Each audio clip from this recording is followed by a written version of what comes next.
Cowboys. An Odyssey sports station.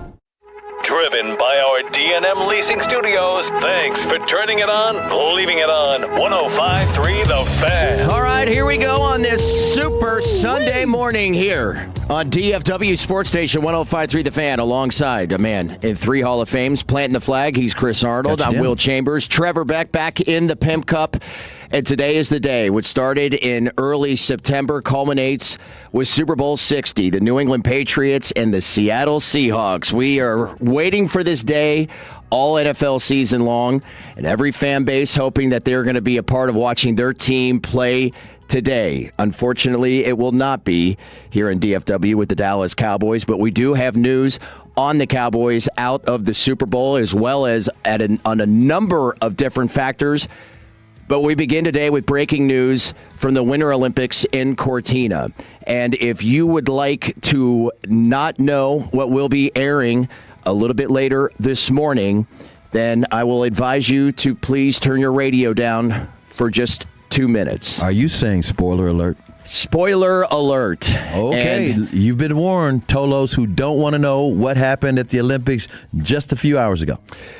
One of the great stories coming into this is the one of Lindsey Vonn, who just recently had torn her ACL, but was still going to compete in the Olympic downhill for the women's team for the United States. And that ended today after she crashed on the course in the women's downhill.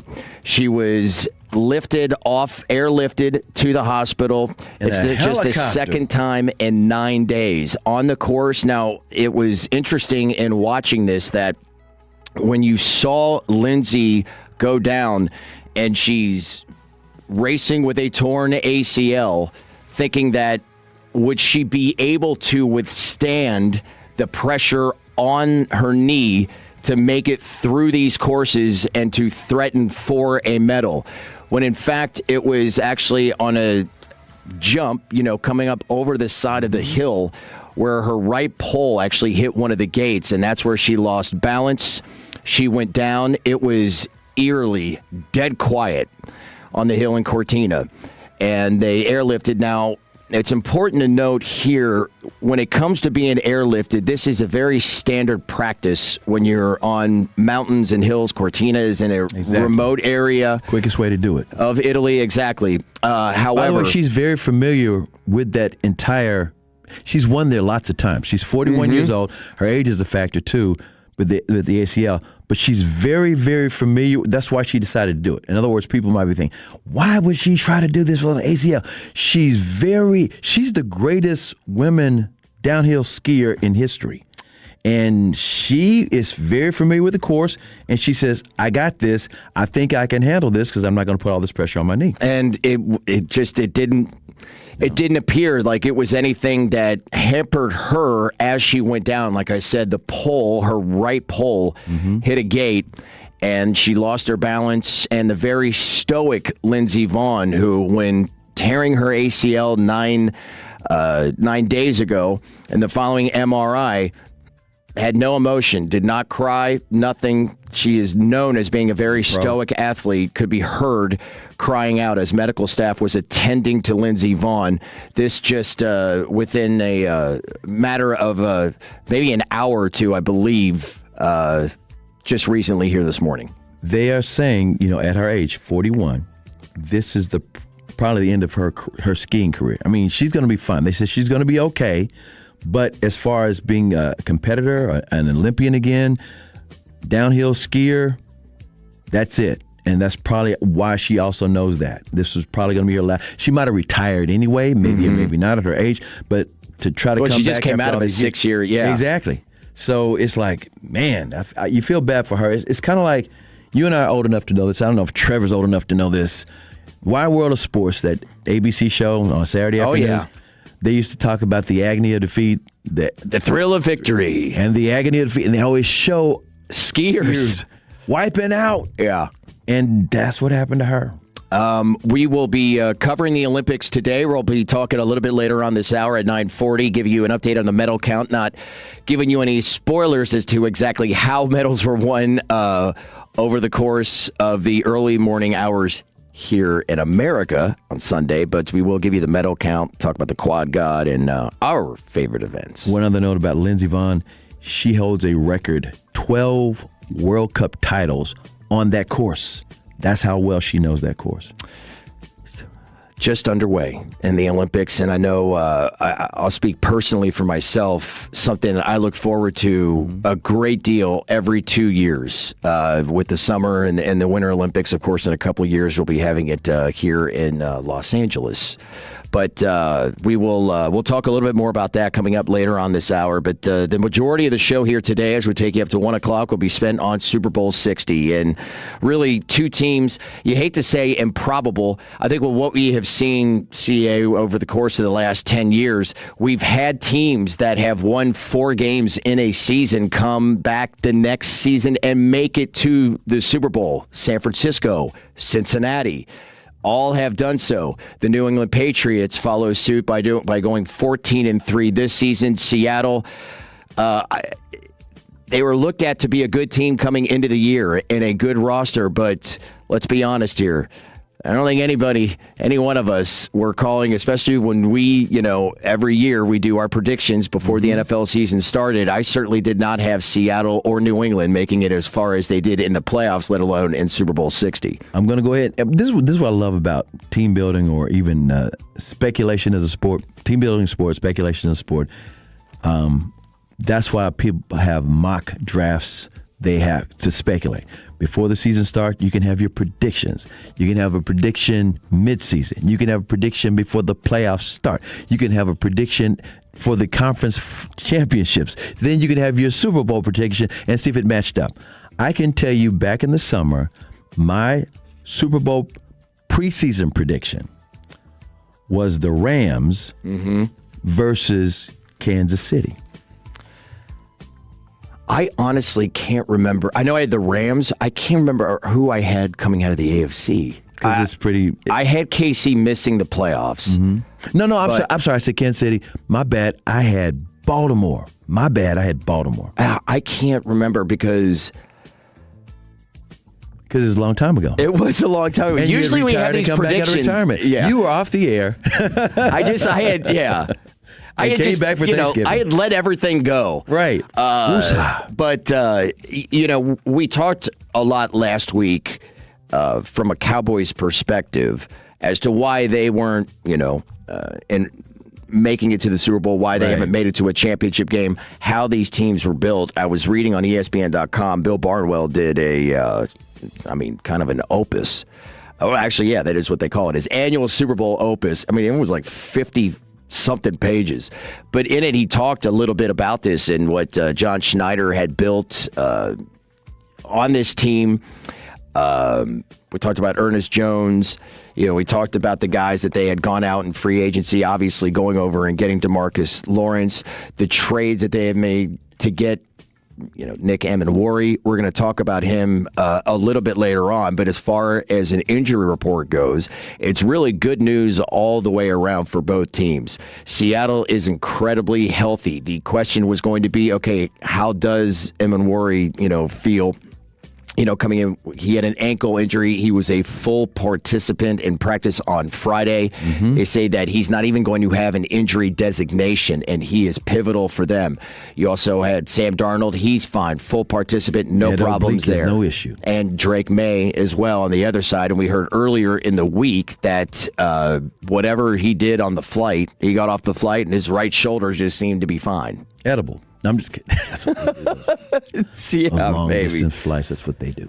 What's really cool about this one, too, is the fact that this is a Super Bowl rematch from 11 years ago. And I don't know. Do you remember where you were when they did not give the ball to Beast Mode? Because that was that game. Yeah. The Butler stole it. I don't know if I've ever been more surprised in a football game than in that moment. Oh, yeah. I will say this. We had come back from Radio Row. I was a G-Bag. We had an appearance, I want to say it was Twin Peaks in Fort Worth. We had an appearance at Super Bowl party, a 105.3 The Fan Super Bowl party. We're there at, watching the whole thing play out, and we just know they're going to hand the ball to Marshawn Lynch because he got him down to the 1 yard line. But no, the offensive coordinator for Seattle decided to have Russell Wilson throw the ball. Malcolm Butler intercepts it, and guess what? The Patriots win the game. Malcolm Butler, the MVP. I remember what I was saying. Right when Russell Wilson comes out from under center and he's not handing it, I went, oh, no! What? It's he got and too Al cute. Michaels' call. Yeah. This was so crazy. A lot of people at the time wanted to blame Russell Wilson. I'm like, he's not old Peyton Manning audibling. This is the play the offensive coordinator called. He got too cute because he said, well, we know they're going to try to stop beast mode. They never stopped him anyway. Why would you not do that? And then they're like, oh, it was fixed. They didn't want beast mode to get the MVP. They wanted Russell to shine. I was like, no. The offensive coordinator just got too cute. He just overthought it. No doubt. This is Changed history. The New England Patriots in their second Super Bowl appearance, taking on the the St. Louis Rams. Right. Were a 14-point favorite. This is the first time. I'm sorry, they were an underdog. This is the first time the Patriots have been an underdog in the Super Bowl since that game. And many, many rings in between that. I think everybody, we talked, in kind of an early preview last week of the game and how I felt about it, and it still is 4.5. That's where it began. Seattle being favored by 4.5. As of a week ago, Saturday, 75% of the money coming in was on Seattle, and yet the line did not move. It has not moved. And I wonder how anybody is really, feeling about that. 877-881-1053, the Frankel and Frankel Injury Attorneys fan Vegas text. don't want to lose any money. Let us know what you're thinking. How are you feeling about the game? And I don't know if I have talked to a person over the course of the last 2 weeks that has felt like New England was going to win. We're going to give our total breakdown at 11 o'clock today. If you were listening last week, you know that I was close, that I felt pretty good about New England covering, which I still do, spoiler there. But, would I have the guts to be able to say money line on Patriots? I don't know. We'll see at 11 o'clock. But I do believe that this is going to be a close game. And I heard, tremendous. Every year this station kills it. I mean, every year. Yeah, and every year Props. it seems to get better. I'm like, the interviews were just so good. And, they were talking a little bit about it on G-Bag, on just the fact that Seattle, of what it could look like both ways, about how, okay, we could all see this as a blowout. And I could too. As much as I'm going to sit here and say I think it's going to be close, I think New England's going to cover. I really think it's going to come down to a field goal. If Seattle does with how they have looked in the playoffs, with how Sam Darnold has played to go along with that defense, if they blow out New England, I'd be like, all right, well, I could see how that could happen. I just really thought New England was going to play tougher because of how they play such good run defense. I think it's going to be close for this reason alone. Vrabel, who's got 4 rings as a player with New England, it turns out he talked about it, that he had picked the brains of Bill Belichick and Andy Reid to talk about how to deal with his team for Super Bowl week, not just strategies of the game, but how to get these guys to not go on that emotional roller coaster, because it's a young team, basically. None of those guys with New England I can think of, I'm sure there might be a 1 or 2 guys, doesn't even have a Super Bowl ring, let alone from New England. You know what I mean? I'm talking about the players. So with that being said, it's like you get emotional. If somebody makes a big play for Seattle, they might go, oh, God. Or if they get down by 2 touchdowns, oh, God, it's over. So he's talked to Belichick and he's talked to Andy Reid about how to keep everybody even, play by play, as opposed to, just got to let it go, keep, all those little things to keep them even. And I think, and the reason why I thought it was going to be so close is I really believe that both teams are at least going to try for a while to establish the running game. Seattle yesterday announcing that they elevated running backs Cam Akers and Velus Jones Jr. from the practice squad to be available for the game to back up Kenneth Walker III and George Alani. So that gives you a little bit of indication. I mean, they're going to have, two guys backing up their front two guys, of course, was Zach Charbonnet. Out after tearing his ACL in the divisional round. So we'll have so much more on the Super Bowl. Oh, yeah, we're going to get you ready. Yeah. We're going to get you ready. We got you right here, babe. We got you. Well, the NFL, there is, normally we'll do the news at noon. Sometimes we'll just, we'll kick it around the NFL with some news. There was a number of news items that happened in the league, including with your Dallas Cowboys. We'll give that to you as we're just getting started here on this Super Sunday here on 105.3 The Fan. Sean and RJ, the KNC Masterpiece, G-Bag Nation, and Fan After Dark. Live and local. Turn it on and leave it on. 105.3 The Fan. And our Odyssey, iHeartRadio, and TuneIn apps. Never have I ever called my sister from the finish line of my first marathon. Hello? You won't believe where I am. Are you running? Mile 26. I'm going to make it. Switch to T-Mobile's 55 Plus plan and get iPhone 16e with its advanced camera system on us. Plus, 2 lines for just $30 a line. Guys, I can't believe it. I knew you could do it, babe. That was amazing. Mom, how do you feel? I feel great. I can't feel my feet. Let's take a picture. And then you may carry me to the car. Share every stride, every mile, every memory on America's best network. Switch to T-Mobile's 55 Plus plan and get iPhone 16e on us and 2 lines for just $30 a line. With 24 monthly bill credits and 2 eligible port-ins on Essentials 55 Plus for well-qualified customers with autopay plus taxes, fees, and $35 device connection charge. Credits end and balance due if you pay off early or cancel. Contact us. Finance agreement 128 gigabytes, $599.99 required. Best mobile network in the U.S. based on analysis by Ookla of Speed Test Intelligence Data 1H 2025. Visit T-Mobile.com. Wesley is a truck driver. I drive a truck and I love what I do. A truck driver with IRS troubles. They told me I owed them $43,000. It got really bad. Quite a few letters in the mail. They were talking about wage garnishment coming after my house, my car. Yeah, they don't play around. I seriously thought that I was going to lose everything. One sleepless night, Wesley finally made a call to Optima Tax Relief at 2 a.m. Kind of figured I'd get a machine, but I didn't. I actually got to talk to an actual person in the middle of the night. He found just what he was looking for. Oh, they were great people. You need a team of people that know what they're doing. Optima Tax, they know what they're doing. Optima Tax Relief came through with flying colors. I saved an incredible amount of money. Happy don't even come close. I was absolutely overjoyed. Take Wesley's advice. If you're in any kind of trouble with the IRS, call Optima Tax Relief. Don't trust anybody else. Call Optima for a free consultation. Call 800-809-5833. 800-809-5833. 800-809-5833. Optima Tax Relief. Some restrictions apply. For complete details, please visit OptimaTaxRelief.com. Hey, sports fans, it's Becca and Michaela from Boomer Jacks, and $2 domestic drafts are here all February. Head to Boomer Jacks where the beer is cold, the games are always on, and the vibes are just right with $2 domestic drafts. That's right, just $2.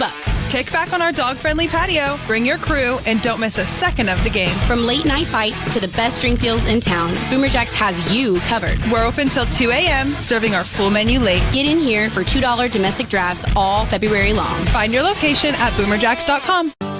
The word trust can mean different things to different people, but the security that comes with having a partner you truly trust has always been a constant. At Blue Cross and Blue Shield of Texas, we understand that no matter who you are, where you are, or what kind of support you need, having the right people by your side makes a world of difference and lets you face all the ups and downs with more strength, more confidence, and a whole lot more well-being. At Blue Cross, we are committed to ensuring you and the ones who put their trust in you the widest access to the best care at the best value, where you need it, when you need it. So as you move forward on your health and wellness journey, count on a bond that forever keeps us at the center of trust. Blue Cross and you, together, through it all. Blue Cross and Blue Shield of Texas, a division of Healthcare Service Corporation, a mutual legal reserve company. Hi, I'm Chef Franklin Becker. You know the jingle. Now discover the facts about Ozempic, a GLP-1. There's only one FDA-approved Ozempic made by Novo Nordisk. Learn about the real thing. Talk to your healthcare professional today. Call 1-833-OZEMPIC or visit Ozempic.com to view the medication guide and to learn more about Ozempic. Semaglutide injection 0.5, 1, and 2 milligrams.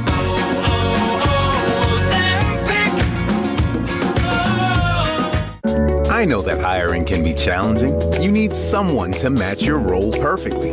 Well, now you can meet them fast on ZipRecruiter. Build your team, build it sooner. Meet your match on ZipRecruiter. Just head to ZipRecruiter.com/free right now to try it for free. That's ZipRecruiter.com/free. Meet your match on ZipRecruiter. Try it free.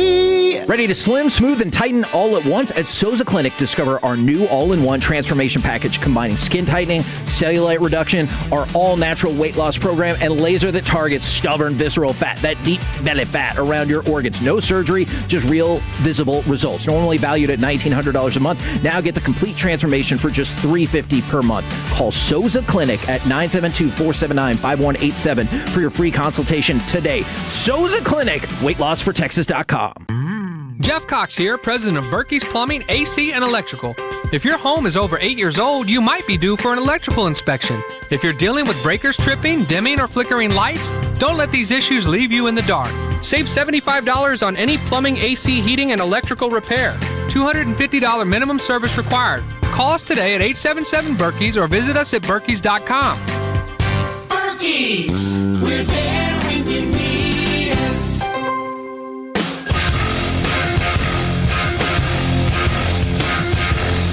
Super Bowl Sunday here on 105.3 The Fan, alongside the three-time Hall of Famer Chris Arnold. Got you down. I'm Will Chambers with Trevor the Creator back in the Cup. Appreciate you hanging with us on this big day, the Olympics starting as well. We're going to actually get into some college hoops next hour and the discussion around Coach of the Year, MVP, Hall of Fame, all coming up 1 hour from now. But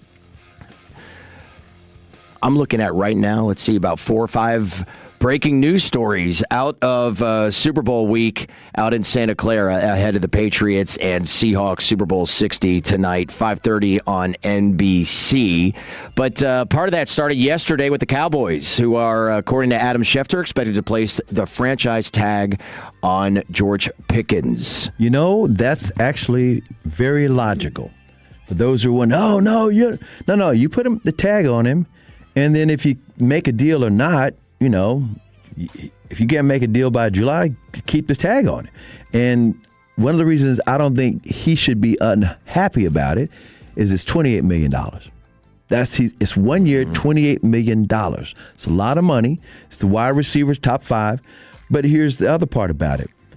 If anybody was ever concerned about anything behavior-wise. In other words, what people in Pittsburgh were always worried about him, which seemed like they were conflating him and Antonio Brown because they lived through the Antonio Brown stuff. He's not Antonio Brown. He's got a great relationship with the team, but guess what? If you don't totally trust it and say, well, what if the money changes him? Franchise tag. You have to worry about it. Right. I mean, this is visited next year. Yeah, Jerry Jones had told DallasCowboys.com that they're want it for at least next season, but he told them that he wants them for a long time. So this looks like, at least at the moment, a placeholder for George Pickens. It's a placeholder, but here's the deal. This, like I said, the talent is there. And everybody agrees the Dallas version of George Pickens is amazing. The Pittsburgh thing was what everybody was, that's why the Cowboys were able to get him. So look at it like this as well. Let's say for some reason he's not happy with this $28 million 1 year deal. That tells you that he's capable of being the Pittsburgh guy. So to me, it's the most logical thing you can do. What we saw throughout the season, CA, there were moments, not a lot of them, and most of them were happening really in the earlier part of the year, where he just looked like he was not totally engaged at times on the field. I'll never judge by stuff like that, but go ahead. Yeah. I mean, anyway, that was part of the discussion around him. It was a thing that there was definitely talked about, that was addressed with George Pickens within the team, but just an absolutely incredible season. 90 catches, 1,400 yards, and 9 touchdowns, all of which were career best for Pickens, who made the Pro Bowl this year. Dak Prescott talking out in the Pro Bowl games this week that it was, quote, vital for them to retain him. Right, and even CeeDee Lamb, who's making the rounds with Pickens all Radio Row week, he was even saying the other day, I will restructure my contract with him, no doubt, because it's got to get done. I don't think Pickens is going anywhere. Franchise, because guess what? Even after the year, let's say for some reason he's mad. you could franchise tag him again.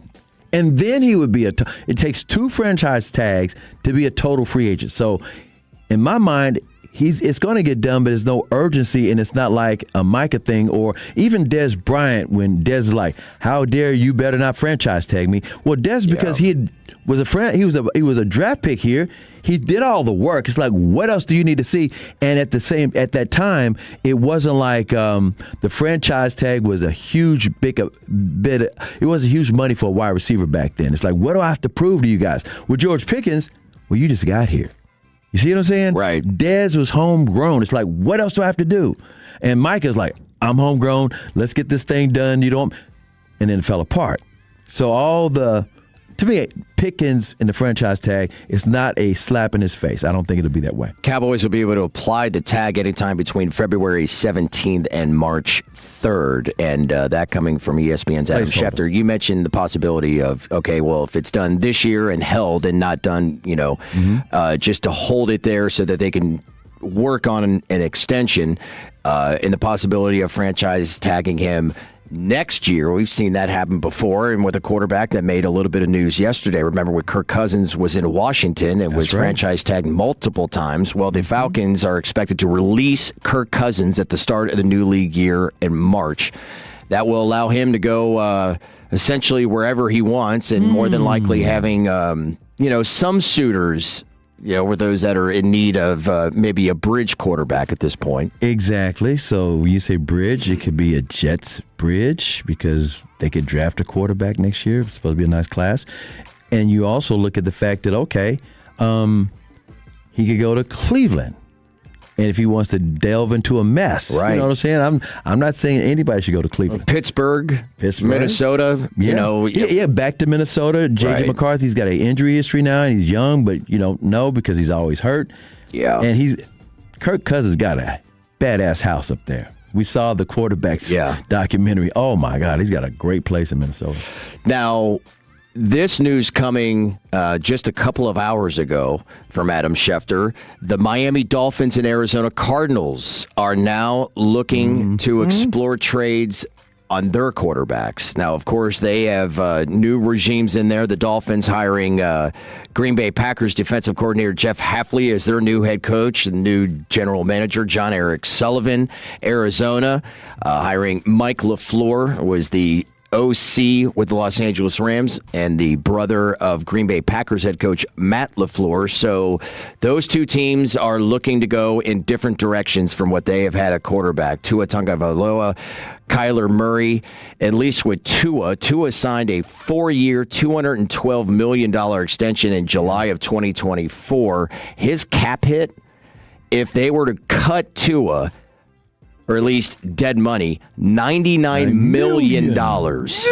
Largest in NFL history. That is, whoa. Yeah, so they're not looking to do that. Yeah, okay, so as far as Allen's own, Kyler Murray, the greatest high school football in Texas history.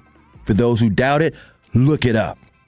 Just saying facts. He's 28 years old. You can make an argument it's the most prolific player in high school history. Yeah, in the country. Yeah. I mean, he's that guy. Derrick Henry's in that conversation too, but certainly here in Texas. Right. Definitely. So here's why they're like, we got to move on from him. He only played 5 games last year, got that foot injury, under 1,000 yards, 6 touchdowns, 3 picks. He's been there for 7 years. Number 1 pick in the draft, came in there with Cliff Kingsbury, won the Heisman, whole 9 yards. But they haven't got the production that they need. If they were to not trade him and only cut him, he's already guaranteed $36.8 million this year. On March 15th, he's going to get another $19.5 million of his 2027 base salary. It's guaranteed if he's on Arizona roster. If they release him before June 1st, they take a $54.7 million dead cap hit. If they make him a post-June cut, they spread the money out over 2 years. So, but if they trade him, it would create $34.7 million in cap savings for the Cardinals, leaving behind only $17.9 million in dead money. That's why they're saying, let's try to trade him. And look, when where they're going to be drafting, all this plays in. Arizona right now sitting on the number 3 pick. Mendoza pending some sort of absolute insane set of circumstances between here and late April, early May, April 23rd. Fernando Mendoza. I don't know why I do that. Yeah. Fernando Mendoza will go likely to number 1 to the Las Vegas Raiders. Then you're not really sure. The quarterback position's a little light after Mendoza. It's really next year with a big quarterback market, so we'll see. The Dolphins. That's also the Arch Manning draft.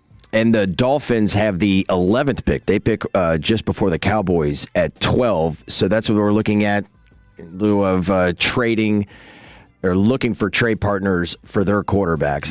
Like Kyler, Tua, you're worried about it in a number of different levels. Concussion? The concussion thing is obviously there. I mean, every time that we watch the Dolphins play and Tua is out there, we're all kind of doing it like with a little bit of anxiety, right? Not that we have a dog in the hunt here, but nobody wants to see somebody get that type of injury again with the history that he's had. And his play has just been up and down. Kyler's been a disappointment. You've seen some incredible moments from him. He's had some good seasons in there, but at the end of the day, they just have not at all been able to put it together, and he hasn't been in any way consistent. He's starting to have injury problems too. But, that's the news coming out of Arizona and Miami. Yeah, I think the thing with Kyler, he hasn't been stellar in December. It seems like after November, you don't know what you're going to get. He always starts the season off strong, and then, like you said, the last couple of years, injuries here and there. And so, it's not like it's an automatic. I mean, put it like this. He's not Patrick Mahomes where he's just there. He can make plays like Patrick Mahomes, not all the way, but just about. But you just can't consistently see that, after November. And then some other news on really a player that coming out of Tennessee was looked at to be possible big question mark and a troubled player. And it's Falcons rookie James Pierce Jr., who on Saturday was arrested in Florida. The pass rusher. Yes. Alleged domestic dispute involving Los Angeles Sparks forward Rakia Jackson.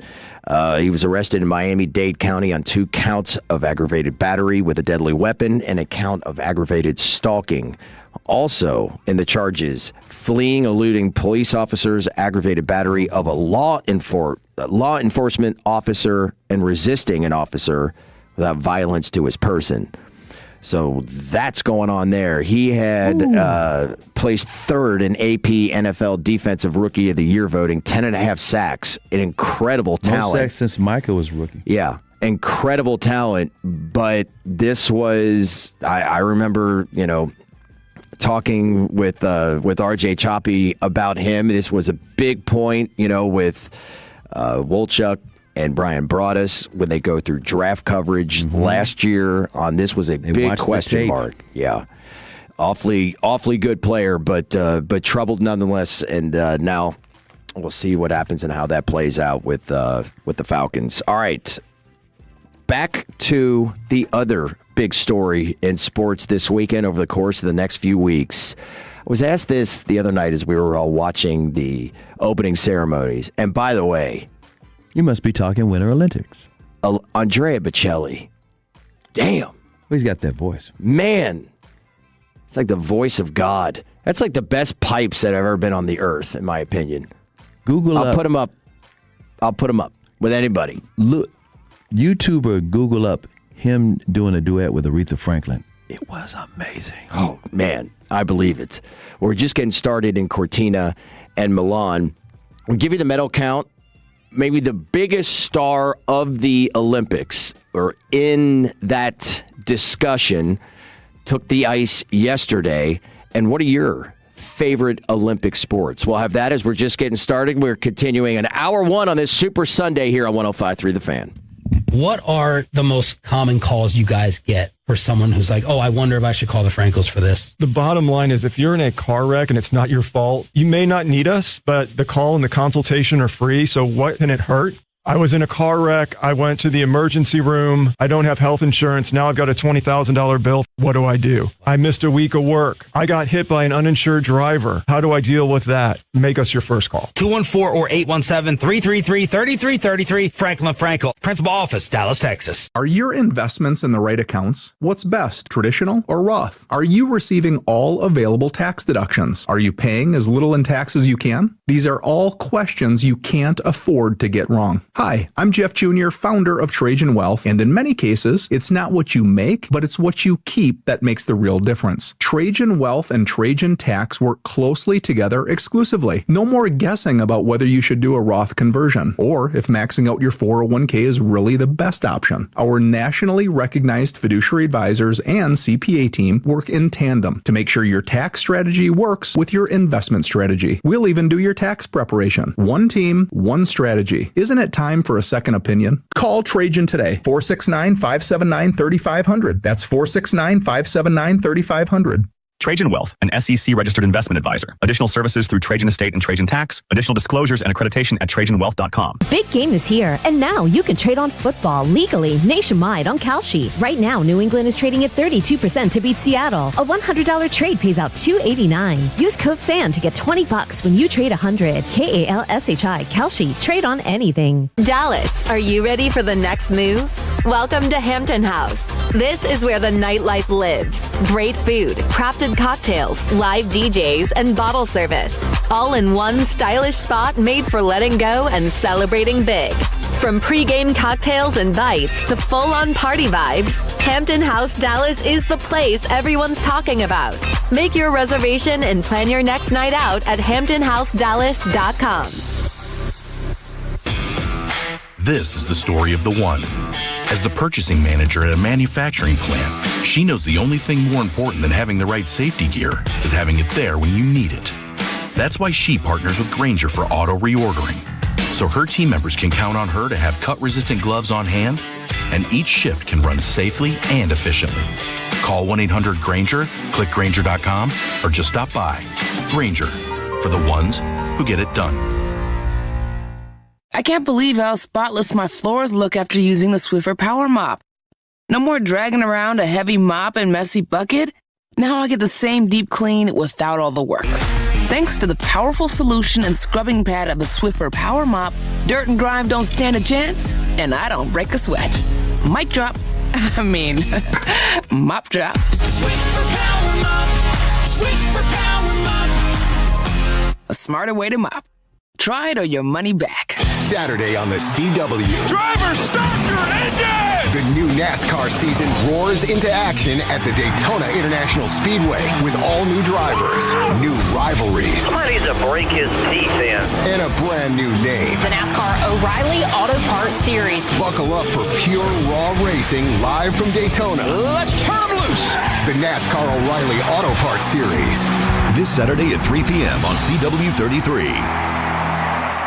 Texans enjoy more ways to save at Kroger, like low prices in every aisle. And you can clip and save more with digital coupons in the Kroger app. Plus, you can earn fuel points to save up to $1 per gallon at the pump. So it's always easy to get Texas-sized savings. Kroger, Texas proud since 1955. Savings may vary by state. Fuel restrictions apply. See site for details. Select 12 packs of Coca-Cola, Dr. Pepper, or Pepsi, or buy 2, get 3 free with your card. Limit 10 with minimum $25 purchase. Kroger, Texas proud since 1955. The Fan is proud to partner with the Nexo Dallas Open. Some of the highest-ranking tennis players in the world will face off at the Star in Frisco February 7th through the 15th. For tickets, go to DallasOpen.com.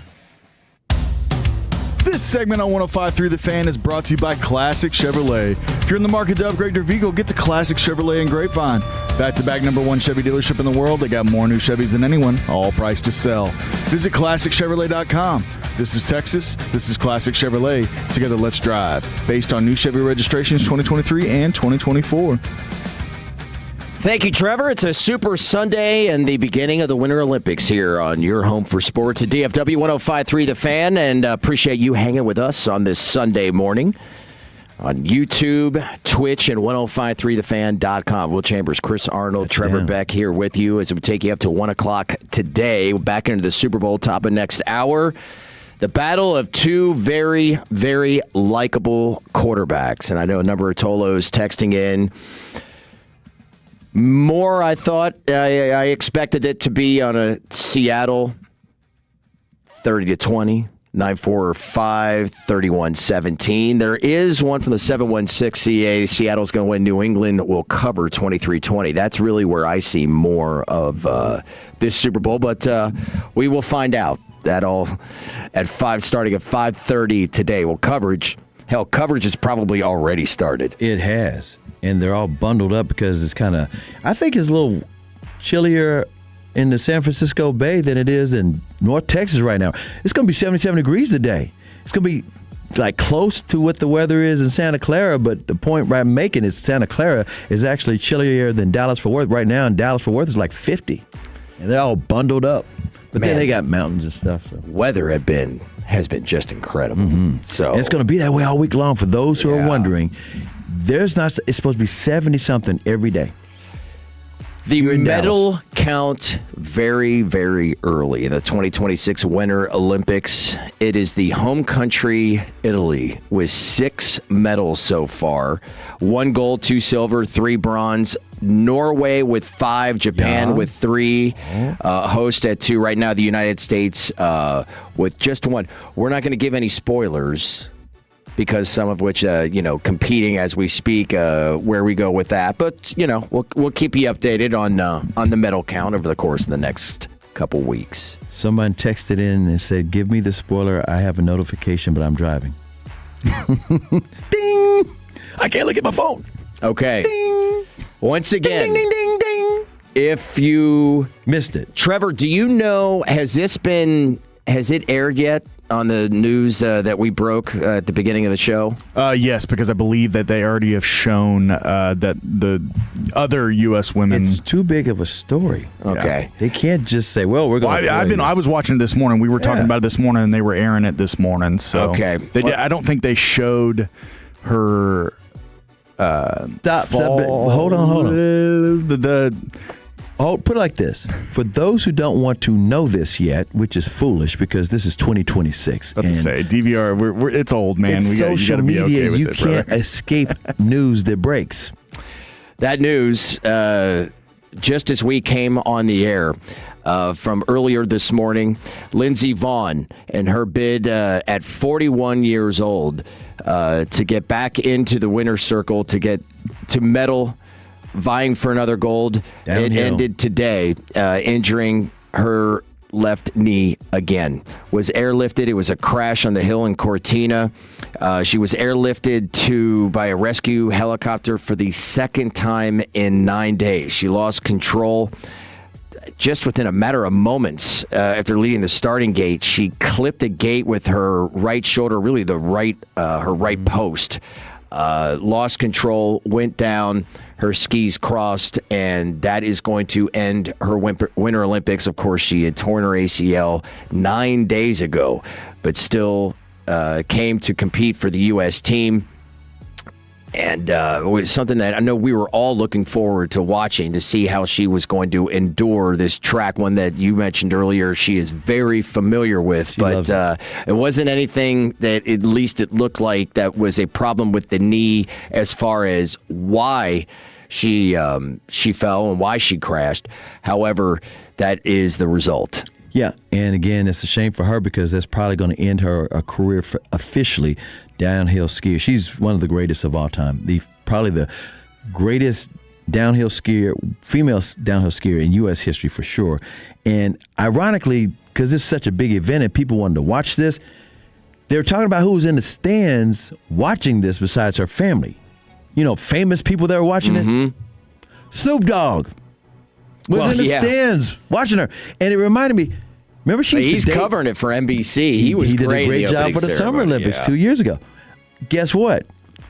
I was thinking about this. She used to date Tiger Woods. And we know they broke up, but how long ago was this? So I had to go down the rabbit hole. Lindsey and Tiger were an item from 2012 to 2015, and they broke up. I remember. She would show up at the golf courses with his kids and stuff. It's all so cute. Those are two, like, I remember when they started dating, I'm like, man, they are kind of, I don't know if people are like perfect for each other or like too nice close. Because they're just two very stoic competitors. And that was, part of what was reported out of this crash earlier today was the fact that she is so stoic. When she tore ACL less than 2 weeks ago and then got the MRI and results, she didn't cry. She was, still focused and obviously defiant in coming to the Olympics to compete. But she was crying out while she was being attended to on the hill. So sad news there. Now, turning our attention to some of the stars and maybe one of the biggest stars that will perform and compete over in Milan, and that is U.S. men's figure skater Ilya Malinin. This is the quad god. Oh, the blonde-haired kid? Yes. Okay, so I know there's a number of different stars in different sports, but he's on all the commercials. Yeah. The quad god, because if you are... Now, I'll be honest here. I was asked the other night, okay, what are your 5 favorite Olympic sports to watch? Like, hockey's got to be one of them. And I'm like, well, yeah, I mean, I do love watching Olympic hockey, but we watch hockey all the time. In other words, you see hockey every single year in the pros or whatever. With the Olympics in the wintertime, there are events you don't see every year just walking around. Figure skating, downhill skiing. Curling.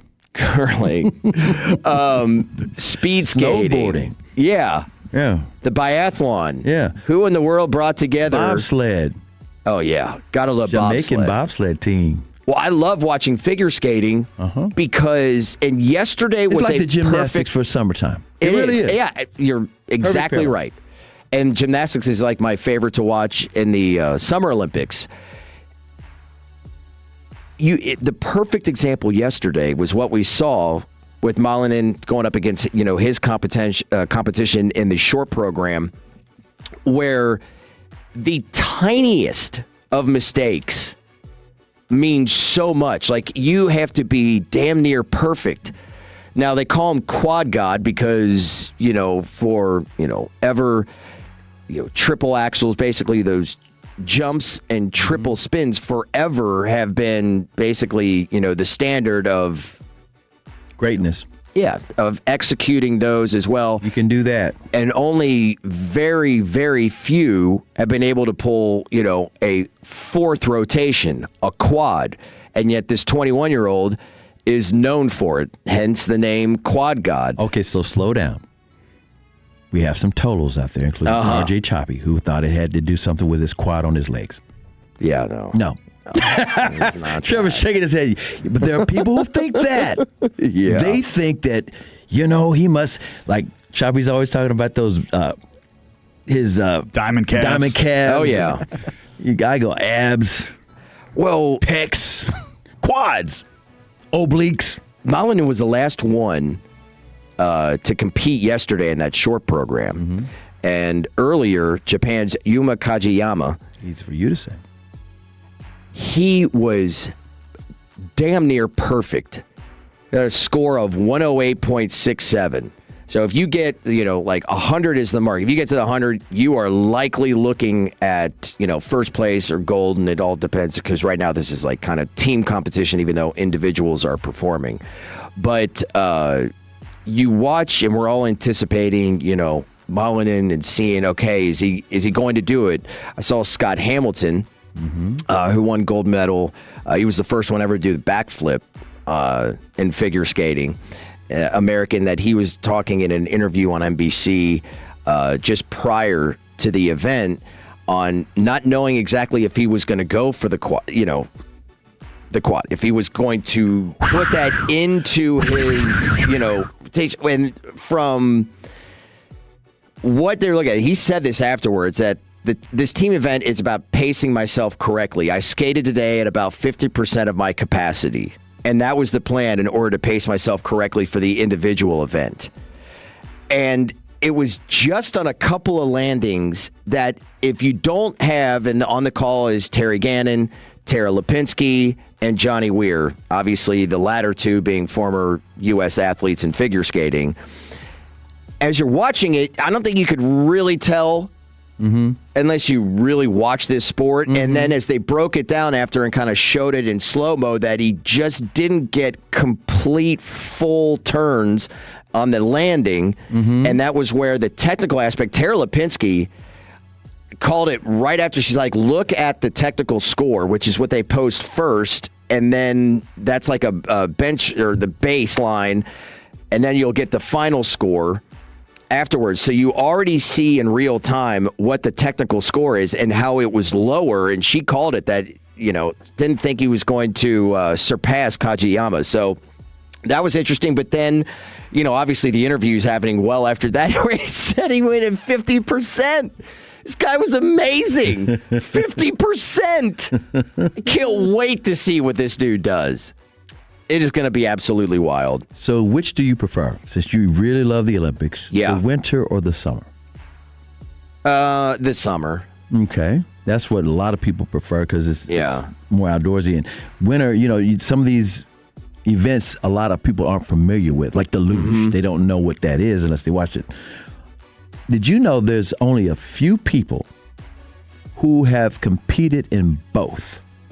And there's a guy from Miami who actually won a silver medal in the Winter Olympics and the Summer Olympics in the last 12 years.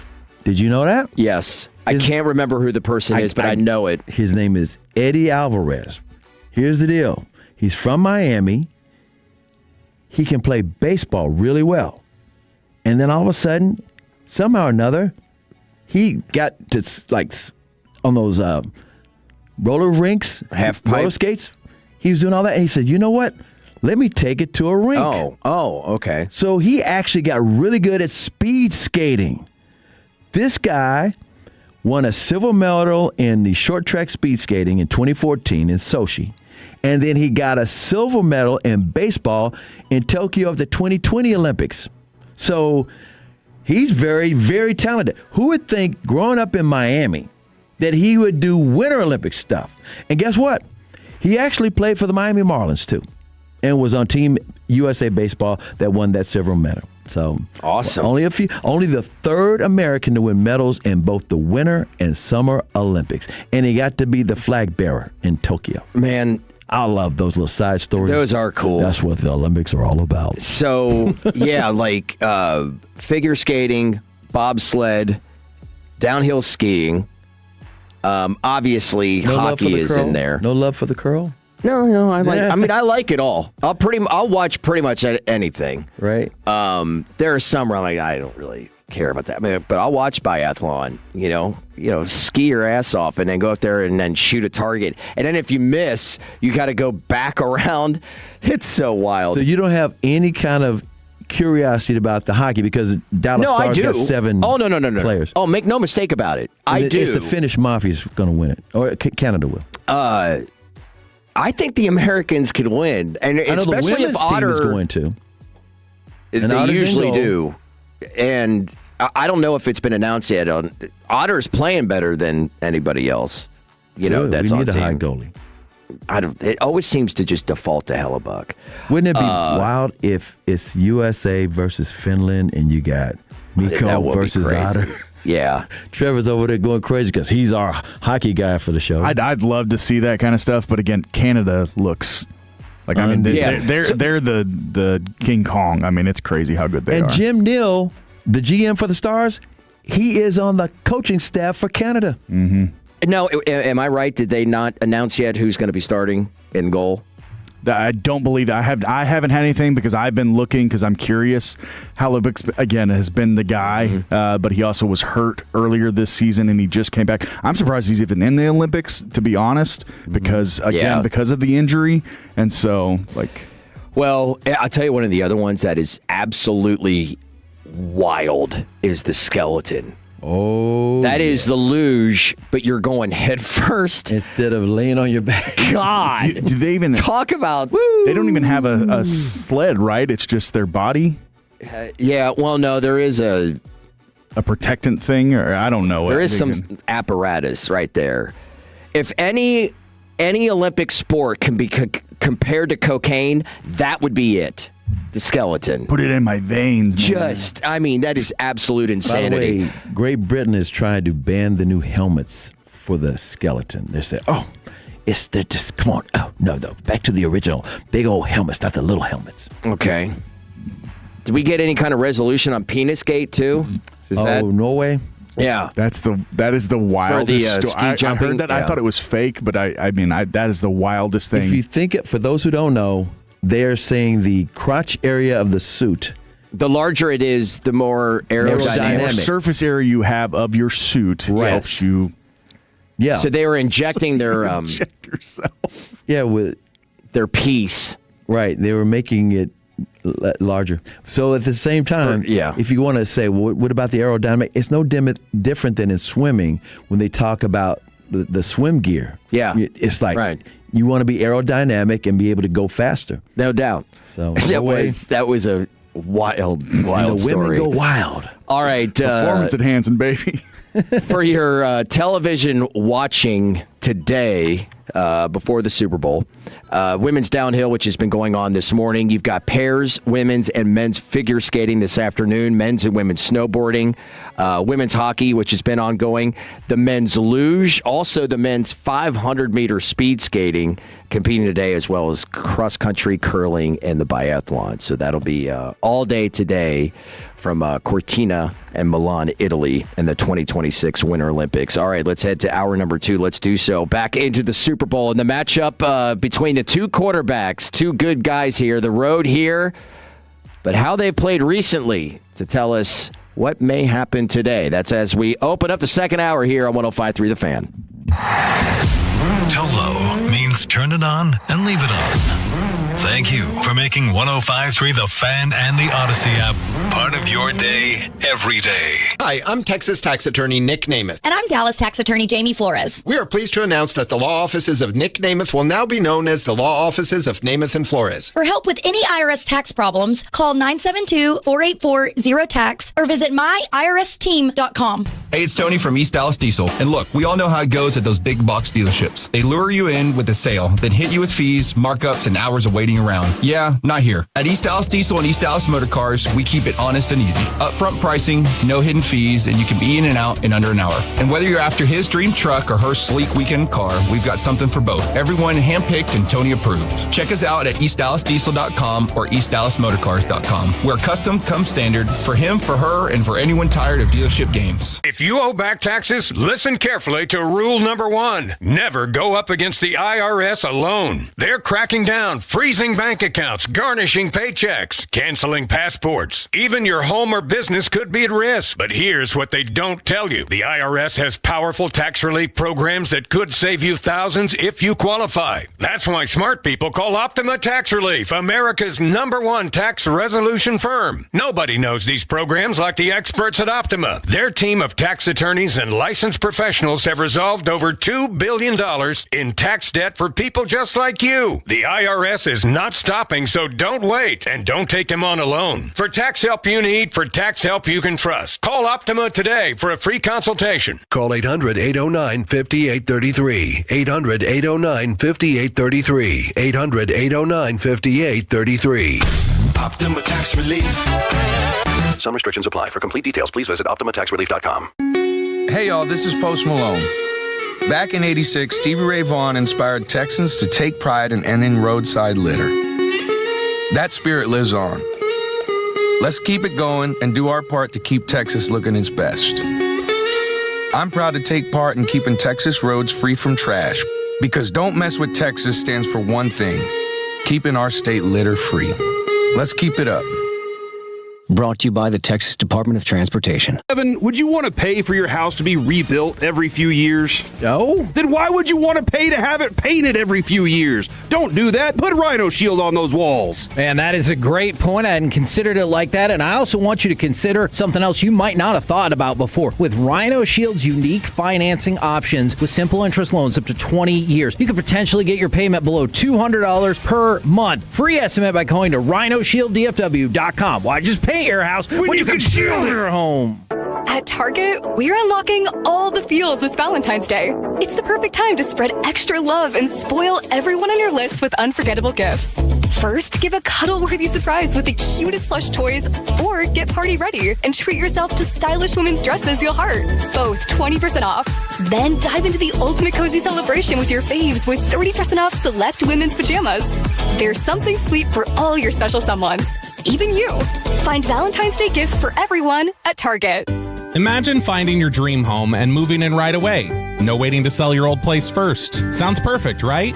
That's exactly what Orchard's Move First, Sell Later program lets you do. Buy your new home now and sell the old one later on your timeline. No showings, no double moves. Plus, Orchard helps you sell for more with repairs that attract the right buyers. Buy before you sell and get top dollar with Orchard. Visit Orchard.com for your free home valuation. That's Orchard.com. You still thinking job change in the new year? Yeah, I need something that's in high demand and more stable in this economy. IT? Yeah, cybersecurity, maybe even AI. That's what I did. Really? How? Went to My Computer Career. You don't need any prior experience, and you could start your new career in a matter of months. A lot of IT pros go to school there, too, to level up. Sweet. Are classes online or on campus? Both. Well, I'll check it out. Thanks. Make this your year. Take the free career evaluation now at mycomputercareer.edu, an Elite CompTIA certification partner. Financial aid is available to those who qualify, including VA benefits. This is the exclusive home of Dallas Cowboys football. KRLD-FM and HD1, Dallas, Fort Worth. Let's go, Cowboys. An Odyssey sports station. Driven by our D&M Leasing Studios. Thanks for turning it on and leaving it on. 105.3 The Fan. Hour 2 on this Super Sunday. Great to have you with us alongside that man right here on my right in 3 Hall of Fames, planting the flag. He's Chris Arnold. Got you down. I'm Will Chambers. Trevor, the Creator, is back in the Pim Cup. We're going to get into the Coach of the Year, MVP, all the Hall of Fame stuff. A little less than 20 minutes from now, but it's Super Bowl 60, 5:30 today on NBC. The Seattle Seahawks and the New England Patriots in CA. This is a matchup with, despite where you are, and even I think if you were a 49ers fan or a Bills fan, you clearly maybe hate your rival or the other team. You got to help but like these two quarterbacks. Oh, yeah, these likable guys. There's no villain. In other words, Sam Darnold, I mean, he was always not good enough, or he was a high draft pick. Didn't work out. Is it him, or is it the system, lack of offensive coordinator, consistency, whatever it was? Sam Darnold is an underdog. And then you got Drake May. He's the quarterback that followed the quarterback of Tom Brady, right? Yeah. So with all that being said, it's like, okay, he's got the burden of lifting, a historically great franchise back to the promised land. In a new era, yes. In a new era. He's got Josh Allen's skills. For Texas, I was talking about this yesterday, there's a Texas tie to him. It's not his family. You know, his family's very athletic. His brothers all Carolina boys. All Carolina boys. He's from Carolina as well. But the Texas tie is this. He got selected and offered a scholarship by Mack Brown, the former UT coach. Mack Brown also used to be the former coach in North Carolina, and he was at North Carolina before he went to OU as the offensive coordinator and then came down to Texas. So Mack Brown, Drake May, that's your Texas connection. If you say, what's the connection? Who I want to pull for? That might be something you want, but none of them are villains. None of them are like, oh, that's that cocky quarterback, or this is the guy that he thinks he's all that. No, neither one of those guys are him. I think also that when you have players or athletes that are heavily criticized, Drake May coming out, I remember reading Tyler Dunn, great reporter, who does a Go Long Substack. Mm-hmm. He had this explosive 3-part piece on Caleb Williams and the Chicago Bears and Ryan Poles, the general manager. And in that process, Ryan Poles, on how he was basically, Caleb was going to be his guy, and he was going to talk everybody in the room into Caleb, which didn't need much to do going up into the draft before last year. But part of the reporting was that he was showing tape on Drake May and trashing and critiquing every little element of Drake May's game. They nitpicked him? Yeah. And so, coming out, I remember him, I believe it was as a freshman, I'm like, wow, this kid is really good. I thought he was going to be the consensus number one pick whenever he was eligible to be, in the draft. And it didn't play out that way, and we see that, go down over the years with different players. But he was awfully good. I don't know if I expected him, to be like this, but the fact that he is a good NFL quarterback is not a surprise to me. Great story, he had his family, man. High school sweetheart, college, now they're married, and, his brothers, even though I hate his older brother, Luke, I don't really hate him. He is envy? He played well against Kentucky in the NCAA tournament. But anyway, former basketball player for UNC, and just a great guy. You watch him during the interviews and seeing him talk, and it was interesting with him because, when this debate between he and Stafford for MVP, we felt like it was Stafford pretty much all year. And part of it, too, if you're defending or, advocating for Matthew Stafford was, well, look at the schedule between the Rams and the Patriots. The Patriots had below 500 teams most of the way. However, and I thought this was interesting in reading Bill Barnwell's opus.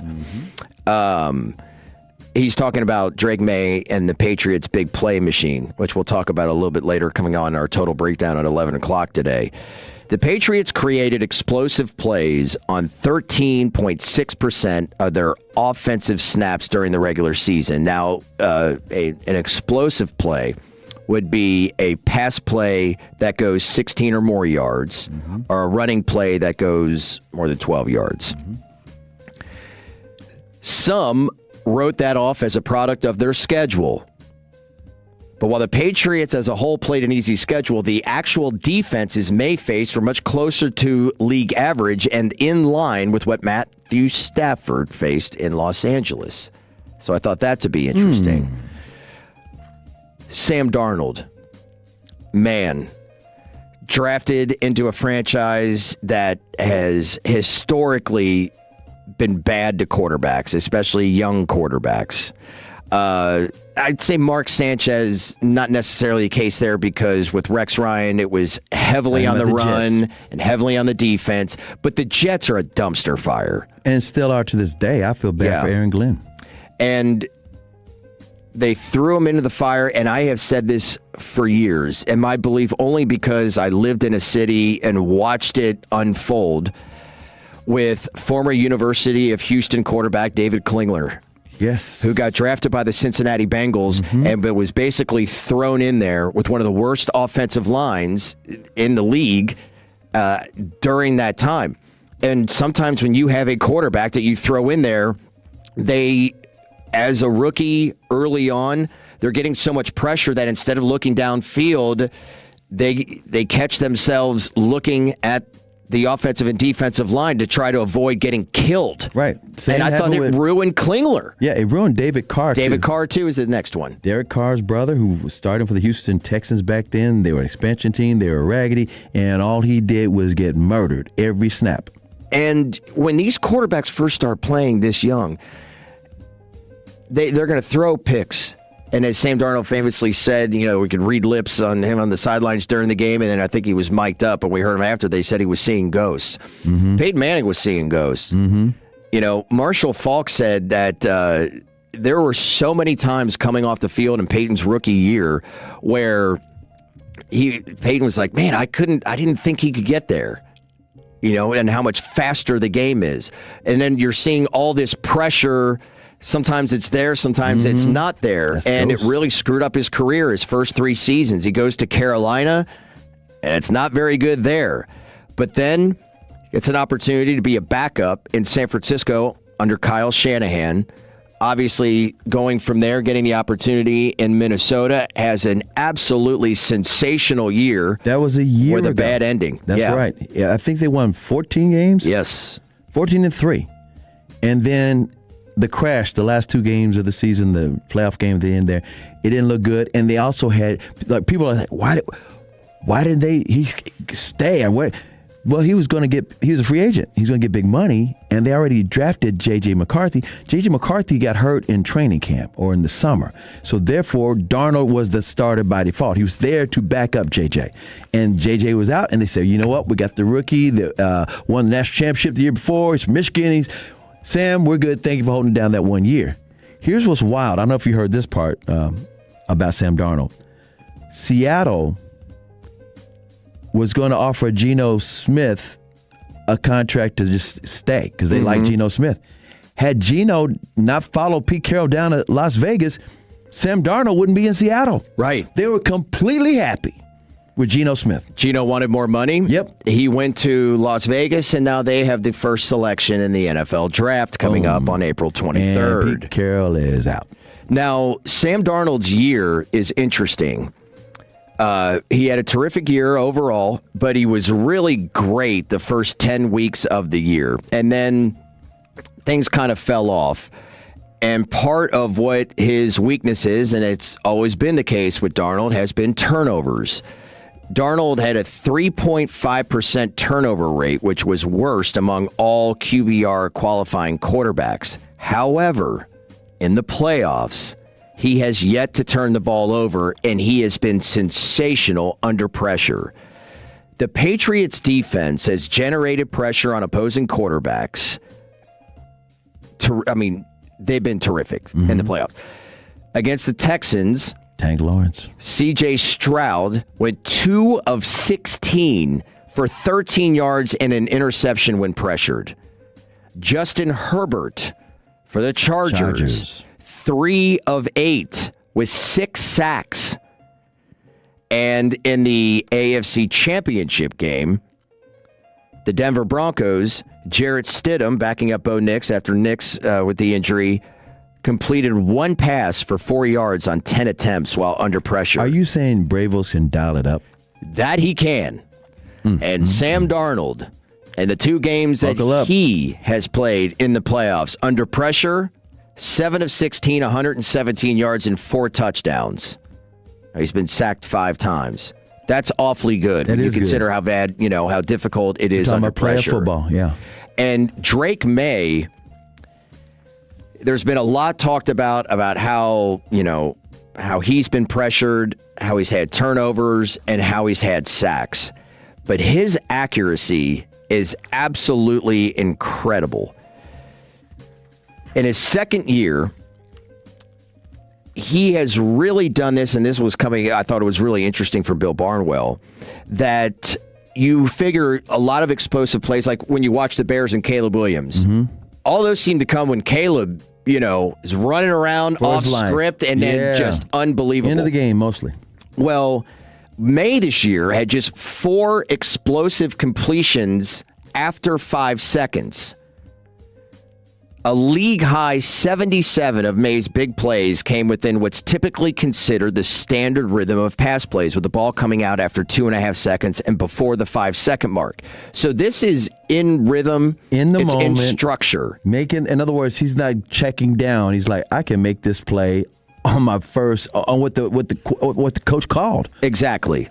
And the only other quarterback in the league to have 10 explosive plays in that time window was the MVP, Matthew Stafford.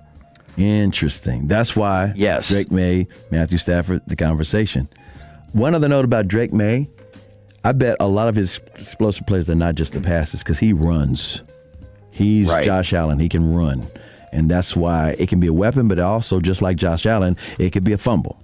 So just be aware of that factor if you're looking at New England and, Drake May to make some plays. He can fumble on those big plays because they will punch the ball out. And Seattle's defense is notorious for stuff like that. And Seattle, as good as they are on defense, they have had, some moments on that back end where they can give up some big plays. The NFC Championship game, we saw it a couple times with Devontae Adams. And Drake May was the league's best quarterback on deep throws outside the numbers this season, with a 98.3 total QBR. Now, the Seahawks were the league's second best defense in taking away those throws. So if you're looking at a matchup there, again, they're terrific. They're really good, but we have seen moments where they have been overcome. And what type, as much as I think this is going to be a tight game, and I think both teams are really going to try to rely heavily on the running game, within that, where do you get the big explosive plays? Mm-hmm. I said last week that the Seahawks offense is predicated a great deal on play action. How effective will play action be if New England's great run defense is stopping the run for Seattle? It's going to be fascinating. I think and I hope this is going to be a great game here tonight. I think it's going to be a great game. I think it's going to go down to the wire. I'm not going to say it's going to be a high-scoring game, which everybody loves. I hope it to be a high-scoring game, but I bet it's going to be close. Now, I learned that yesterday, you guys, you and Fred Davis.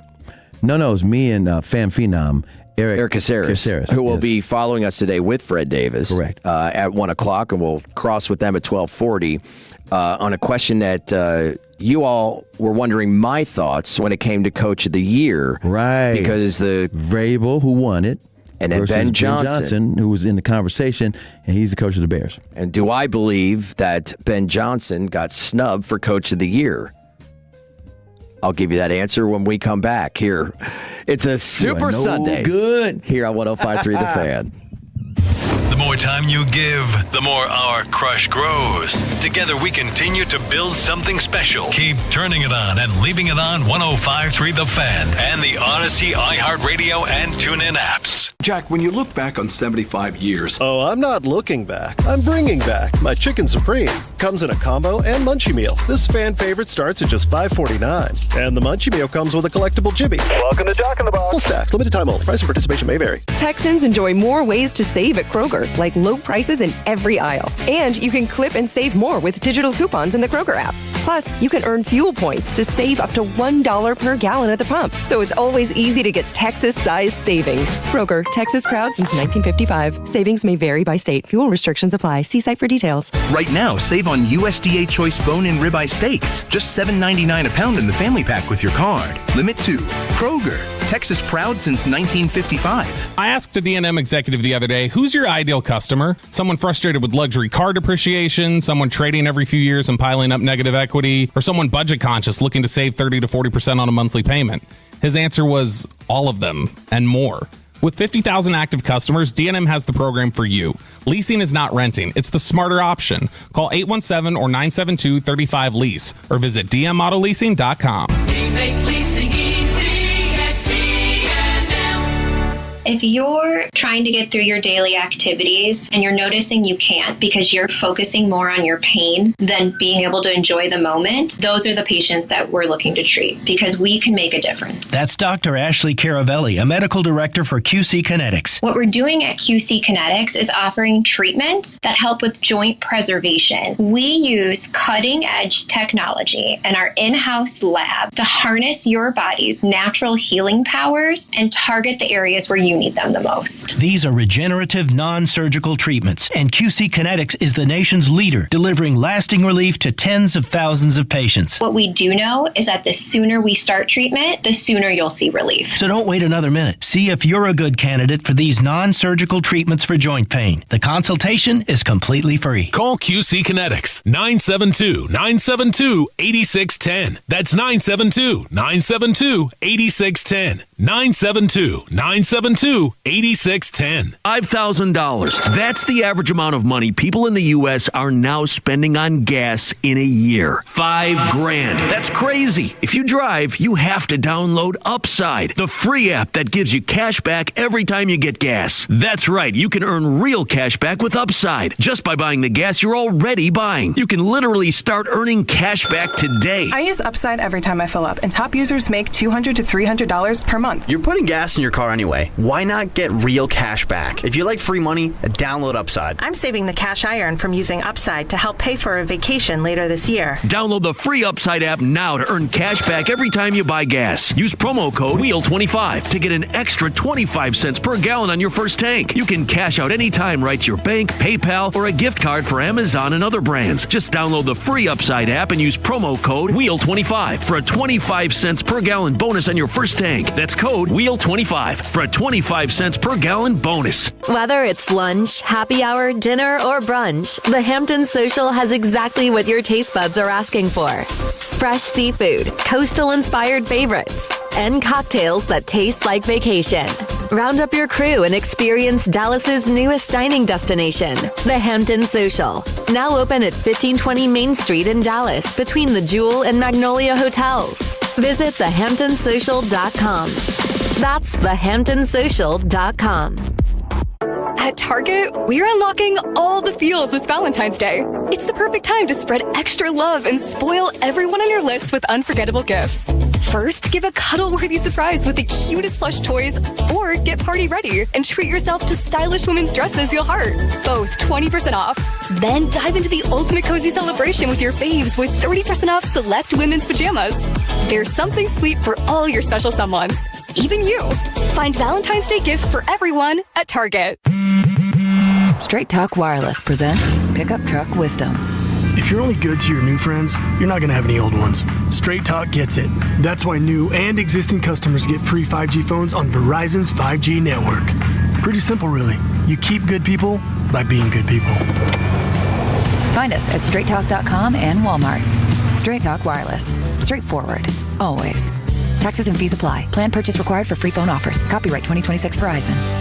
Hey sports fans, it's Becca and Michaela from Boomer Jacks, and $2 domestic drafts are here all February. Head to Boomer Jacks where the beer is cold, the games are always on, and the vibes are just right with $2 domestic drafts. That's right, just $2. Kick back on our dog-friendly patio, bring your crew, and don't miss a second of the game. From late night bites to the best drink deals in town, Boomer Jacks has you covered. We're open till 2 a.m., serving our full menu late. Get in here for $2 domestic drafts all February long. Find your location at boomerjacks.com. Hello, it's Pete Thompson from the Consumer Team. It's that time of year. Cold temps can blow in anytime. And if you're dealing with a furnace issue or a breakdown, I recommend you call the On-Time Experts. They'll be at your home same day, or the service and diagnostic fee is free.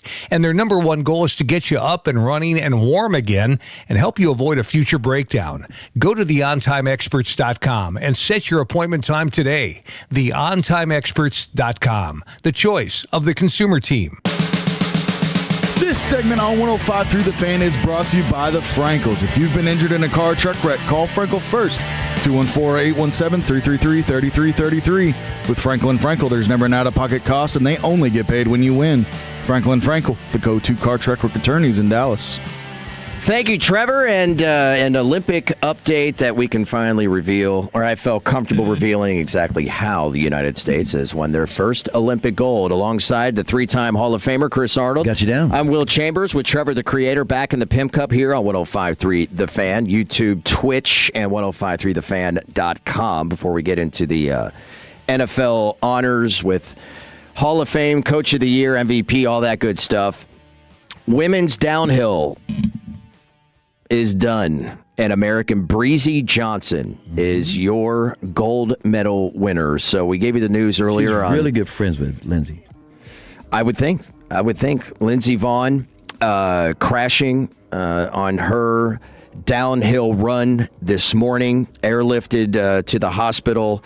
Did not look good. Didn't look like it was something that really was the knee that caused the fall, more like her shoulder and right post that hit a gate and lost control, skis crossed, and she crashed, and it did not look good. But within that meet, you did have American Breezy Johnson taking the gold. USA. We get into the question that you guys had for me yesterday.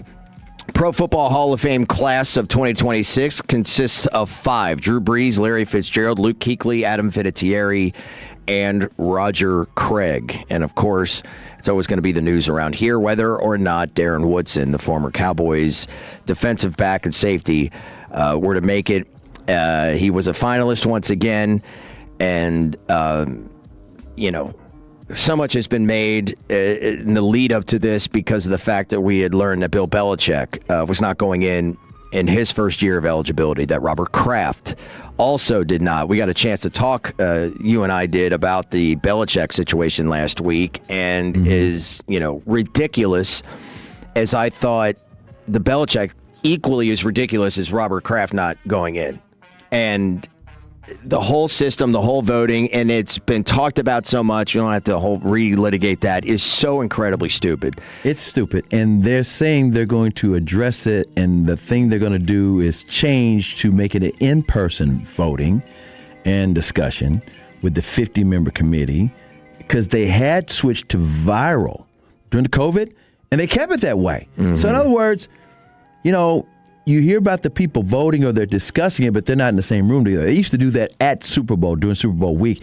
They're going to go back to that. They're not talking about changing it back to where coaches had to wait 5 years. They're doing like one after 1 year. Because to me, there's all this conspiracy because you don't know who the people voted for. If you just say who these 50 people voted for, then guess what it is what it is. Yeah. As far as Woods is concerned, and Jason Witten this year. Jason Witten now is tight ends coach for Oklahoma, but he's one of the greatest tight ends ever. It shouldn't be taking that long for either one of them, especially Woody. Woody should have been in a long time ago. A long time ago. And I'm a believer in Roger Craig. In. It took time. It took time for him, but he should have been a long time too. And I think people are stupidly holding that fumble against him. Right. For those that don't remember, NFC Championship game. San Francisco would have gone again and said he fumbled, and the Giants wind up going. Now, there were 3 members, senior committee eligible members, Roger Craig, L.C. Greenwood, and Ken Anderson. I think Ken Anderson is going to get in, at some point. Cincinnati quarterback. But Roger Craig won first team All-Pro, Darren Woodson 3. And is the leading tackler in Cowboys history. And we're talking about a time when tackling was huge. And he was the green dot before they came up with the green dot. He covered slot. They put him on the slot receiver. Yeah. It was like he never left the field. This is what's so insane. It's kind of like Dirk changed the revolution of big men shooting threes and spreading the floor. Woody did the same thing in his own way, playing safety / linebacker in the NFL with defenses. I mean, they're just these grumpy old men and women are just not recognizing that committee. Man, Roger Craig too. Like, I think back in the day, running back, man. Now we have running backs that you better be able to catch the ball out of the backfield. Right. That is very much a part of what you do.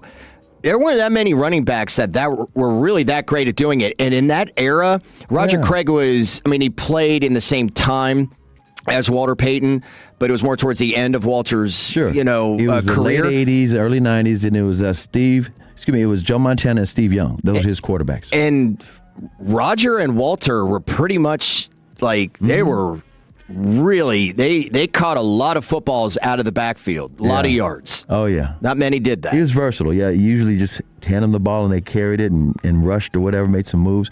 But yeah, Roger Craig, he's long overdue too. I think he got caught in a mix of, like you said, Sweetness was dominating the 80s. And then in the 90s, it was Barry Sanders and Emmitt Smith. And he was like the tail end of the 80s and the first part of the 90s. Yeah. Matthew Stafford getting the MVP that most expected. Some of the other awards, Defensive Player of the Year. Shocker there, Myles Garrett. And then Offensive Player of the Year. Did you hear about this?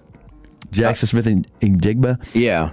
3 area guys. We're talking about North Texas, Dallas, Stafford, Highland Park, JSN Rockwall, and Myles Garrett over there in Arlington Martin. Talk about talent in high school around here. What? I think that anybody can come up with, I guess some sort of, debate on any of these award winners. And certainly Drake May was talked about with NFL MVP. But Coach of the Year, Mike Vrabel. Okay, now you guys... Before you go in further, yeah. Okay. Yesterday I'm on with Eric Caceres, who is the fan phenom, and he thought it should have been the coach of the Bears, Ben Johnson. I had no problem with either Ben Johnson or Vrabel, and I explained why I thought Vrabel's got it, because the Patriots were not supposed to do any of this stuff. They didn't have the talent. They were young. They did what they were supposed to do when they beat all the below 500 teams. They did it. It's not like you're supposed. A lot of great teams are supposed to do this, and they don't do it. So they won all these games. Vrabel's came in a situation where It was like, this is a surprise. Ben Johnson, and I was telling this to Eric, and he wanted your opinion on this. That's why we're asking you on the air. Ben Johnson came to the Chicago Bears organization loaded with talent. I said the reason Eberflus got fired is because they had the talent, they had the cap space. They should have been better than what they were the last few years. And also Caleb Williams never had a real offensive coordinator with the Bears. It was like, come on now, nobody's paying attention to him. So Ben Johnson did a great job too. I wouldn't have been mad if he got it, but I just thought that Vrabel's did more of a hurdle. Yeah. And your thoughts? My thoughts is that Mike Vrabel won it, and he should have. Think about Mike McDonald. I wrote a few names down. Liam Cohen. Liam Cohen. For those who don't what know, a year he had. Jacksonville. Let's tell Trevor Lawrence. Everybody thought, man, this is starting to look like bust. Yes. And he was able to get Jacksonville had a terrific year. Trevor did. Lawrence, resurgent season for himself. Mike McDonald in Seattle has just done great. I throw Sean Payton in there, too, to be perfectly honest. But typically those guys that have enjoyed success in the league or Super Bowl success, they're never considered. Never. You know, like, did Phil Jackson ever win Coach of the Year? No. Jimmy Johnson only won it with the Cowboys when they went 9-7. Yeah. Before they went anywhere. They never give it to you when, okay, yeah, you're good this year. They're supposed to be good, blah, blah, blah. It's always when nobody sees it coming. You know, the New England Patriots won 4 games in the last 2 seasons. Yeah. And he took them to a 14-3 record, and now he's in the Super Bowl. I think it's still part of story that goes into it. The fact that he was a very good coach with the Tennessee Titans. Yeah. And they just dismissed him because he didn't smile enough in the building. The owner. And the general manager decimated his team. He started giving away players. Derrick Henry. I go down the list. A.J. Brown. I mean, come on. They were all at Tennessee. I think it goes into a larger discussion if we're talking about Ben Johnson as something that you and I spend a lot of time on in the offseason and really in a large part of the regular season when on a number of teams, but the Bears being one of them just because of how bad of a train wreck it was, and you could directly correlate it to coaching. And then you saw it, the proof of that being all the things that went wrong, all the games that were given away in just crazy fashion, and how you have a different culture, you have a different tone. And then with Ben Johnson, I think it's definitely a lot more about the schematic, whereas with Mike Vrabel, you're talking about really instilling a culture there. Right. Yeah, look, Ben Johnson came in and did what you really should do with a team that had a lot of talent on it, and they won those games, and some of them in incredible fashion. But yeah, when you have a coach means so much in this league now, so much, and I think more so than it did in the past, because you have so many great innovators, and this is mostly on the offensive end. The Sean McVays, the Kyle Shanahans, Kevin O'Connell, you know, those guys that are really elevating those franchises based on the type of system that they are implementing offensively, and how it becomes a lot more difficult. Look at, I said this with Dan Campbell and the Lions. I thought that they were going to have a significant fall off, because when you have a head coach, and Mike Vrabel fits this too, but he's able to, I don't want to say overcome it, but if you have a great offensive play caller as your OC, like the Lions did with Ben Johnson, those guys are going to get a head job. Yes, they're going to leave. They're going to go somewhere and get a head job. So then you have to be able to replace that, and it gets very difficult to do so. Trevor, don't mark that. Go ahead. What did I say there? Tolos no. But go ahead. Okay. Don't want you to do I'll tell you on a commercial break. I think that's where it shows now more than ever that what type of system you put in there, and to go along with the culture as well, because Ben Johnson brought both. of how important those things are. And as great of a coach as I think Dan Campbell is, I think he is going to be reliant on having very good coordinators underneath them with the systems that they put into place. And give Dan credit for hiring Ben Johnson and Aaron Glenn as his defensive coordinators, and they were so good they got poached, they got taken away. This I thought was pretty cool, and I saw this on Twitter earlier. Ed Werder had reposted it from Dante Koplowitz Fleming. With a win in Super Bowl 60, Mike McDonald would become just the third head coach in NFL history to lead a top-ranked scoring defense as a coordinator. He did in 2023. Lead a top-ranked scoring defense as a head coach. He did that this year. And then win a Super Bowl. There's only two coaches in NFL history to accomplish those feats, Chuck Noll and Bill Belichick, who have combined for 10 Super Bowl victories as head coaches. So I am willing to take a little bit of what I was talking about more so on the offensive end last year, and the belief, what I was just describing, on that being more important. Well, it does go to show you that, defense, there is something to be said about these defensive guys too. And, I've been banging the drum on Robert Saleh and how ridiculous that Jets situation was, and we'll see what he's able to do in Tennessee now. Put it like this. All week long, Radio Row, Super Bowl week, that was one of the themes they're talking about. Defense and defensive coordinators, defensive coaches, head coaches, they're back because you've got to do something. You got to zig when everybody's zagging, and you've got to be able to slow these innovative offenses down. You got to be able to think ahead or at least play some chess and have fronts and disguise your defense so that you can slow them down, because these quarterbacks and these offensive coordinators are too smart. If you haven't heard what happened in the aftermath of the UNC Duke game yesterday in college hoops, something that I am very much against, and not for the reasons why you think, just because of the violence that occurred on the court. We'll give you that story and exactly those thoughts coming up next here on The Fan. Can I take your coat? Oh, you noticed. Yeah, I found it on eBay from a seller in Vegas. Pre-loved and perfect. She listed it and jackpot. Italian leather, classic trench silhouette. And did you see the braided buckle? Hang on to your claim ticket. Oh, I'll hang on to this forever. Have you been on eBay? There's so many finds. And I bet that diving watch would sell fast. Just saying. Find what you love, sell what you don't. eBay. Things people love. Wesley Financial Group is not a law firm, and Chuck McDowell definitely not an attorney. This is Chuck. If someone talked you into buying something really silly and you want to get out of that silly little thing, my advice, get the facts. Call me and I'll send you our timeshare exit kit absolutely free. Inside, you'll learn how timeshare works and all your options for cancellation. Call Wesley now for your free exit information kit. 800-839-8484. That's 800-839-8484. Are you turning 65 or new to Medicare?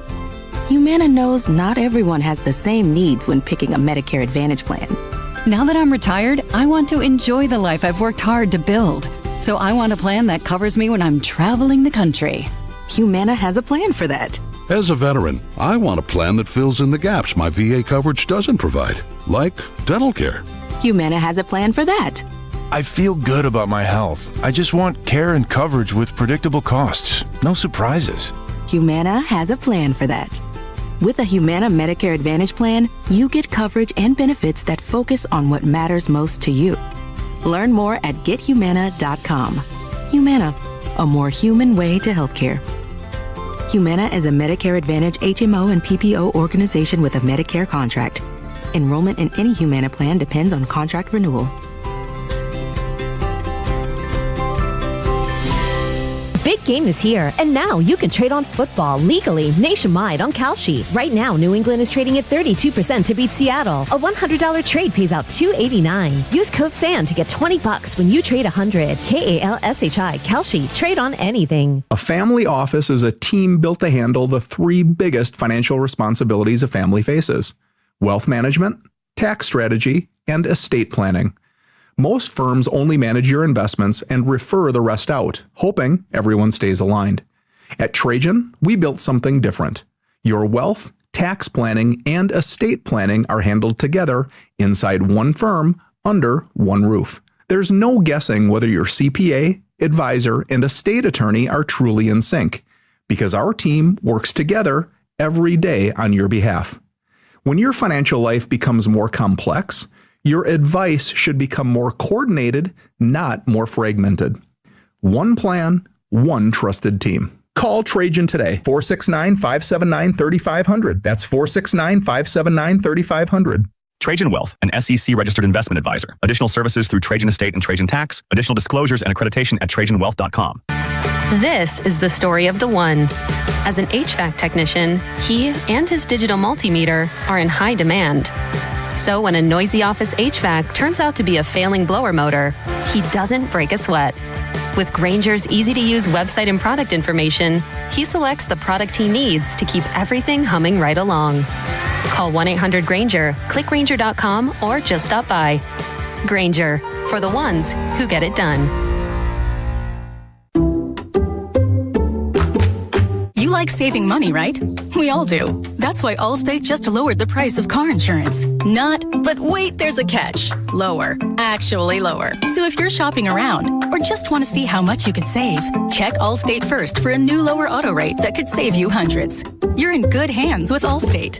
Not available in every state. Only applicable for new auto insurance business. Rates will vary by several factors, including how you purchase the policy. Potential savings vary. Allstate North American Insurance Company and Affiliates, Northbrook, Illinois.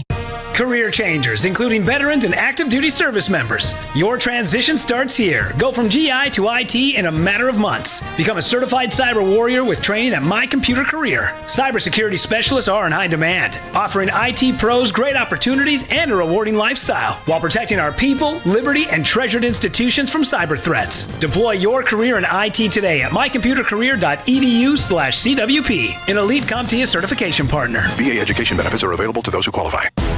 Good news. Frontier is joining Verizon, making it easier than ever to connect and save at home and on the go. And now, Frontier customers who switch to a Verizon mobile plan could get our best offer ever. 4 mobile lines for just $20 per line, and 4 powerful iPhone 17s with no trade-in required. Visit Verizon.com/WelcomeFrontier to learn more.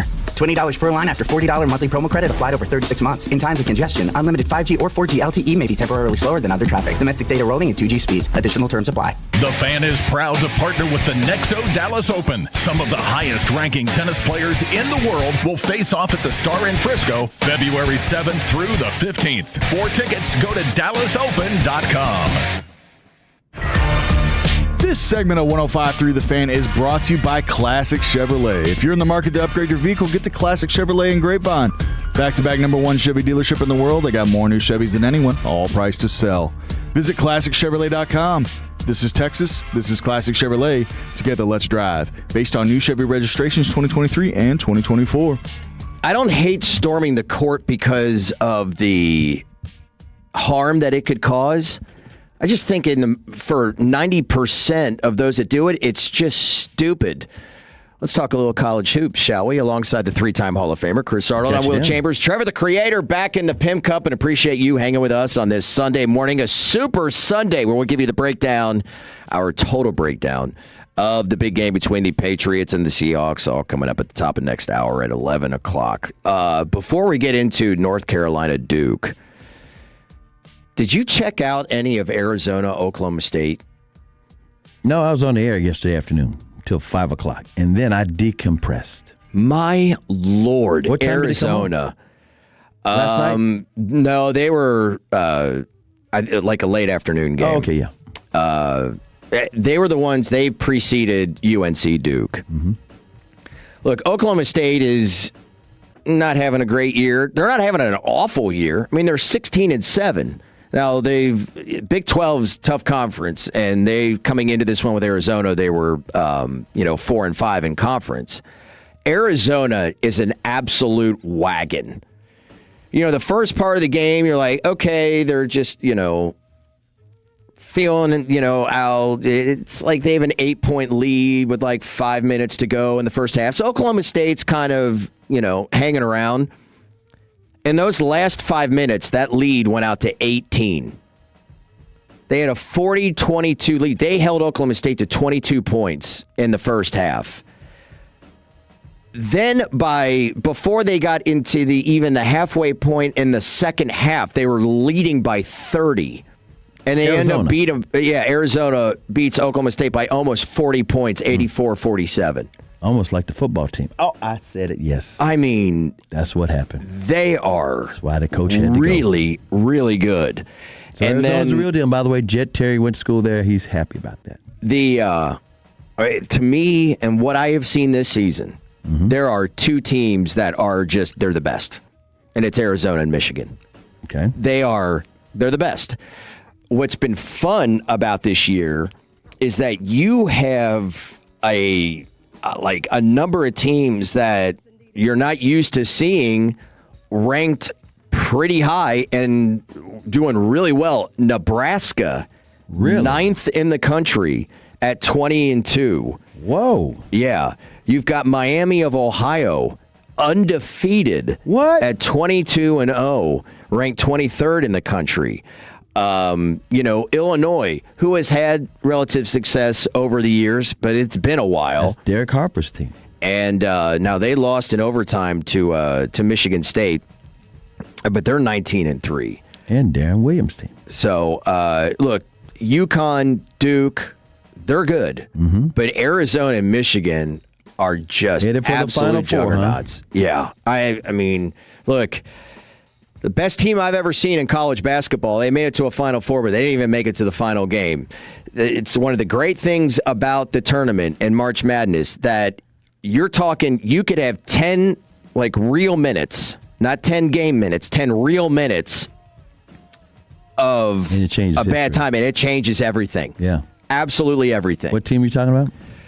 2015 Kentucky. They and UNLV, and actually the UNLV team that lost to Duke in the title game. Those are the two best college basketball teams I've ever seen. I was at those Final Fours. There's a few Duke teams that are in the conversation there too, but to me, those were the top two. And when it comes to Kentucky and Tennessee, you and RJ Choppy. He went to University of Tennessee. It is out of both respect and love for each other that, no, we don't. Just leave each other alone. Leave each other alone. Because, one, we're not trash talkers to begin with. And then, two, we don't want I'm not going to speak for RJ on this. I don't want the karma. And I know that he knows this about me. It means so much. It matters to us that I don't want him to have a bad day because of it. But all I could do was think about him at the end of this, because at the end of the game, Kentucky had a really good comeback win, and they go up late, and they get up to they had a 3-point lead, but I believe at this point it was just a 2-point lead, and Tennessee gets the ball. There's right around, the shot clock could not have run out the clock. There would have been about 2 more seconds left. So I think Tennessee could have tied, or it was close like that. And they had one of their forwards took a bad shot with 14, 15 seconds left. And I'm like, what are you doing? You just jacked up or should try to hit I'm like, RJ right now has to be absolutely livid. Just livid. It was not. Just try to get a shot off, right as the shot clock's expiring. Yeah. So either, if you take the lead or you tie the game, it's much tougher for Kentucky to be able to, because you don't have one of the dumbest rules in sports in the NBA that you can move the ball to half court with a timeout. I love that you don't have that in college basketball. But the big story yesterday, and it always is, North Carolina and Duke, anytime they play, especially when they're, both pretty good. The Battle of Tobacco Road. That's right. Duke, 4th in the country, coming into this game at 19-1. Carolina, 14th at 17-3. So, big matchup and incredible game. North Carolina wins it on their home floor, 71-68. Seth Trimble with a 3-pointer with .4 left. It originally looked like it came off as time expired, but, you had fans rushing the court in celebration. At Chapel Hill. Yes, North Carolina. Okay. They're supposed to be used to this. Come on. What are we doing, guys? And they've done this before. I've seen them do it. But the problem, and I think it's gone out of control, it used to be when you storm the floor on a huge moment, huge upset. Like, and I don't mean this to any offense to, UNT, but if North Texas were playing Kansas and Kansas #1 and they beat them, I have no problem with storming the floor. That's rare. I want to make sure that it's safe, for the players and the coaches to get off the floor and all that kind of stuff. But hey, the enthusiasm for that moment, you understand the enthusiasm for that moment because it's like historic. You are North Carolina. You are the second or third, I think they're number 2 right now, between Kansas, winningest programs in the history of college basketball, and you're storming the floor. And what is wrong with y'all? In your own building, and you just beat Duke. Duke is your rival. You play them twice a year. A lot of times 3 times a year. This is not the NCAA tournament. They're not eliminated. Why are they going? I find it so like annoying with that stuff. It's like they're normalizing it. It's making it like it's a common thing. We need to storm the floor. We won. I mean, look, if you are a certain program, right? Mm-hmm. To me, if you are Duke, Kentucky, North Carolina, Michigan State. Kansas? Did I not say Kansas? Kansas is absolutely one of them. Mm-hmm. There's just a handful of programs. Traditional powers. You don't. Historical greats. I remember when I was in college in Lexington, where these were during some lean years when Billy Gillespie was the head coach. Mm-hmm. It had gotten pretty bad. Choppy's buddy. Yeah. No, that's not Choppy's buddy. That's Hammer's buddy. Billy. Poor Billy. Grego's buddy. Hope you're doing okay, man. Florida came in. I think this might have been during their title runs, but right around it, Billy Donovan, and they were #1 in the country. And we steamroll them at Rupp Arena. Mm-hmm. Well, I want to say that the final margin was right around 30 points. But it was like a 20-point game most of the second half. It was just on cruise control, just running them out of the building. And I remember we were at a bar, we were at Two Keys, a famous bar there, and a bunch of our friends are at the game, and all of us are texting everybody, you step 1 foot on that floor, you all will answer to us. Mm-hmm. We do not storm the floor. And they're like, no, hell no, we're not storming the floor. No. And that's the way it should be for those programs. We got a Tolo text in 972 says, North Carolina had one of the biggest comebacks. It was a huge game and a great rivalry. Yeah. But you're North Carolina. You've had many of those. Yeah, and they're playing twice a year, and that's not got eliminated in the tournament or eliminated in the NCAA tournament. Right. It's like you're going to see them again. And it's not like either one of you are poor. You can't, in other words, it's not like your team is so bad, you've only won 3 games, and you knocked off your rival, and they were undefeated. Come on now. Yeah, and it wasn't, I want to say, and watching that game, that it wasn't really, the largest lead for Duke, I don't even think it was 15. We got another Tolo listening on the app, 330 on the Odyssey app. It says, running the court was one of my greatest University of Rhode Island memories. Yeah. Happened when we got into the tournament with a win over UMass. I think that was, correct me, text in back, I want to say that was the Jim Herrick coach team. Probably. But I'm totally for that. Yeah. It's no offense to those programs, but look, you don't have the history. Pick and choose. Right. Absolutely storm the floor. You're doing things that, you either not done before or you're definitely not used to. North Carolina has won many national championships. They've got the second or third most wins of all time. Don't storm the floor. God. At least they're not Indiana. Indiana not only stormed the floor, but they literally got rings and put up a banner for making a Sweet 16. We got another Tolo from the 940 oh my God. He says, I think the way it ended deserved a court storming. Well, now I'm trying to figure that would be where we disagree. I'm trying to figure out if this is generational. Because I'm not saying I'm not saying you're saying get off my lawn. I'm just saying you have more context of historically, and maybe you know college what? kids. I have to apologize here. I didn't even really give the news part of this. Duke head coach John Shire said afterwards staff members got punched in the face. Whoa. Yeah. And in fact, UNC athletic director Bubba Cunningham actually has publicly apologized for that situation. So in any situation, that's bad. I mean, that goes without saying. Yeah, that's part of the danger of court storming nowadays. I think more of you as a program, North Carolina, than what you showed yesterday. That's it. I have maybe my respect for you is higher than it needs to be. I'll leave it at that. Let's break down the Super Bowl, the matchup, what we think is going down, the big key elements ahead of Patriots Seahawks next here on The Fan. Take us with you wherever you go. Now heard on the iHeartRadio app, YouTube, Twitch, the TuneIn app, our Odyssey app, and of course with the biggest mother of a radio signal in DFW. Thanks for making your favorite travel buddy 105.3 The Fan. Imagine finding your dream home and moving in right away. No waiting to sell your old place first. Sounds perfect, right?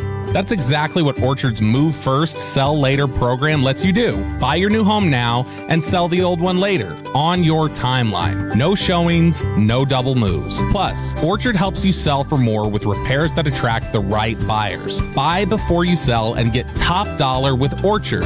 Visit Orchard.com for your free home valuation. That's Orchard.com. Are you stuck waiting on hold for hours just to reach the IRS, or worse, still waiting for a response to a letter you sent the IRS last year? The IRS may be slow, but your tax problems can get worse daily. I'm Dallas tax attorney Nick Namath, the Texas tax attorney. We help Texans take back control fast. Frozen accounts, garnished wages, unfiled returns, we've seen it all and we know what works. Call my office now for a free confidential consultation at 972-484-0TAX or visit myiRSteam.com. Offices in Dallas, Fort Worth, and Frisco. At Berkey's, we're celebrating 50 years of service for the Metroplex. Looking for a great deal on a new air conditioning system? Call Berkey's to get up to $4,000 off select Lennox HVAC systems with combined discounts. And 0% financing for 12 months with approved credit. That's up to $4,000 off per system and 0% financing for 12 months. Just call 877-BERKEYS or visit Berkeys.com. Berkey's, we're there when you need us. At Blue Cross and Blue Shield of Texas, we understand all healthcare journeys have one thing in common. They seldom unfold in a straight line. But there will always be those guides we rely on to help light the way, partnerships that connect us, to help write our own story. And as the most trusted customer-owned health insurer for nearly a century, Blue Cross and Blue Shield has remained community-focused, not publicly traded, grounded in our trusted local presence. So we don't only work for you, we work right here with you. And while we can sometimes feel small in the bigness of things, there's also an entire world of wellness within us all, shining through. So continue confidently down your own path to better health, knowing the wellness of your world is what makes ours turn. Blue Cross and Blue Shield of Texas, a division of Healthcare Service Corporation, a mutual legal reserve company. Get a jump on your spring to-dos at Lowe's. Right now, get 4 bags of Stay Green 2 cubic foot mulch for just $10. And that's not all. Grab 3 bags of Miracle Grow 3/4 cubic foot garden soil for just $10 too. Kick off spring with fresh savings. Our best lineup is here at Lowe's. Valid through 2/18. Excludes Hawaii. While supplies last. Selection varies by location. It all comes down to this, folks. Yep, the entire season is on the line. But my throat has officially thrown in the towel. Sounds like you need Vicks VapoCool drops. They're max strength and vaporize sore throat pain.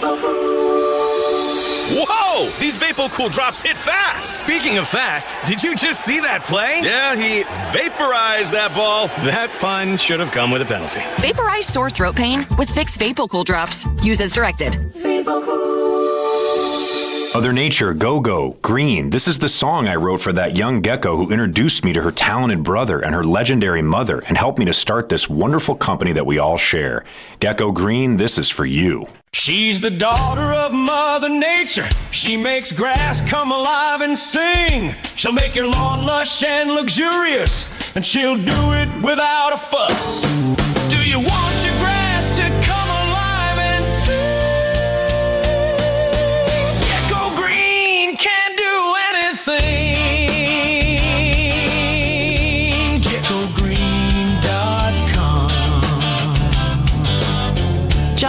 amazing. Thank you. I'm glad you liked it, Green. John, that was wonderful. I knew you had some magic in you. Dude, after hearing that, I'm anxious to hear what you're going to do for me. Bugs be gone at gogogecko.com. And lawns grow lush at geckogreen.com. Your turn it on, leave it on. Home of America's team is 105.3 The Fan. Hello, baby. KRLD-FM and HD1, Dallas-Fort Worth. An Odyssey sports station. Driven by our D&M Leasing Studios. Thanks for turning it on, leaving it on. 105.3 The Fan. Hour number 3 on this Super Saturday. Great to have you with us here. Whee! Ahead of Patriots Seahawks in Super Bowl 60. It's Will Chambers and the 3-time Hall of Famer Chris Arnold with Trevor Beck here on 105.3 The Fan, Twitch, YouTube, and 105.3thefan.com. Plans today, boys? How are we taking this one in? Trevor? I'm probably sitting home. I'm feeling like 80% today. It's a little rough this morning, so I think I'm gonna hang out. We haven't planned with any buddies, so I'm probably gonna get a bowl of something and just chill. Just let the game come to you. Exactly. I'm gonna pull a CA and just relax. Here's what's so crazy.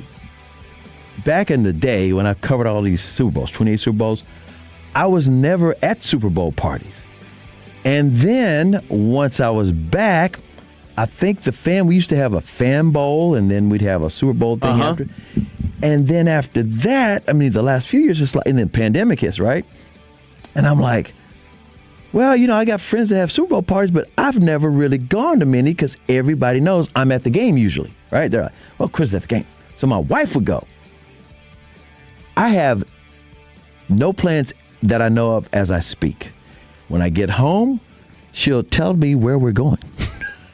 But here's the deal. I'm the kind of guy, maybe there's a lot of guys, especially listening to sports talk radio or in the media.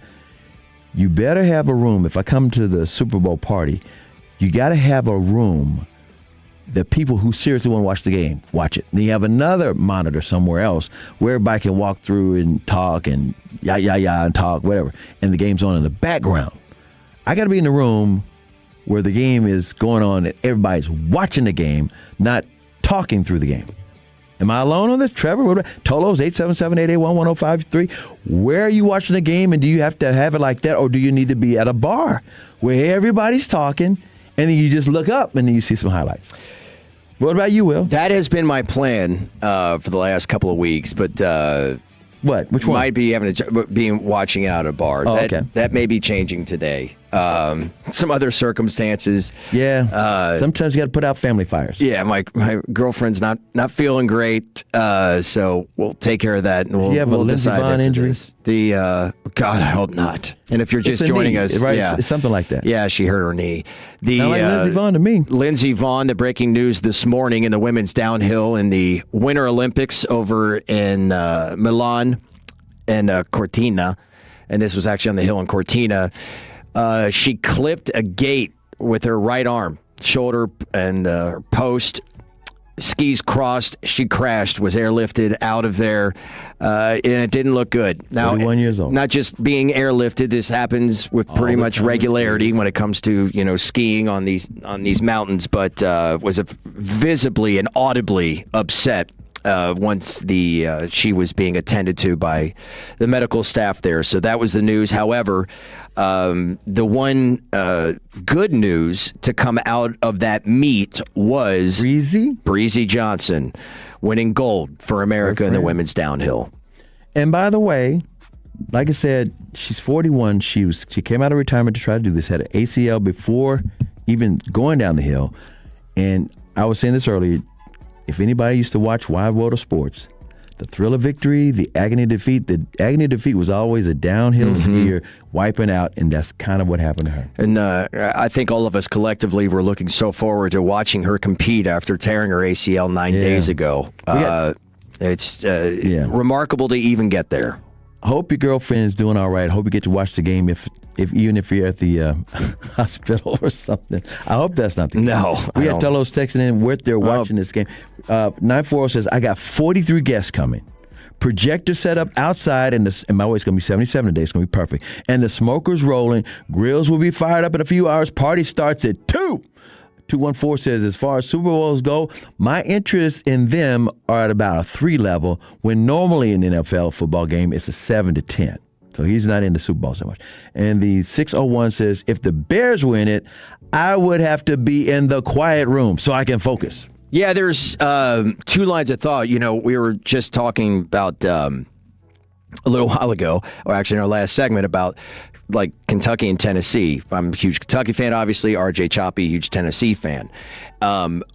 When he has to be, you know, at home watching Tennessee basketball games, I am much better out watching it in public than I am on big games and tournament games. Is it because I'm just trying to figure out the bar mentality. Is a lot of people interested in the game, or you just got to have a lot of noise around you? Yeah, energy like you're at I need to be stadium, around people, like you're in the arena or something. I need to be around people. It helps reduce my anxiety level. Oh, okay, that's what I was wondering about. Where others, and to each their own. There are others that were like, no, I need to hear the game. I don't want to be around people. Totally get it. But yeah, there's 2 ways of thought on that. Yeah, I like the way you're doing it. Yeah, to me, I mean, the circumstances, the last time the Bears were in it, I flew down. My grandfather, I don't think we knew necessarily it was going to be the final year he was alive, but we thought it was a very real possibility. And he was living with my aunt in Houston. So my uncles and we flew down to Houston because I was living in Northern Kentucky at that time to go all watch the game together. And so, but normally for me, I mean, I would want to be out. I want to be out watching it. Yeah, that energy with a lot of people, especially with what we got going on at Derbyshire. 1,000%. We would be there. 651 says, I'm watching it at home with my son and chilling. 817 says, I have to be alone. A bar crowd has too many crazy fans. But again, like I said, you're doing it for energy because you'd be stressed out, so you wouldn't have to be able to pace and walk around and, whatever. Commercial breaks, whatever. I got you. I understand both reasons. Last week, when we started looking at this game, I mentioned on why I thought this was going to be close and that the Patriots could win it. And the reason why I thought that, despite watching Seattle and how well they have played, this season, but in the playoffs, and Sam Darnold, how terrific he's been in the playoffs, how great that defense is, I was like, well, there's a couple of things. And I was reading on ESPN.com, keys to the wins here. So we'll kind of go through that a little bit. And this coming from the staff, or at least I'll give credit to, who did this. Yeah, it is the ESPN staff. They said keys to a Patriots win, the positional advantage running backs, Ramondre Stevenson and Travion Henderson. Got to create offensive tempo by running the ball and getting them to contribute in the passing game, all that. And I think that is definitely what Mike Vrabel is going to lean on heavily. But one of the other things that I thought was really interesting, and Bill Barnwell talked about this in his opus, it's like a 50-page deal he released a few days ago on this, was talking about how the Seattle defense will try to attack the New England offense. Okay. And one of those parts was looking at Travion Henderson. This is Barnwell. The Patriots have 2 key targets in pass protection. The Seahawks will exploit. One is running back Travion Henderson. Now, a lot of talk we've heard this week has been on Will Campbell, right? Campbell, the rookie left tackle. He had a good year, but he had some injury issues towards the later part of the season. It was the 4th overall pick, but man, since he came back from the knee injury, he has been awful. He's just been, he called him an outright liability. And we watched it, Khalil Mack, Will Anderson, it just running right through him and around him. Will the 2 weeks off will he look better than he has? But like I was saying, it wasn't, Will Campbell's been the obvious one everybody's been talking about. But Travion Henderson has been a liability in pass pro. So, really? Yeah. he played just 4 offensive snaps against the Broncos in the AFC Championship game. So, well, that's the reason why, because I think that they knew that you're not going to be, Mike McDaniel's going to be like, all right, Josh McDaniel. That's a problem for us. Mm-hmm. Now, them running the football, obviously, Travion Henderson, is a good 2 to Ramondre Stevenson, could ultimately be, I think, the number 1 there. We'll see. But that is, a big part of how they played. Their X factor, according to the staff, is cornerback Marcus Jones. And on the Seattle side, the positional advantage secondary, it played a league-high 815 snaps of nickel and allowed only 5.5 yards per attempt. Now, they do a lot of different sub-packages and all kinds of, stuff like that. Now, the Seahawks X factor from the staff was Rashid Shaheed. I'll get to that in a second.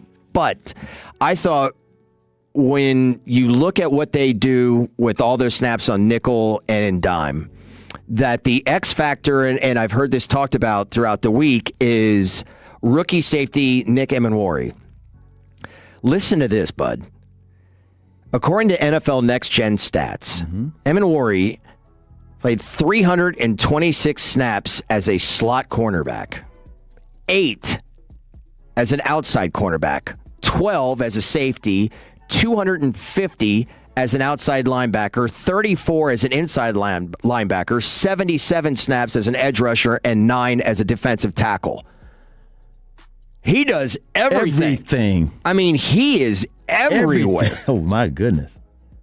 And that, when you are McDonald and what you want to do, you can be like, okay, well, they ran so much out of nickel and dime, but they do so many different sub-packages. That's really difficult because you would think, all right, if they're running primarily these quote-unquote pass defenses, well, New England loves to run a lot of jumbo sets, multiple tight ends, running backs, and all that. 12, 13 packages. Exactly. So that seems to be an advantage for New England there, just if you're looking at it from that standpoint.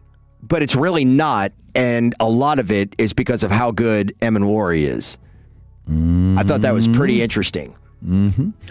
You want to hear another interesting angle to this? I do. And matchups. You're talking about matchups. We talked about the area guys that won the NFL honors, right? Matthew Stafford, Jackson Smith, and Jacob Joe Tooney. Shout out. Yeah, and Myles Garrett. But there's another guy who played at the Colony. He's cornerback, Christian Gonzalez. Plays for New England. Okay. And they're talking about having him spy JSN. I mean, just travel with him. You know what I'm saying? Mm-hmm. Because they've never faced each other in high school, and they're both from this area, same age as whatnot, drafted right behind each other. I mean, that's how, and it's like they wind up meeting in the Super Bowl, and that's what they're thinking about it, because Gonzalez is, just like you said, he's the same kind of guy. He can play anywhere. When he was in high school, at first they had him playing quarterback. And then he could play everything, so that he winds up being a corner. And then he gets drafted. I mean, he's a story, too. Yeah. So keep an eye on that matchup because it's local. I'm glad you brought that up because I do find that really interesting. And I don't know, because they had this listed here, key one-on-one matchup, JSN and Christian Gonzalez. And, there are some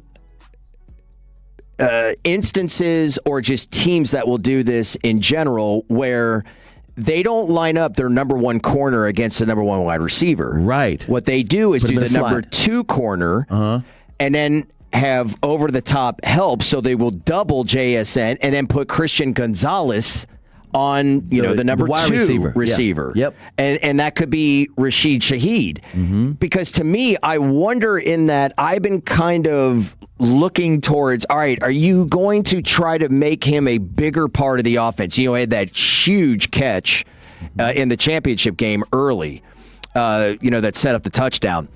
So I don't know if I firmly believe that it is going to be one-on-one with Gonzalez and JSN, if he's going to travel with them or not. Right. So I think that'll be fascinating to watch. I mentioned those two. Let me go ahead and shout out the other couple of guys from North Texas, DFW area, in the Super Bowl.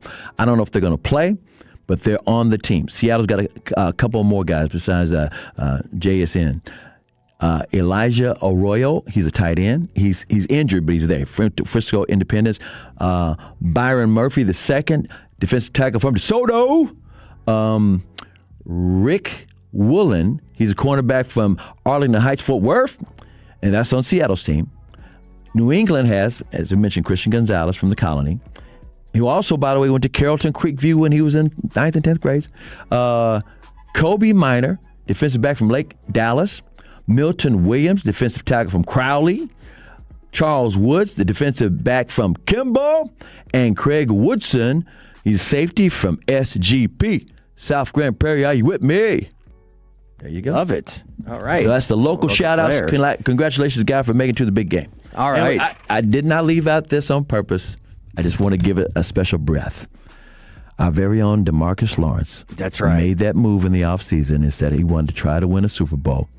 And he went to Seattle, and he's there. And I hope he does what DeMarcus Ware does when he left the Cowboys and won a Super Bowl ring with the Denver Broncos. So good luck, D. Ware. I think everybody around here is rooting for Tank, to get that ring. Unless, of course, you're a Patriots fan. But outside New England, who really wants the Patriots to win? Another one? Another one? Not Come on. All right. Mavericks were in action yesterday. We're getting close to the NBA All-Star game. But the fallout and what we have seen from the trade deadline. And one of the guys that got traded here made Maverick history last night in a loss. That's coming up next. Yeah. Our goal is to have you winning every sports debate with your buds. We'll do the homework. You just listen and enjoy. Turn it on and leave it on. The Fan and our Odyssey, iHeartRadio, or TuneIn apps. Good news. Frontier is joining Verizon, making it easier than ever to connect and save at home and on the go. And now, Frontier customers who switch to a Verizon mobile plan could get our best offer ever. 4 mobile lines for just $20 per line. And 4 powerful iPhone 17s with no trade-in required.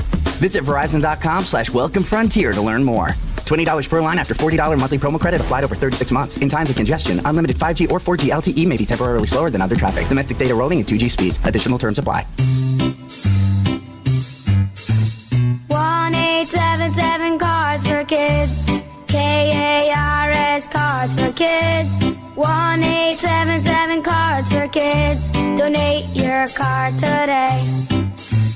1-877 Cars for Kids.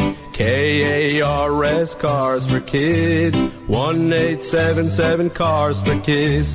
Donate your car today. Ready to get rid of that old car? Donate it to Cars for Kids. Call 1-877-CARS-FOR-KIDS to reach a friendly live agent. Donation's super easy, and your car can be picked up as soon as tomorrow. Call us now, 1-877-CARS-FOR-KIDS. That's Cars with a K to donate your car today. 1-877 Cars for Kids. Donate your car today. Did you know you can donate real estate too? CarsForKids.org. That's Cars with a K. Hi, my name is Jim, and I have low C. There, I said it. I started losing energy and becoming moody. Next, it was my marriage. With my low C, I just couldn't turn up the heat in the bedroom anymore. You see, low C is low comfort, and it's caused by worn-out heating and air conditioning systems. That's when a friend told me about the comfort maintenance program from Reliant Air Conditioning.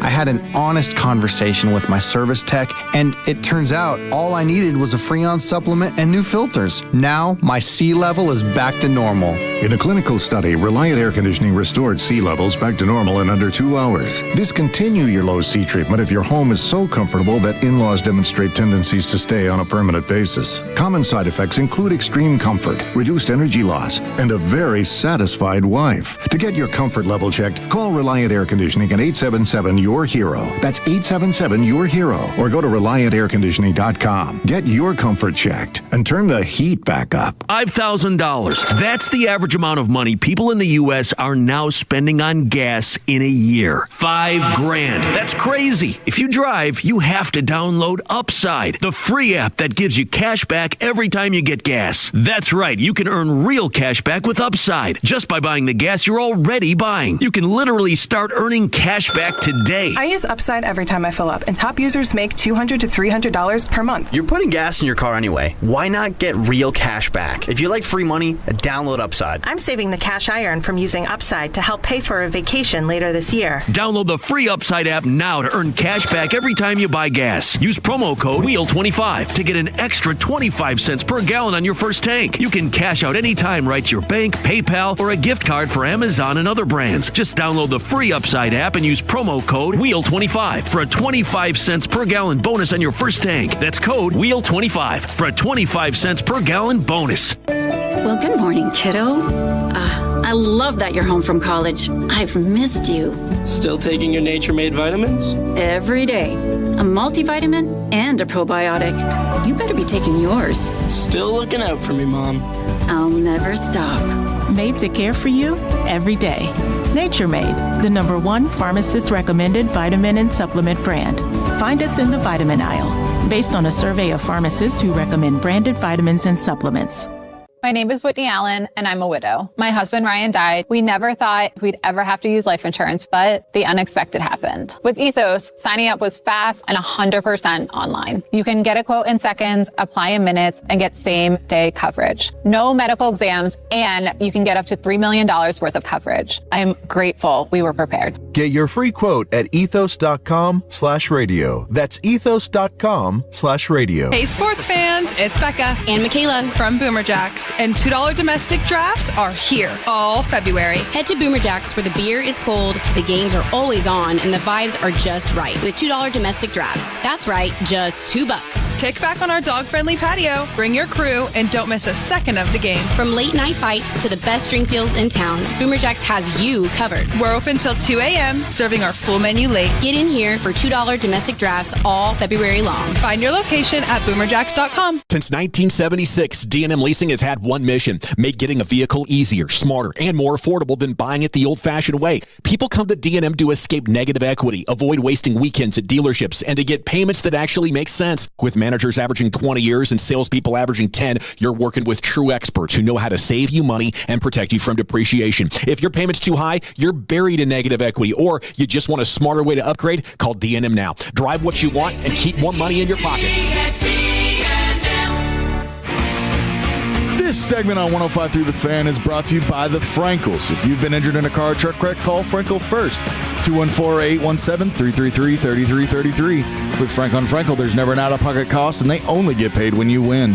Frankel and Frankel, the go-to car truck wreck attorneys in Dallas. Thank you, Trevor. Thanks for hanging out with us on this Super Sunday here at 105.3 The Fan. Will Chambers, Chris Arnold here with you. Got you down. Trevor, the creator, back in the Pimp Cup. We'll have a CA Stories Confidential coming up and your latest headlines at noon. But the Mavericks in action last night at San Antonio. They fell by 13. Mm-hmm. That's actually closer than really what the game, how it was playing out. It's 7 in a row for the Mavericks as they fall. But, man, Stephon Castle, the second-year guard out of Rookie UConn. of the year last year. Woo! Here's what's so crazy about the game. By the way, the game itself, it didn't mean anything per se. You got to take a deeper dive. You're talking about Castle. He was the Rookie of the Year for the Spurs last year. The year before, it was Wemby. So the Spurs have the back-to-back Rookie of the Years. And then you get Cooper Flagg next. Did Fox win it for Sacramento when he was there? I don't think so. I want to say he was up for it, I think. I think that was Luka's year. I think Fox was there. They were the same. I could be wrong. No, okay. I was wrong. I'm wrong. Fox was there a year before. He might have. Either way, he's a Kentucky loaded. guy. They're loaded. Yeah, but back to what Stephon Castle did. How about 40 points, 12 rebounds, 12 assists, 40-point triple-double. Do you know who else has done that for San Antonio? Only one other player. Who? A 40-point triple-double. Who? David Robinson. Look out, the Admiral. Tim Duncan never did that. I was surprised to read that. I didn't believe Ginobili never did that. That's crazy. But anyway, props to them for that. But everybody was curious about Cooper Flagg. Would he continue his streak of rookie teenage history, scoring 30-plus points in 4 consecutive games? Would he make it 5? Did not make it 5 because he didn't tweak his ankle, but he kind of fell funny, and the game was like out of hand at that point. And Jay Kidd said, no, go ahead and sit down. Be smart about this. So Cooper Flagg winds up with, what do you have? 14 points, 4 rebounds, 4 assists. Again, pedestrian game for him, but he had been playing spectacular. But the history that was made by a new Maverick was out of nowhere. Yesterday was when, after they passed the physicals and whatnot, these teams that were traded at a trade deadline all around the NBA could play. In fact, James Harden played for Cleveland, and Cleveland he scored 23 and they won their game. Marvin Bagley III, who's just one of the guys, all these guys, what makes this trade interesting is they're movable. Their contracts expire at the end of the year. You got flexibility. You get draft picks to go along with it. You can mix and match. You can go after free agents. In other words, trading away Anthony Davis, Jaden Hardy, Dante Exum, and the guard that we can't say his name because he doesn't play it anymore. He barely played. D'Angelo Russell. They're all gone. Yeah. They're into the bench guys, except for AD. And it wasn't what you got back and can they help you now. No, it's about the flexibility. Well, here comes Bagley, who's the backup center for the Washington Wizards. He was picked a spot ahead of Luka. Yeah. It was DeAndre Ayton, Marvin Bagley III, Luka Doncic, who was then swapped for Trae Young, etc. Bagley shows up for the Mavericks, scores 16 points, have 12 rebounds, 2 assists, 4 block shots. It's like, what the hell? He's been injured a lot. Oh, he winds especially early in his career. Yes. So he winds up as the backup center hanging on with the Wizards. And I'm not saying you're going to keep him this year. But put it like this. This is why this trade is interesting. You got assets that, if as long as he's putting up good tape, you know what I mean? Yeah. He's a key piece somewhere. Or if he really is overcome his health injuries, you might keep him. The point I'm trying to make is this dude who is a power forward / center, he looked good last night against Wemby. Actually, now that I'm looking at it, he played 62 games in his rookie year with Sacramento. Mm-hmm. Since then, he hasn't had more than 50 games played. Always hurt. Damn. So the point I'm trying to make is that was a nice surprise. Another guy that they had traded for, it was a late trade addition in the trade. It's like they got this guard named Tyus Jones, who over the last 10 years, he's just a guard, right? Wizards and been on Phoenix. I remember he's with Phoenix for a couple of teams. He's got the best plus minus as a guard in the NBA over the last 10 years. He doesn't turn the ball over. He goes out there, doesn't know the plays or anything, gets 4 points, 7 assists. He didn't know where everybody's sweet spot is. Now, don't get me wrong. Let me calm down. I'm not saying he's a keeper. I'm just saying he's fun to look at like, he could be in a package or he'd be depth. That's all I'm saying. And this is the beauty of this trade they make. It's not about when people do the trade grades or whatever, this and now, who's going to help you now, who's going to help you now, like AD. Everybody who's got AD, you got to know, we didn't get enough for AD. AD was hurt, and everybody knows he's always going to be hurt. Yeah, we talked about it last week. Like, exactly. Who in the We right love the mind guy. is going to go after him or at least give up a lot to get him? I think what we all are wanting to know or hoping to see is that this is such a loaded draft coming up. You still keep your pick. Yeah, and also, are you going to do anything with some of the picks you got or players you got to try to get more picks just for this draft? Because See, that's the flexibility of it all. Yeah. The people who don't look at the levels and just look at surface value and say, we should have got for more for AD. Well, everybody in the league knows he's hurt, but he wants an extension. I've explained trading an injured player, and some people thought you'd never be able to trade him. They'll probably wait till the summer. I said, you just don't know what can happen. And I always use the Kristaps Porzingis example. Kristaps Porzingis, solid player, really good player. he's always hurt. And he had what they called a toxic contract because it was a max contract. It was a big contract, $100-something million. And they'll never be able to trade that contract. They traded the contract. And I'm saying it's all contracts nowadays. With superstars in particular, and I'm not saying KD's a superstar, but superstars like Anthony Davis, name a player, Jimmy Butler last year. All these guys, they always want the extension. And so if your team acquiring a superstar, you might want him, he might fit perfectly in your team. But with that extension, it messes up any kind of depth or other pieces you can put around him. And you have to say, well, no, we can't use John Morant. Looks good, but no, it costs too much because he's going to get that extension. It's going to be $300 million. Can't do that.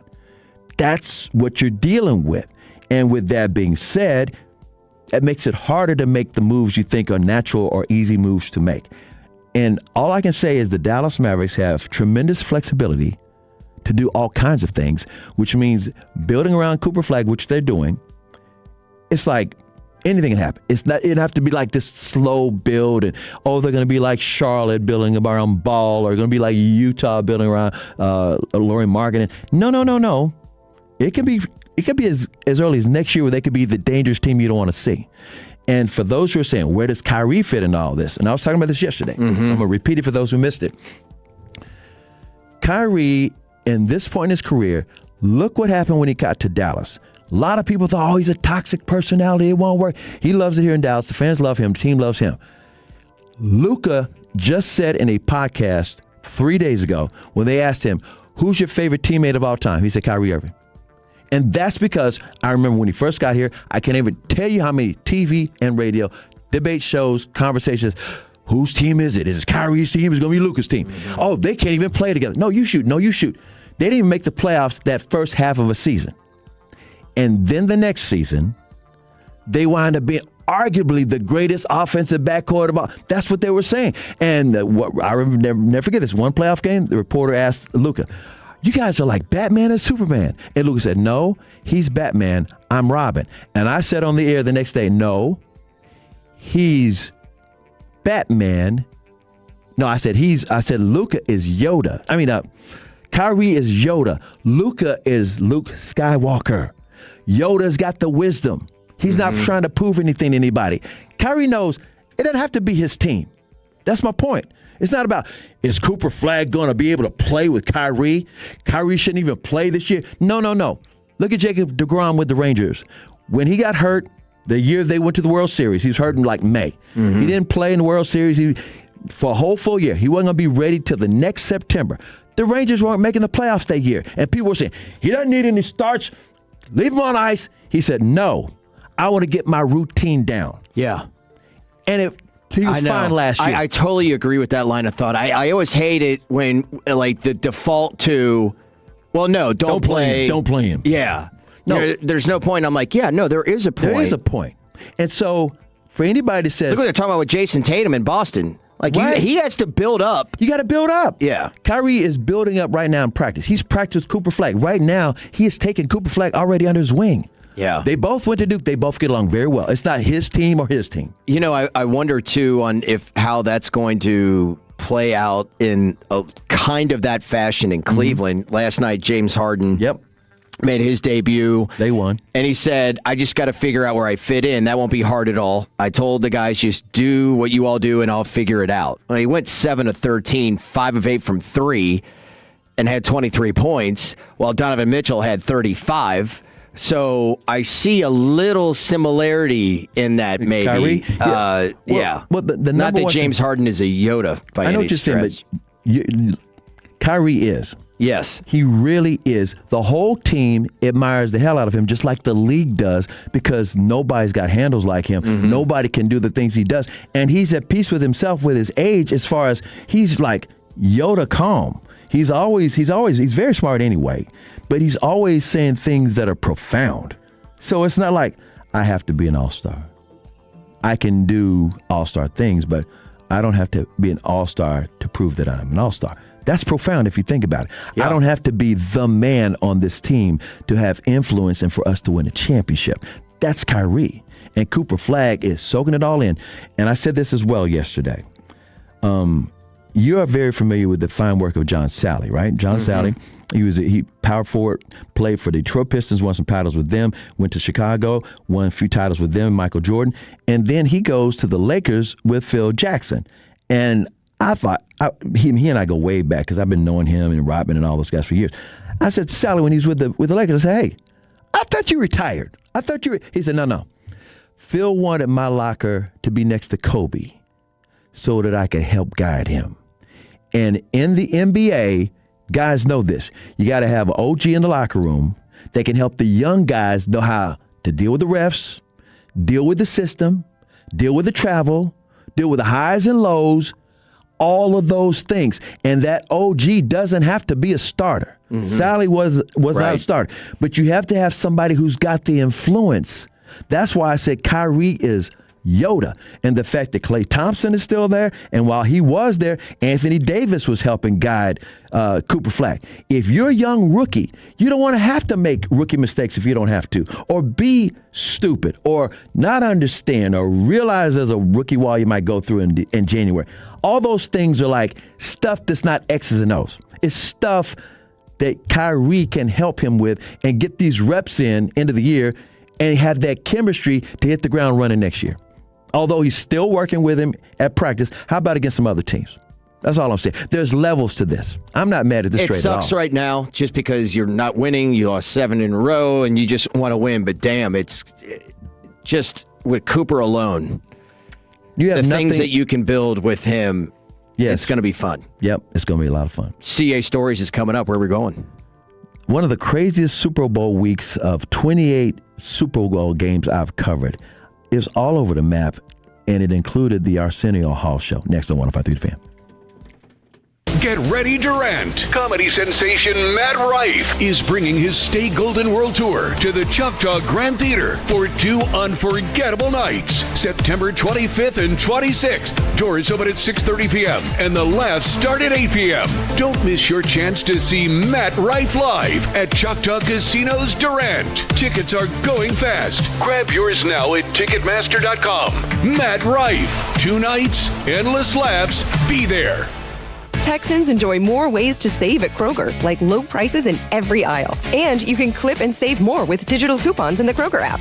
Plus, you can earn fuel points to save up to $1 per gallon at the pump. So it's always easy to get Texas-sized savings. Kroger, Texas proud since 1955. Savings may vary by state. Fuel restrictions apply. See site for details. Select 12 packs of Coca-Cola, Dr. Pepper, or Pepsi, or buy 2, get 3 free with your card. Limit 10 with minimum $25 purchase. Kroger, Texas proud since 1955. Hi there, it's Pete Thompson from the Consumer Team. If you're being told by an HVAC company that you need to replace your home's furnace, pump the brakes and don't get ripped off. Call the On Time Experts for a free second opinion. They'll tell you the truth and not just try to sell you a furnace you may not need. Their focus is fixing your furnace and getting you warm again. Plus, you'll get a stay warm guarantee for the rest of the winter. Book your appointment online right now at theontimeexperts.com. Theontimeexperts.com. The On Time Experts, the official HVAC partner of the Dallas Cowboys. Big game is here, and now you can trade on football legally nationwide on Kalshi. Right now, New England is trading at 32% to beat Seattle. A $100 trade pays out $289. Use code FAN to get $20 when you trade $100. KALSHI. Kalshi. Trade on anything. Are your investments in the right accounts? What's best, traditional or Roth? Are you receiving all available tax deductions? Are you paying as little in tax as you can? These are all questions you can't afford to get wrong. Hi, I'm Jeff Jr., founder of Trajan Wealth, and in many cases, it's not what you make, but it's what you keep that makes the real difference. Trajan Wealth and Trajan Tax work closely together exclusively. No more guessing about whether you should do a Roth conversion, or if maxing out your 401k is really the best option. Our nationally recognized fiduciary advisors and CPA team work in tandem to make sure your tax strategy works with your investment strategy. We'll even do your tax preparation. One team, one strategy. Isn't it time for a second opinion? Call Trajan today, 469-579-3500. That's 469-579-3500. Trajan Wealth, an SEC registered investment advisor. Additional services through Trajan Estate and Trajan Tax. Additional disclosures and accreditation at TrajanWealth.com. Your kid goes to bed a size 8 and wakes up a size 10. That's not magic. That's expensive. Unless you shop at Academy Sports and Outdoors.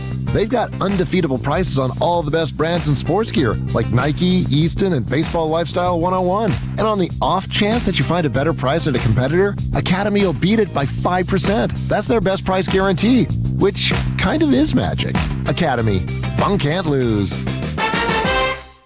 In a world in need of a hero, one man rises to the challenge in style. He is... just driving the kids to soccer practice. Make every day feel epic in the all-new Hyundai Palisade Hybrid with up to an EPA-estimated 619 miles of range on select trims, advanced tech, and class-leading interior space. Visit HyundaiUSA.com or call 562-314-4603 for more details. And hey, come on, no cleats on the seats.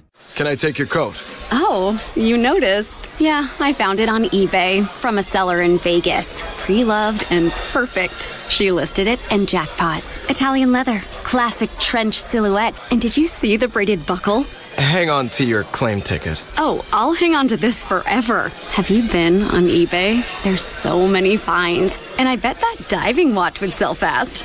Just saying. Find what you love, sell what you don't. eBay. Things people love. Gavin Dawson here for Men's T Clinic. If you're not feeling like you, I know how hard it can be to take that first step. But once you take it with Men's T Clinic, everything starts lining up. Hormones, mood, weight, muscle mass, and those symptoms holding you back finally end up in the rear view mirror. 1 in 5 men has low testosterone. So what's next? Endless scrolling's not going to get you there. Do what I did and call a dedicated men's health expert at Men's T Clinic, 972-GO-MEN'S-T. Mention me, get free in-body composition analysis and a B12 shot. menstclinic.com. Men's T Clinic. 1-800-246-LOT. menstclinic.com. Dallas, are you ready for the next move? Welcome to Hampton House. This is where the nightlife lives. Great food, crafted cocktails, live DJs, and bottle service. All in one stylish spot made for letting go and celebrating big. From pre-game cocktails and bites to full-on party vibes, Hampton House Dallas is the place everyone's talking about. Make your reservation and plan your next night out at HamptonHouseDallas.com. The Fan is proud to partner with the Nexo Dallas Open. Some of the highest-ranking tennis players in the world will face off at the Star in Frisco, February 7th through the 15th. For tickets, go to DallasOpen.com. This segment on 105.3 The Fan is brought to you by Classic Chevrolet. If you're in the market to upgrade your vehicle, get to Classic Chevrolet in Grapevine. Back-to-back #1 Chevy dealership in the world. They got more new Chevys than anyone, all priced to sell. Visit ClassicChevrolet.com. This is Texas. This is Classic Chevrolet. Together, let's drive. Based on new Chevy registrations 2023 and 2024. Thank you, Trevor. We'll get you the latest from Cortina and Milan in the 2026 Winter Olympics. That all coming up, as well as your other headlines with the news at noon. And then John Machota will pop in here to join us, the longtime beat writer for the Dallas Cowboys, alongside the three-time Hall of Famer, Chris Arnold. I'm Will Chambers here on 105.3 The Fan, Twitch, YouTube, and 105.3thefan.com. Got the Gold Zone up here, which, by the way, I don't know if anybody else has gotten to check it out yet because we got the luge final going on, the men's singles, but it's like the Red Zone channel. And they brought together Scott Hansen and Andrew Siciliano. Mm-hmm. They were part of it for NBC and Peacock's Gold Zone. Pretty cool. We'll have that. We'll get you updated on everything. All coming up next. Now time for a little CA Stories Confidential on this Super Sunday. Why, thank you, Will. Why, thank you, Trevor. Thank you to all the Tolos for allowing me to share some of these stories from an interesting career and a wonderful life. Thanks to you guys. Since 1980, covering everything in the world of sports and entertainment around here in Dallas, Fort Worth. And I wanted to go back, since this is Super Bowl week and Super Bowl day, and all the fellas did a great job out of Radio Row in San Francisco. And I've been fortunate enough to cover 28 Super Bowls, including the Super Bowl games themselves. Sometimes when people cover Super Bowl, they're just there for that week and they come back. No problem with that. But I've covered the games themselves and gone to the locker rooms afterwards and the press conferences and the whole 9 yards.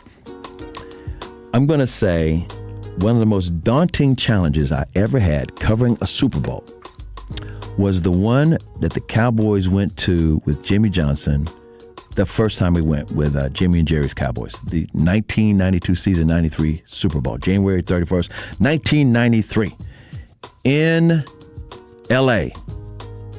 at the Rose Bowl in Pasadena. LA is a very sprawling city. It's bigger than just the city. It's kind of like Dallas for work. It's a lot traffic. like DFW, except worse traffic. Worse traffic and mountains. Yeah. I mean, it's in a beach. It's crazy.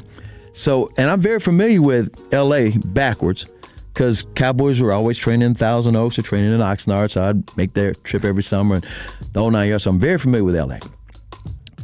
So that particular year, I was also working at Channel 8 with Dale Hansen and Brian Jensen and George Reba and Arnold Payne and Jose Gant.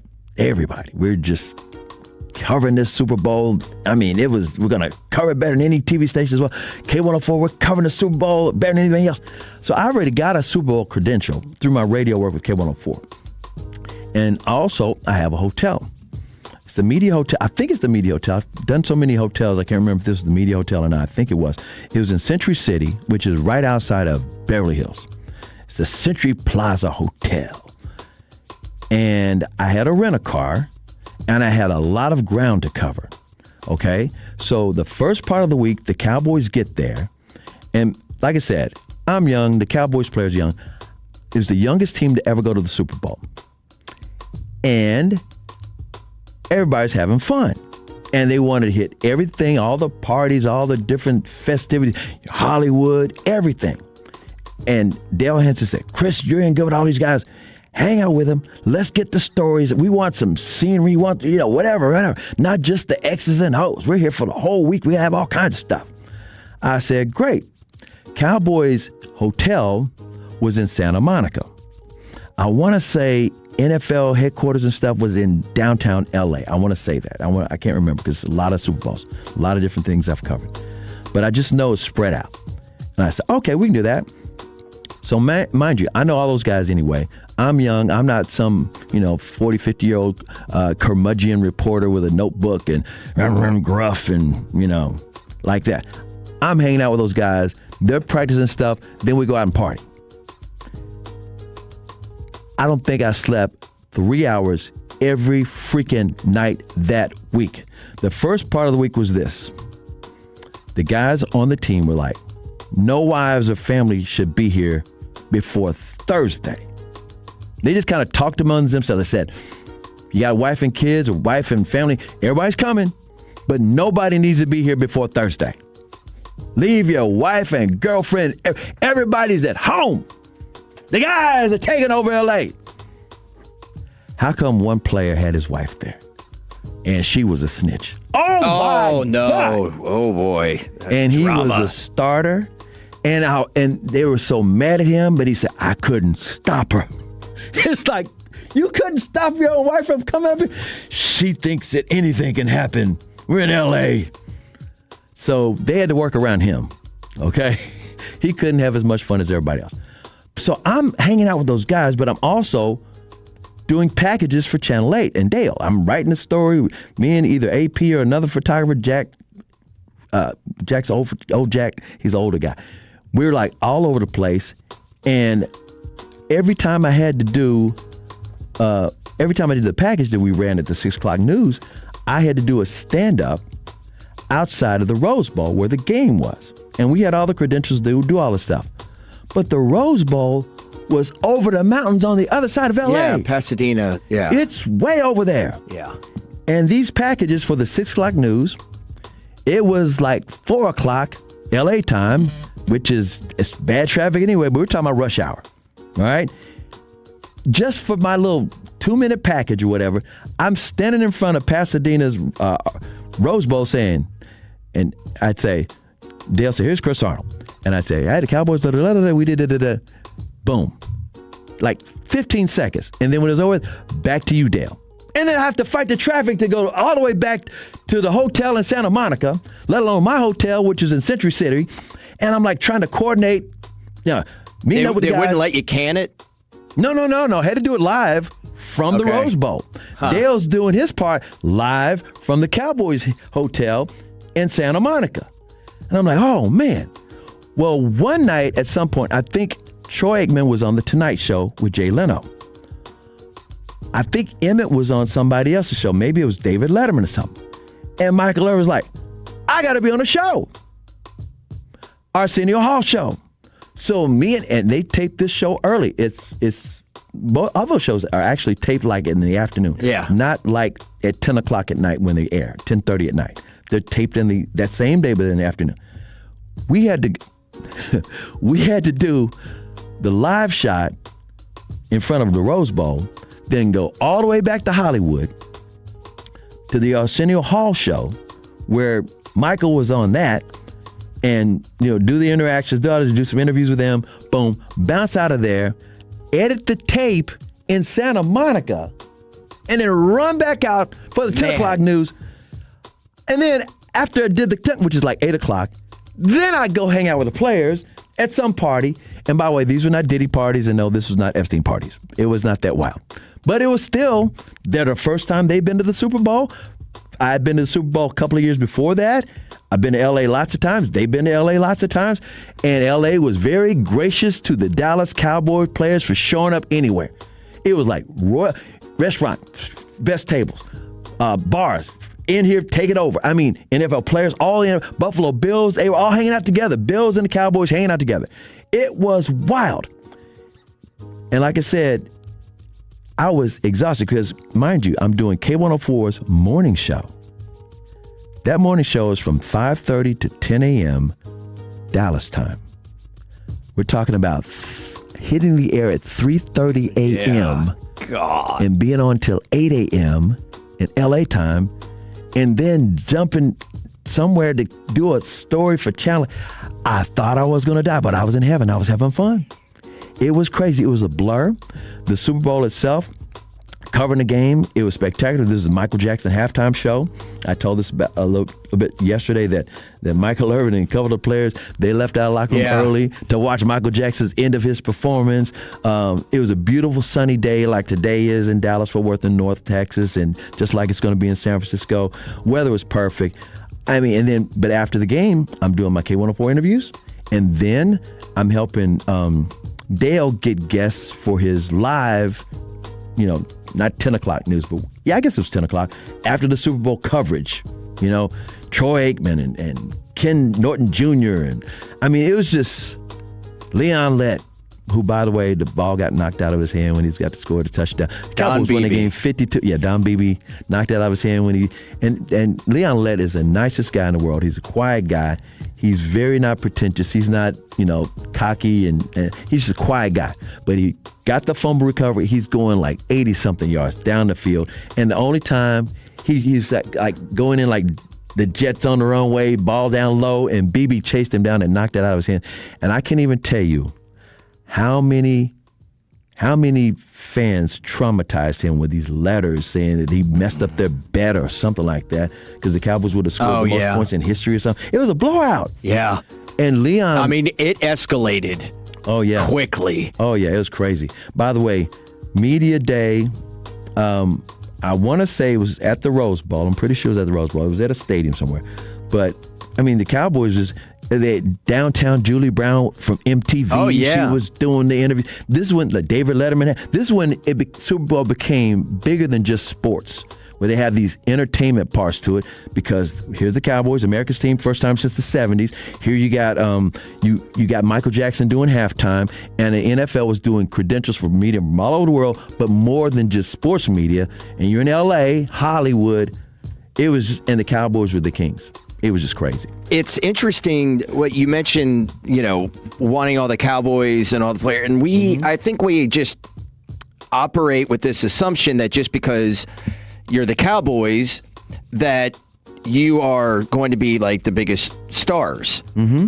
But the thing is that this is like on their rise to being it. But when you're at a Super Bowl, it's a little bit different when you actually have stars. Now, like in this particular circumstance with this Super Bowl with the Seahawks and the Patriots, you don't have much of that, right? Drake May's in his second year, and I know he was second in the MVP, but these are sports stars. Yeah. They're not. Whereas Troy Aikman was the number one overall pick. Correct. Emmitt Smith was the leading rusher. Right. Michael Irvin. From the U, won a national championship. Jimmy was from the U, won the national championship. These are legit, like, big names. Pop culture names that have kind of taken over. So I could totally see. It was insane. It was crazy, and it was fun. And the plane ride back was crazy. All I can say was that was one of the best ones, but the whole week was just like a blur. Now it was just pure energy.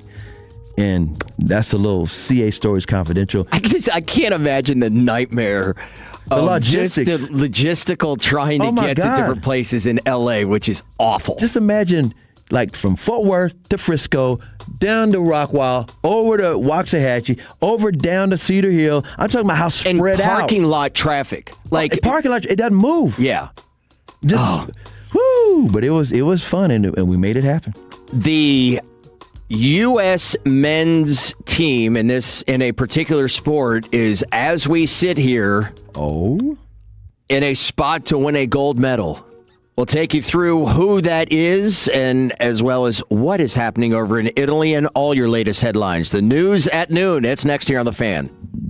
When your friends say, "Hey, did you hear?" you can proudly say, "I heard it on The Fan," keeping you sports informed with some quality laughs along the way. Turn it on and leave it on. 105.3 The Fan, the Odyssey app, iHeartRadio app, and TuneIn app.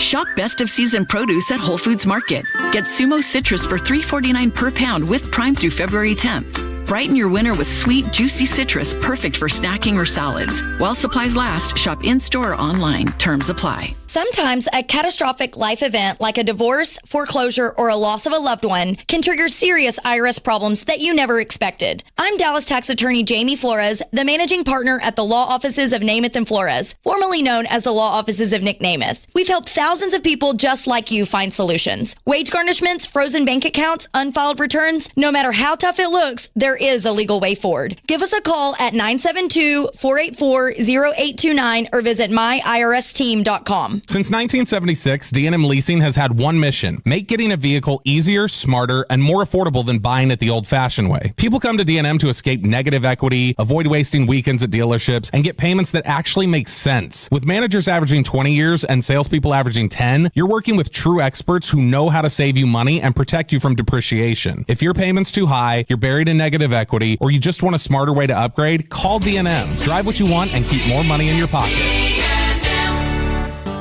They say the world we live in has never been more digitally focused. And these days, it seems as if we spend most of our lives looking down, lost in our own worlds. Blue Cross and Blue Shield of Texas knows some of these advancements in technology serve another purpose: to connect us all with 24/7, 360-degree access to the latest products and technologies to better serve your universe within.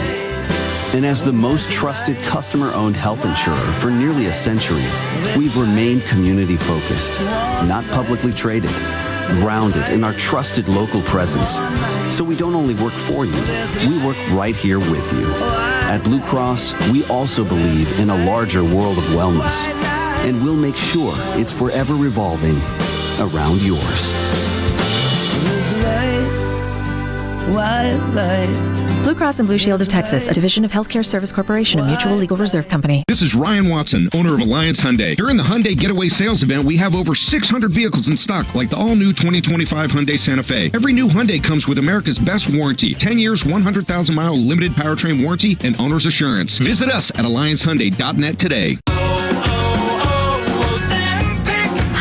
Maria, salon owner. You know the jingle. Now discover the facts about Ozempic, a GLP-1. There's only one FDA-approved Ozempic, made by Novo Nordisk. Learn about the real thing. Talk to your healthcare professional today. Call 1-833-OZEMPIC or visit Ozempic.com to view the medication guide and to learn more about Ozempic. Semaglutide injection 0.5, 1, and 2 milligrams.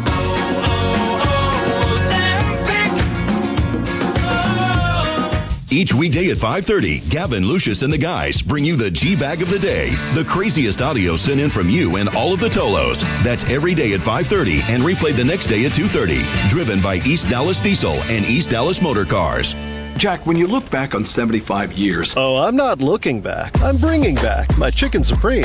comes in a combo and munchie meal. This fan favorite starts at just $5.49. And the munchie meal comes with a collectible jibby. Welcome to Jock in the Box. Full stack, limited time only. Price and participation may vary. It's a new year. Ready for a fresh start or career reboot? At My Computer Career, prep for a more recession-resistant future in the high-demand fields of IT, cybersecurity, in months, not years, including AI. Whether you're starting out or switching careers, no prior training is needed. Attend school online from home or on campus. Go to mycomputercareer.edu to take the free career evaluation today. mycomputercareer.edu, an Elite CompTIA certification partner. Financial aid is available to those who qualify, including VA benefits.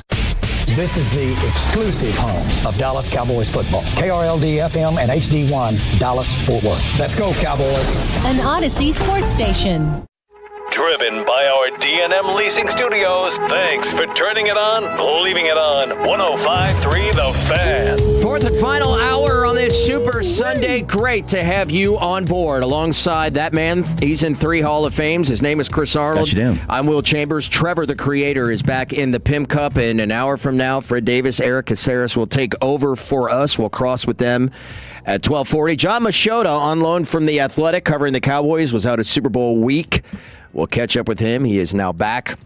We'll talk about part of the news items, one coming yesterday that is very likely that the Cowboys will be doing the franchise tag on George Pickens. So we'll have more on that. We'll talk to John about that and what the future may hold for the Cowboys wide receiver. But now time for your latest headlines before we get to Super Bowl 60, the Winter Olympics, because some big breaking news happened just before we hit the air this morning, and that is U.S. women's downhill skier Lindsey Vonn crashed on her bid for another gold medal 9 days after tearing her ACL. She crashed early this morning, was taken to safety by a rescue helicopter. She had lost control just within a few moments after leaving the starting gate. And it looked as if it didn't happen because of any weakness in her knee, so to speak, but the fact that she had actually hit a gate with her right arm, right pole, got her off balance. Her skis crossed, and she landed pretty awkwardly on her back. And for a very stoic athlete, the reporting from Cortina that her screams were ringing out soon after medical personnel arrived. And that, folks, is very unusual for this great athlete.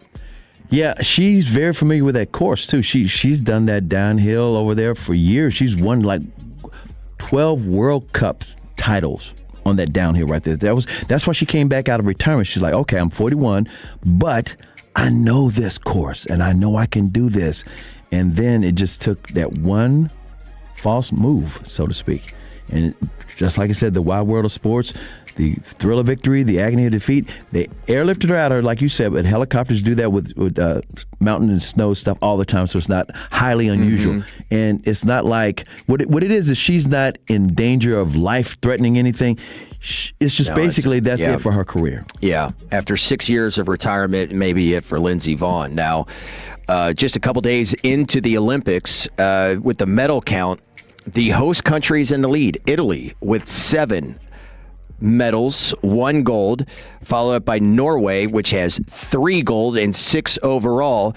But the United States is on the board, and it happened to be in that same group where Lindsey Vonn went down. Breezy Johnson won the women's downhill gold medal, and that is the first medal for the United States. Before the break, I teased that the United States were also in line for a possible gold medal. Unlikely when you consider the history, but boy, a lot changed in that commercial break where a couple of Germans overtook Gustafsson, the luge sledder, I guess. Sledder? Yeah. Is that how he did it? It's kind of a sled. Luge, the luge competitor, who at the time was in the lead, but boy, Germany, in the last 3 winter games, they have taken home gold in 11 of 12 luge events. I'd say that qualifies as dominant. That's dominant. You mentioned Norway. You said they got 3 medals? 3 golds. They have 6 medals overall. Are any of these medals in ski jump? We don't have ski jump yet. Well, the reason I'm asking is because of the big controversy about penis skate. Right. As it's being referred to, they've raised questions about if size really matters. It most certainly does in ski jumping, where the increased bulk of an athlete's suit could impact the aerodynamics and the glide time in the air. A larger suit means extra fabric to catch air like a sail and prolong a ski jumper's flight. A study by a scientific journal found that just a 2-centimeter increase in suit size could add 5 to 6 inches to the length of the jump. Those two have been banned, by the way. They've been banned. The International Ski Federation, the governing body, rejected the claims made in the report. The wild rumors started off a few weeks ago by pure hearsay, the spokesman said. There's never been any indication, let alone evidence, that any competitor has ever made the use of hyaluronic acid injections an attempt to gain competitive advantage in the ski jumps. Those will commence tomorrow. They say they check by using a 3D body scanner while wearing skin-tight underwear to see if anyone's cheating. Okay. They said these liquid injections are used to attempt to enhance their performance and increase the measurement of the bodysuit. We'll see what type of hit they take for having those two skiers or two jumpers banned. By the way, hyaluronic acid, a legal substance commonly used in cosmetic and medical treatments, is not banned by the anti-doping rules. Right. It's a temporary. I think it's used in lip injections too, if I'm not mistaken.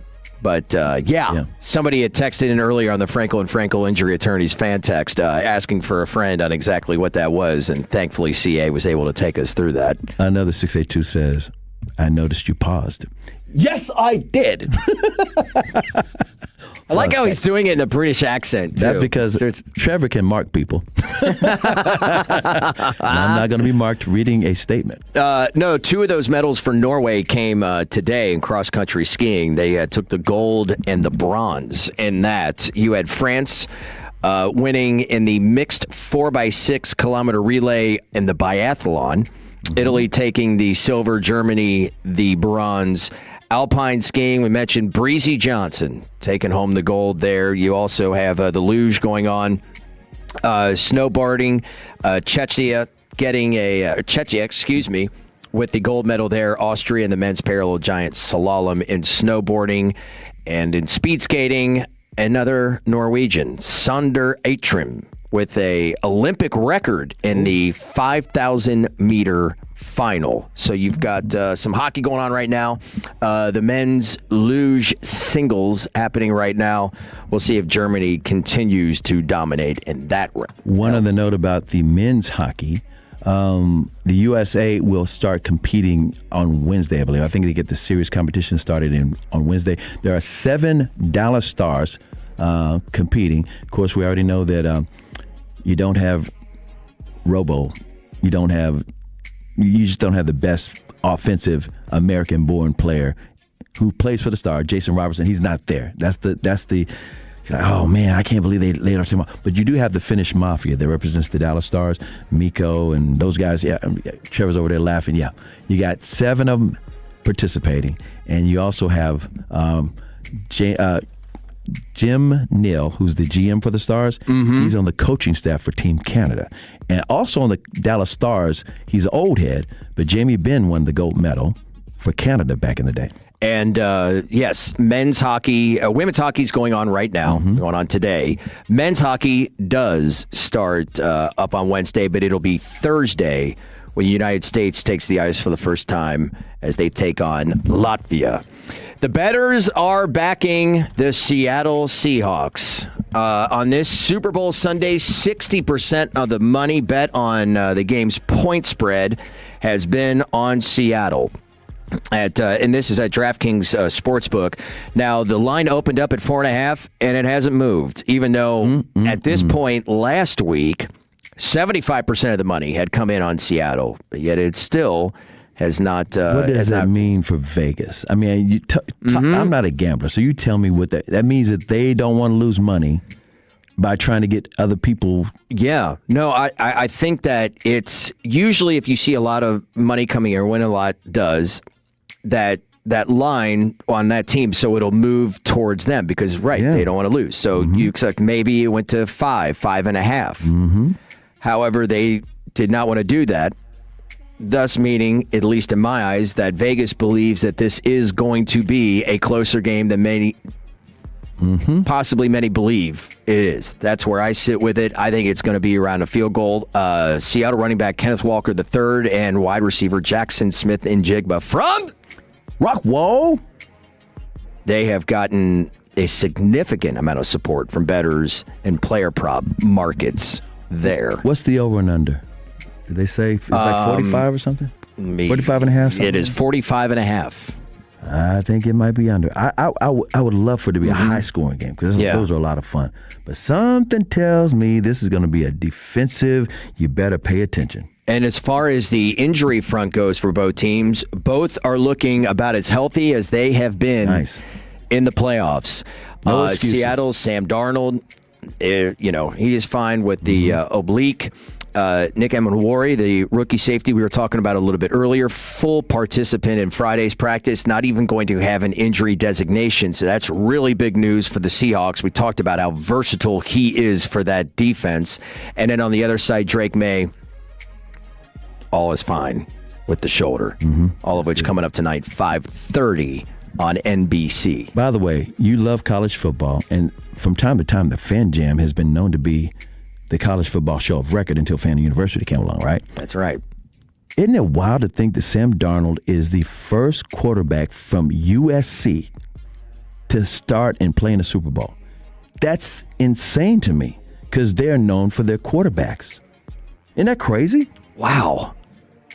Yeah, I did not realize that. That was one of those stats. I was like, wow. But I'm trying to think of old, USC quarterbacks. Pre-Carson Palmer. I'll look it up for you. Yeah.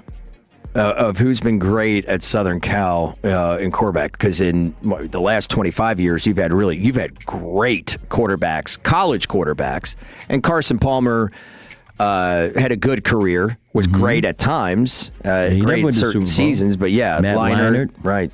I'm gonna give you some more. That is interesting. There is some other Rodney news. Peete, Matt Barkley, Pat Hayden, Mark Sanchez, Vince Evans, Paul McDonald, way back. Okay, yeah. They got running backs too, but Sam Darnold's the first one to make it to the Super Bowl. And just from top of my head memory, the closest to it before Sam would have been Sanchez in the two AFC title game appearances. But fumble. Got it every time. Some other news out of the NFL this morning, where Adam Schefter reporting the Miami Dolphins and Arizona Cardinals are exploring trade partners for their quarterbacks, Tua Tagovailoa and Kyler Murray. Yeah. That's because the price goes up on their contracts, and they're like, well, okay, we got to get something done, or else if we cut them, we're going to have to pay a whole lot of dead cap money. And so, thus, both of them are quote-unquote trade bait. We'll see if anything happens. And have you mentioned about Atlanta letting Yeah, Kirk Cousins. They're gonna cut him so that allow the Kirk to go before March wherever 1st, he chooses. Yeah. And then with Atlanta as well, rookie edge rusher James Pierce Jr. was arrested in Miami-Dade County, aggravated battery, stalking. And hitting officers. His girlfriend's a WNBA star, right? Yeah. NBA. Yeah, Rakia Jackson. Sparks. Yeah. Man, that's crazy. Not good. Not good. Houston Rockets Alperen Sengun is replacing Shai Gilgeous-Alexander. All-Star game? In the All-Star game. Shai's out until after the All-Star game. Yeah. Minor injury, but we don't. Strained abdominal muscle. Sengun averaging just under 21 points per game, 9 rebounds and 6 assists for the Rockets. They're doing this, I guess, kind of like hockey, where you kind of mix it all up because it's like just the two. They're these different formats, right? Even the Pro Bowl and the football, they don't even play football, right? Yeah. I mean, it's about time that they did this. U.S. versus the world. U.S. versus the world. I think you have a U.S. team with OGs and a U.S. team with younger guys, and then you have the world players of any age. So there's kind of an incentive thing. There And for Maverick fans, Cooper Flag is going to be in the Rising Stars game. I thought in the beginning of the season, I was like, it would not surprise me at all if you had Cooper Flag making the All-Star game. Really it seemed possible. He's never not been Rookie of the Month. I mean, he's been great, but it's almost like baseball. You can't get in first time or something. It's like that's what happens sometimes. Reticent to bring in rookies, right? It's almost like at one point there's always some controversy on these things that are voted upon. So the vote to let LeBron in and not Kawhi Leonard, that was like a big thing in the NBA because Kawhi's having one of his best years ever, and he's been playing actually a lot. just got they just that's added where I was him. going with yeah. it. They added him, and so they squashed that. But it was like, how are you not going to have Kawhi?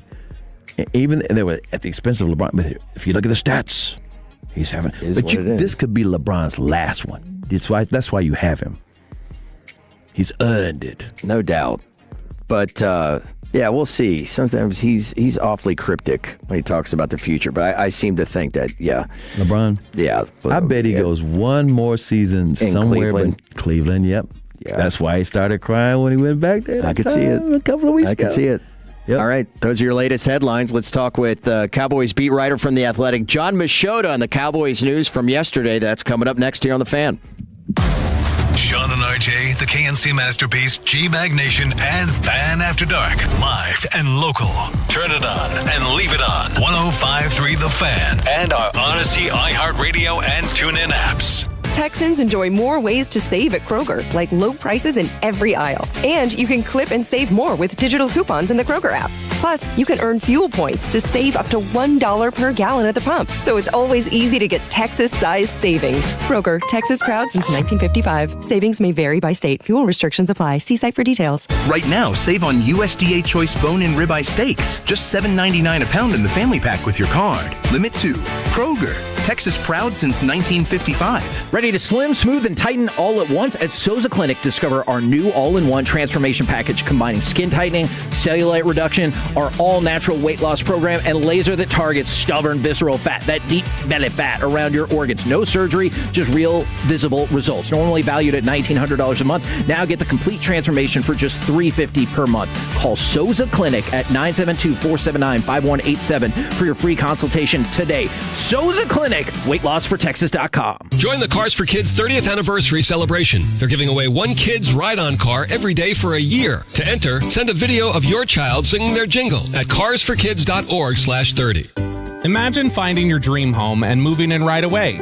No waiting to sell your old place first. Sounds perfect, right? That's exactly what Orchard's Move First, Sell Later program lets you do. Buy your new home now and sell the old one later on your timeline. No showings, no double moves. Plus, Orchard helps you sell for more with repairs that attract the right buyers. Buy before you sell and get top dollar with Orchard.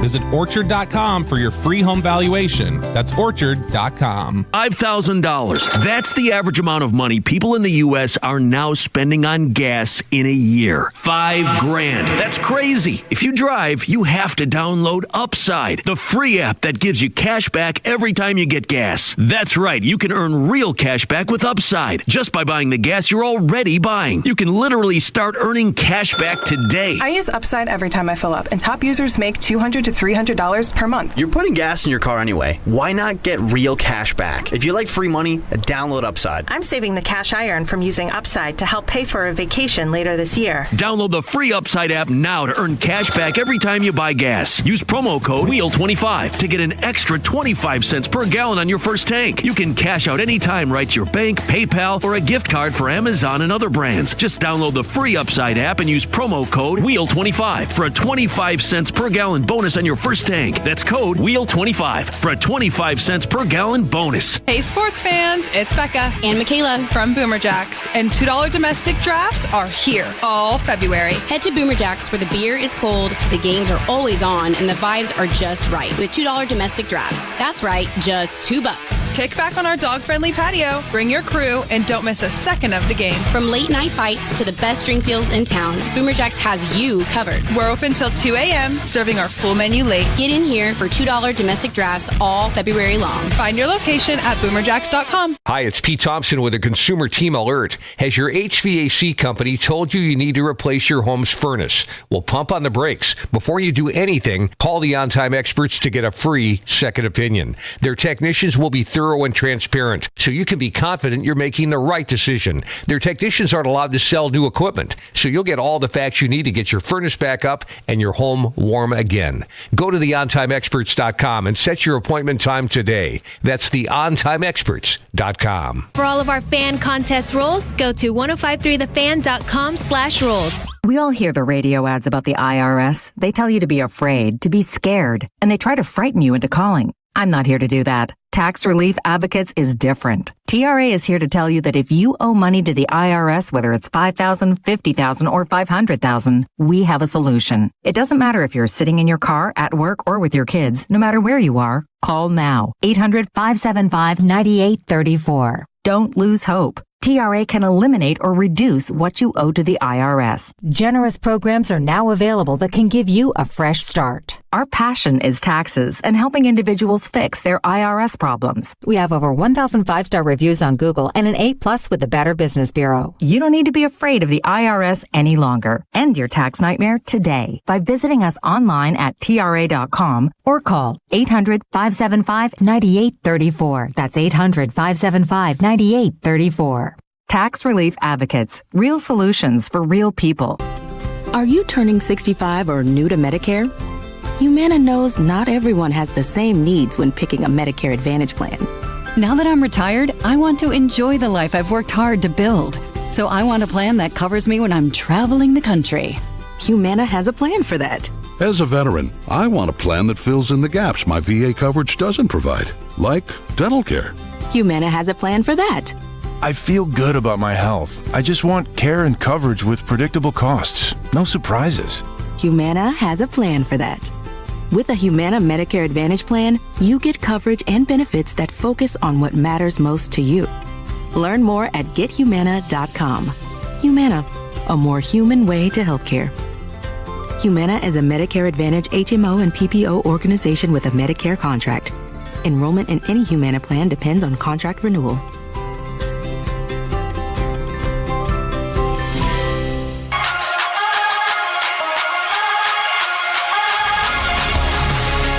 It's a Super Sunday here on your home of the Cowboys, 105.3 The Fan, with the three-time Hall of Famer Chris Arnold. I am Will Chambers with Trevor the Creator back in the Cup. It's been so much fun here today. Looking forward to the game tonight. News coming from the Cowboys yesterday on the expectation that wide receiver George Pickens will be hit with the franchise tag. So we're like, hey, any excuse to talk to our good friend and Dookie, John Machota. How are you, John? Hey, John. Well, I mean, you got to throw that in there, so not well now. I know, sorry. I mean, like, all right, before we get into this, I brought this up earlier in talking about the court storming. Don't you feel like North Carolina should be bigger than this? Like, what are we doing storming the court in Chapel Hill? Because they've become kind of little brother. I mean, they don't really get the big-time players anymore. Most of the big games have been played over the last decade. They've been the underdog. It's a lot of their biggest wins over the last decade over Duke. It's been them upsetting them, and I just can't see a time that Duke will be storming the court at Cameron for beating anyone, much less North Carolina. Anybody? So, yeah. No, Carolina, you've got the second, third most wins in the history of college basketball. I'm like, and I'm not taking anything away from their program. It's obviously one of the greatest programs in college basketball, but they just don't get those elite players anymore. They have one right now, but. I mean, you go back to Vince Carter's their last NBA All-Star. It's embarrassing. Yeah. I'm like, what are we doing here? Okay. What are the Cowboys doing here? Is this a placeholder situation, you think, if they go this route? Or what are the odds that they do decide to actually lock up Pickens long term?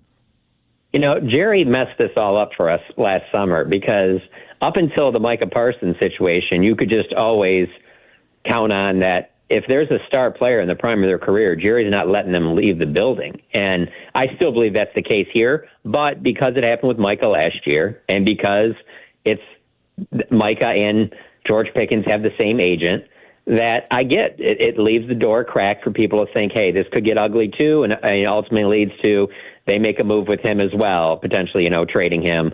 I don't see that happening. I really don't. I think that there was too many positives that came out of last season offensively that the Cowboys want to build on. That, George Pickens, they obviously thought a lot of him to make the move, but he's exceeded their expectations. And to see what he can do, even when CeeDee Lamb's not out there, and just, the investment they have obviously in CeeDee and Dak and what that brings to the entire team, it could get ugly. I mean, we all know that. Right. It could get ugly where he has to play under the franchise tag. Don't get me wrong. But I just don't, at the end of the day, I don't see him in another team's uniform during the 2026 season. So what, timeline-wise, because we know, now within the last few years, they have really procrastinated and put it off as long as they possibly could. But with a franchise tag, that's going to be a little bit different, right? Yeah, I mean, that's the thing, is they'll drag this thing out to potentially right before training camp, or maybe even it goes into training camp like it did with Micah Parsons. I just want to say, though, when the comparisons are made between the two situations, Micah had a lot to do with that as well. Yep. Whereas I just don't see George being that. It's just not his personality to be like that, to try and, whether it be even to start negotiations with Jerry Jones on his own. That's just not the way he is. And I just don't see him carrying himself in the same way, because Micah's just got a different personality. And obviously it worked out for Micah. I mean, he got everything he wanted and he's with a great organization, but there's just not a lot of Micah Parsons out there, I mean, there's, as star-studded as the Cowboys players have been in the history of the franchise, there's very few that are like Micah Parsons, like Michael Irvin, where they just have that type of personality to potentially drive it into a situation where it went, at the end of training camp and right before the start of the regular season. So I don't see George doing things like that to potentially stir some things up. I think he'll go with the, what his agent tells him and what they're working on. And obviously David Mulugeta, his agent, is one of, if not the best agents in all of sports. So I think George is pretty confident he's in really good hands there. And so, like I said, though, I mean, we know how it is. It can get ugly, but ultimately I just don't see him not playing for the Cowboys this season. I totally agree. And for those who don't know, the wide receiver franchise tag is going to be $28 million for this one season. And like you said, they could come up with a deal by July. And I really don't think Pickens would be offended if they don't get it done during the regular season, unlike Des Bryant, who has spent his career with the Cowboys. Like, wait a minute, why would I get tagged? I've proven I did. You know what I mean? I'm with you, John. I just don't see Pickens reacting that way. Like, wait a minute, you owe me. What do I have to prove? I think $28 million is, and again, they would have to franchise tag him twice before they would actually lose him, right? Absolutely. And the other part of it is, too, let's not act like that this team is coming off of, like Will, for example. It's not like they just had the Bears season. Right. Where, you got to just roll this all back and do whatever. Like, let's not act like they just were just so amazing. Like, where, everyone has leverage right now. They finally got 30-year drought ended. Like, it's not like that. They didn't even make the playoffs. So the idea that just, don't let it break up. Oh, my God.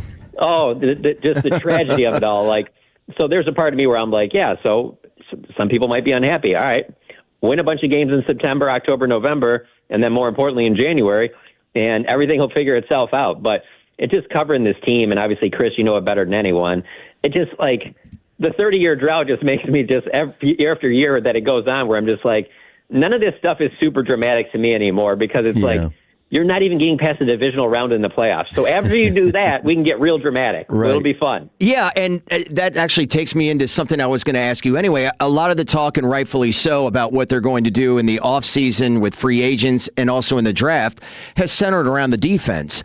But, I think we all can agree that it's no guarantee that your offense is going to replicate what it did last year, and there were still some issues even within the success that they had. And so I'm curious about running back. Jaden Blue, they're needing an APB out at him on one point. So does that really mean that Javonte Williams, not just bringing him back, but what is the plan, around the running back position? Can you see them maybe going after one of the Penn State kids in the draft? Or, how are you looking at that position? Yeah, the draft will be tough just because I think that's where they're going to be trying to improve the defense, and not having obviously the second and third round picks because of the Quinnen Williams trade and the George Pickens trade.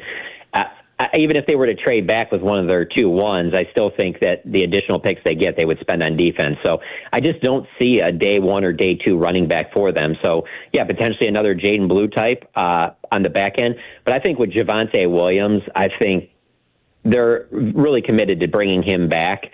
But with the season he had, that the door is open for the possibility that another team comes in there and goes, man, we thought a lot of him, coming out in the draft out of North Carolina, and it just didn't click all the way through his entire time in Denver. But that's the player that we saw, the one that was just in Dallas, and then they offer him a ton of money. And if that happens and the Cowboys don't re-sign him, well, then they have to spend it on another veteran back. And I'll just say this, is Javonte Williams had an outstanding year, but being someone who's been around the team when they've had an outstanding, DeMarco Murray year and obviously multiple outstanding years from Zeke, there were a lot more loaded boxes then. It's hard to load the box when you have, George Pickens on one side, CeeDee Lamb on the other, and Dak Prescott throwing the ball at the highest level that he's ever thrown it at. Like, it's tough for defenses to crowd the box. So even if they don't bring back Javonte Williams, I think they're in a pretty decent spot to have at least a quality run game, and ultimately that's what they're going to be. You're not going to spend money, even if it is the $28 million tag. You're not spending all that money on George Pickens and CeeDee Lamb to be like, well, we're just going to run the ball like DeMarco Murray in 2014. Like, they're just not going to do that. And Shoddy doesn't want to do that as an offensive play caller. He'll say that, but when you have all that money tied up in a Dak Prescott, George Pickens, CeeDee Lamb, your bread and butter is going to be lighting up the scoreboard through the air. All right, you've gotten a lot of intel on defensive coordinator Christian Parker. The Cowboys got rave reviews for acquiring him and choosing him. I want to know your thoughts on the entire process of not only how they got him, but how they are allowing him to hire the majority of his staff, if not all of it. I'm talking about this because we know that normally with the Cowboys, you get to inherit some of their assistants that they like. It's certainly very refreshing to just see them go in a new direction like that. But to be completely honest, I wasn't against their old ways of doing it. And I say that because, Jason Garrett, Mike McCarthy, and now Brian Schottenheimer are offensive guys. And so they're focused on, obviously, the head coach of the team, but there's more focus on the offense for them. Whereas, so when you're in one of those situations, then you really do need someone that you can absolutely be like, I got all this on my plate right now. You got to take care of this defense. You got to fix this defense. I need this defense playing at a high level.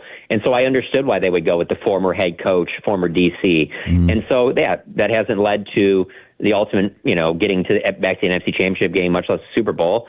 And so it did, I think, work pretty well with Dan Quinn. They just haven't found their next Dan Quinn since then. And so with that being said, I think Christian Parker could be a home run hire. There's a lot of questions because he's never called a defense before. And so it seems like everything, Monday through Saturday, he'll knock out of the park. And it sounds like that's the way his resume shows. Like, the players will be bought in, the way he'll call it and everything. But there still is a little bit of a gap there to, on game days, you're in the firefight. You're the one calling the plays now. That's a big responsibility, especially for a defense that was so bad, especially for a defense that's the Dallas Cowboys. And so I think he'll probably handle it well, but there is that uncertainty. You really don't know until you see it. Yeah, and obviously there's going to be a lot of changes, personnel-wise, because they were, terrible last year. But how much of it is going to be systematic based on having a new DC? I mean, are there going to be guys in different spots, or could there be surprises as to who is on the team now that may not be because of what type of system that he's going to be deploying? Yeah, absolutely. And I think that they'll be even more multiple than they've been in the past, not to say that they weren't, especially under Dan Quinn. I mean, there were a lot of things Dan Quinn did, especially, when you think about bringing in like J-Ron Curse and some of the stuff he did on the back end that had been different than what the Cowboys were doing defensively. And so I think that's also a breath of fresh air, that they will be more multiple. And for me, the draft's still a ways away, and I'm not saying that Caleb Downs will fall to them, because he probably won't. But if that Ohio State safety falls to them and they were to take him at 12, like, that would be the ultimate signal of all signals that there's a change, because of the fact that this has been a team that really hasn't valued safety like that. And you wouldn't take a safety at 12 unless you basically were going to make him into, this interchangeable chess piece that would be up in the line of scrimmage sometimes, back deep sometimes, defending receivers, tight ends, like a do-it-all type of Swiss Army knife that they obviously had Micah Parsons, but they haven't had that guy in the back end. And so that would be something that could happen on draft night that would really signify a major change. But even just, a bigger investment in safety in general would probably be a big one for me. But he just has so much to work on. I mean, you can make the argument that outside of defensive tackle, they're not real strong at anywhere. Yeah. I mean, you could get better at corner, safety, linebacker. Mm-hmm. I mean, there's a lot there that's why I know that you don't want to go in a draft saying we're just going to take the 2 defensive players, but that's almost what they have to do just because of all the holes that they have to fill on defense. John, they announced a couple of days ago the Cowboys have been selected to play midseason in Rio. So have you ever been to Brazil? I was just there this past summer. Looking forward to Rio, and if you need some help with your passports and visa, let me talk to you because I know all the inside information. And by the way, they have not announced who they're going to play yet. Your thoughts on the Cowboys going to Rio as opposed to Mexico City, where a lot of people thought they were going? Yeah, I'm just excited to leave the country for a Cowboys game. I got hired full time by the Morning News right before the 2014 season started. And so all the London stuff had already been booked, so I didn't get to go on that trip. Mm-hmm. And so knowing that they'd be up for an international game, I was pumped. It could be wherever, Mexico City. I mean, we're being honest here. I had heard rumblings of them potentially being the team in for Australia, and I was super geeked about that, even though probably not for the flight part of it, but just going there. But yeah, no, Rio, that sounds great to me. I've never been there, so it'll be awesome. I'm telling you. Yeah, and I just, it's the Cowboys, so it'll be interesting to just see the way other fans that maybe not be big NFL fans or whatever, just to see them, come there. Because I just think when I think of Brazil, to me, I just think of like how loaded they are every World Cup. And it'd be like almost like if you brought the Brazilian national team right off of winning the World Cup to like AT&T Stadium, even if you don't think that there are a ton of soccer fans or whatever around, like AT&T Stadium would be packed to see that. And so that's why I'm kind of interested to see just the way that the local, fans kind of receive it. Sand volleyball, too, I was going to say. There you go. Brazilian women's volleyball team is awesome for the Olympics. I was fortunate enough, me and my family went down there this summer, and we actually went to a soccer game in that same stadium, the Maracana Stadium. That's where they play in Rio. It is beautiful. It's open air. You will love it. Of course, Rio is absolutely beautiful. And the best part about it, it is very inexpensive. I kid you not. You get bang for your buck when you spend any money down there. It's not like going to Hawaii or someplace where, oh my God, I had to spend all this money. No. You'll be able to do a lot of stuff on your budget, I promise. Make it rain, Johnny. I'm interested in this now. I know what you're talking about, Chris, because we went from one of those preseason games to Honolulu, whatever it was, almost 10 years ago, I feel like it was. Maybe not that long ago, but and I just remember, I know exactly what you're talking about. That, yeah, and it makes sense to me too, because it's just like this island in the middle of the ocean. So to get goods out that way, I get why it would be more expensive. Yeah, why is expensive? Right, for sure. But no, I am absolutely that. And the thing that I've always known of, that shot from above of that Christ the Redeemer statue. Yeah, went up there. I've always wanted to see that, so I'm looking forward to that. It's going to be exceptional. I'm telling you, you're going to have the time of your life, and it is not dangerous the way people say it's dangerous down there. Let me put it in perspective. They have this event called Carnival. It's the biggest party in the world. Yeah, you better have your head on a swivel if you're down there in March for Carnival. No different than if you're in New Orleans during Mardi Gras. Yeah. Same thing. Anything can happen in Mardi Gras. Anything can happen in Carnival. You won't be down there for Carnival. I think you have a great time, John. Yeah, I'm looking forward to it. And the way I look at life is you can find something negative about everything, and so I'm not really that worried about it. I guess if I get pickpocketed or something happens, then hey, that's just that'll be a good story to tell when I leave. But no, I'm not looking at any negatives. So as soon as I saw that came out the other night when I was at the Mavs game, seeing UMC there, Chris, as you always do, that news came across, and I'm trying to watch Cooper Flagg and Wemby, but I got to write a story real quick. But I'm not complaining. That's the job. That's fun. No, that does. I would feel the exact same way. Hey, John, great stuff as always, man. Yes, appreciate it. sir. Enjoy your Super Sunday, bud. Who you picking? Seattle. I look at that path that the Patriots have had to get there. No disrespect to them, but Cowboys make the playoffs if you give them that schedule. So, and plus, let's give Tank a ring. Let's get Tank Lawrence a ring. But also, just the way things have been going for the Patriots, like, who would be surprised if there's like a major injury or two for Seattle early in the game, and then the Patriots find a way to win it? But I don't know. I think Boston sports, they got enough championships for a while. Enough Let is some other people enough. win. God, no kidding. I feel you. All right, have fun, buddy. All right, man. You guys take it easy. You See you, too, John. That's John Machota. Got a Toto text it in and says, see you, don't forget about that BBL. I know about those BBLs. Yeah, where do you think I would? Hell yeah. Sand volleyball. All up and down Copacabana Beach, and they real. Let's talk with Fred and Eric next. Celebrate your special someone at Whole Foods Market with the ingredient standards they deserve. Get baked treats with no bleached or bromated flour and no FD&C synthetic dyes like Red No. 3. Find yellow sales signs and make the night sizzle with savings on caviar, New York strip steak, and more. Don't forget to find the perfect bouquet and those romantic chocolate dip strawberries. Taste the love all month at Whole Foods Market. But it is time to get you over to Underdog Fantasy. We are making plays for the big game already. And of course, you know, when you use promo code TOLO, they are going to hook you up $75 in bonus entries when you make your first $5 fantasy entry. Sam Darnold, higher or lower than 228.5 pass yards. Drake May, higher or lower than 225.5 pass yards. Jackson Smith and Jigba, higher or lower than 93.5 receiving yards. You can make your plays on Underdog.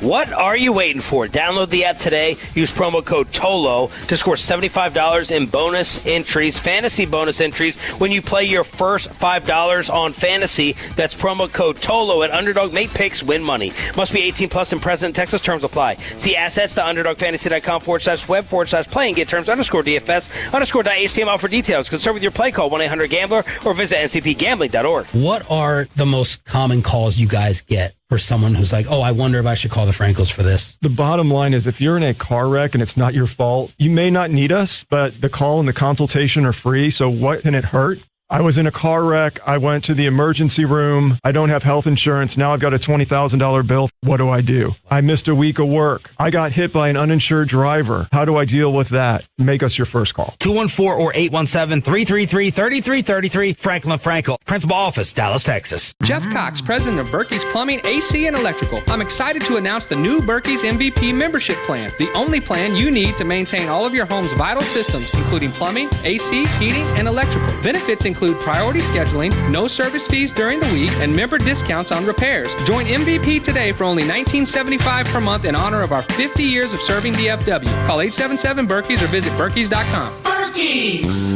we're there when you need us. M37968. A family office is a team built to handle the three biggest financial responsibilities a family faces: wealth management, tax strategy, and estate planning. Most firms only manage your investments and refer the rest out, hoping everyone stays aligned. At Trajan, we built something different. Your wealth, tax planning, and estate planning are handled together inside one firm under one roof. There's no guessing whether your CPA, advisor, and estate attorney are truly in sync, because our team works together every day on your behalf. When your financial life becomes more complex, your advice should become more coordinated, not more fragmented. One plan, one trusted team. Call Trajan today, 469-579-3500. That's 469-579-3500. Trajan Wealth, an SEC-registered investment advisor. Additional services through Trajan Estate and Trajan Tax. Additional disclosures and accreditation at TrajanWealth.com. At Target, we're unlocking all the feels this Valentine's Day. It's the perfect time to spread extra love and spoil everyone on your list with unforgettable gifts. First, give a cuddle-worthy surprise with the cutest plush toys, or get party ready and treat yourself to stylish women's dresses you'll heart. Both 20% off. Then dive into the ultimate cozy celebration with your faves with 30% off select women's pajamas. There's something sweet for all your special someones, even you. Find Valentine's Day gifts for everyone at Target. As the owner, coach, and quarterback of your small business, you call the shots. From inventory to payroll and more. Now it's time to bring in LendSeek, your funding MVP. No delay of game here. Get up to $2 million in as fast as 24 hours for business lines of credit or term loans. Let LendSeek's AI marketplace assist you in making the winning play and score that touchdown. Apply at lendseek.com. LENDSEEK.com. Hey, Mom. It's me. Oh my gosh, you'll never believe what I just opened for Valentine's Day. A sapphire ring from Hellsberg. Just like the one I lost years ago. Remember how excited I was when you gave it to me? I cannot believe you remembered that story. I guess you were right. I really found the one. This Valentine's Day, create a moment that means something with up to 40% off gifts at Hellsberg. Shop in store or at hellsberg.com.